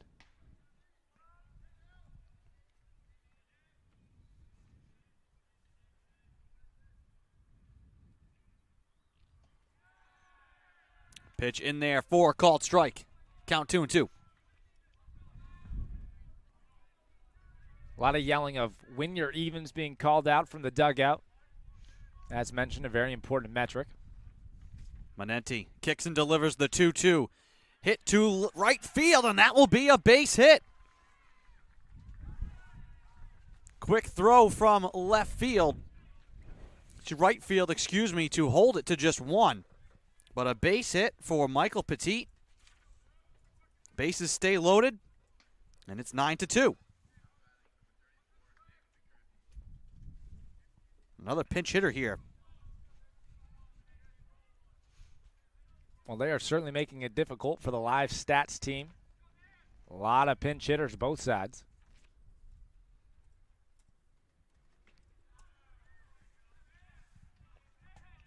Strike one. Good swing and miss pitch there from Manenti. To Nick McGurthy, freshman from Middleborough, Mass. Swing and a miss at that one. Count 0-2.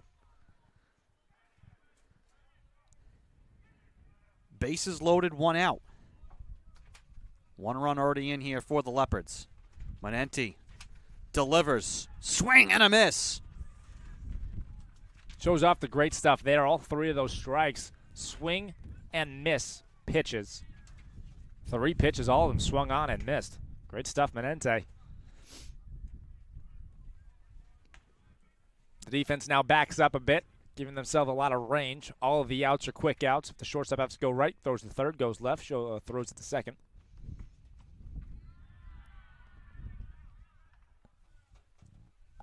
Strike one here to Ryan Putney. 2 outs, bases loaded. The 0-1 from Manenti. Popped up. Canoe called off by the second baseman, and that will do it. The Seahawks get the sweep here this afternoon. 9-2 your final in Game 2, 11-1 the final in Game 1. The Seahawks take care of business here today against the Leopards. They improved to 13-5 overall. Excuse me, wrong side here. They improved to 12-7-2 overall. 6-0-2 more importantly in the CCC. Leopards, they fall to 11-7, 1-4 in conference play. Niall, what are your takeaways from both of these games here this afternoon? You know, I think one of the keys to success today and for the rest of the season will be limiting walks the way that Perachi and Maybach were able to today. Just the 2 combined walks between them. It doesn't get much better than that. By limiting runners on the base paths, you really take the pressure off of the defense. It worked today. Limited runs, prevented base runners, key to success. Yeah, Perachi and Maybach, obviously, they stand out. But what a day as well. One last shutout here for Dylan Ketch, the new all-time leader in hits in Seahawk program history. What a day for him. What a day for him. What a day for the Seahawks. Undefeated in conference still. Looking to continue to add to that stretch. We have the day off tomorrow. CCC conference takes back up this upcoming week. Big stretch for the Seahawks. Well, thank you for joining in and listening with us here on this broadcast. Everyone, I want to thank our entire staff and production crew, AJ Klutchkowski, for providing live statistics from behind home plate.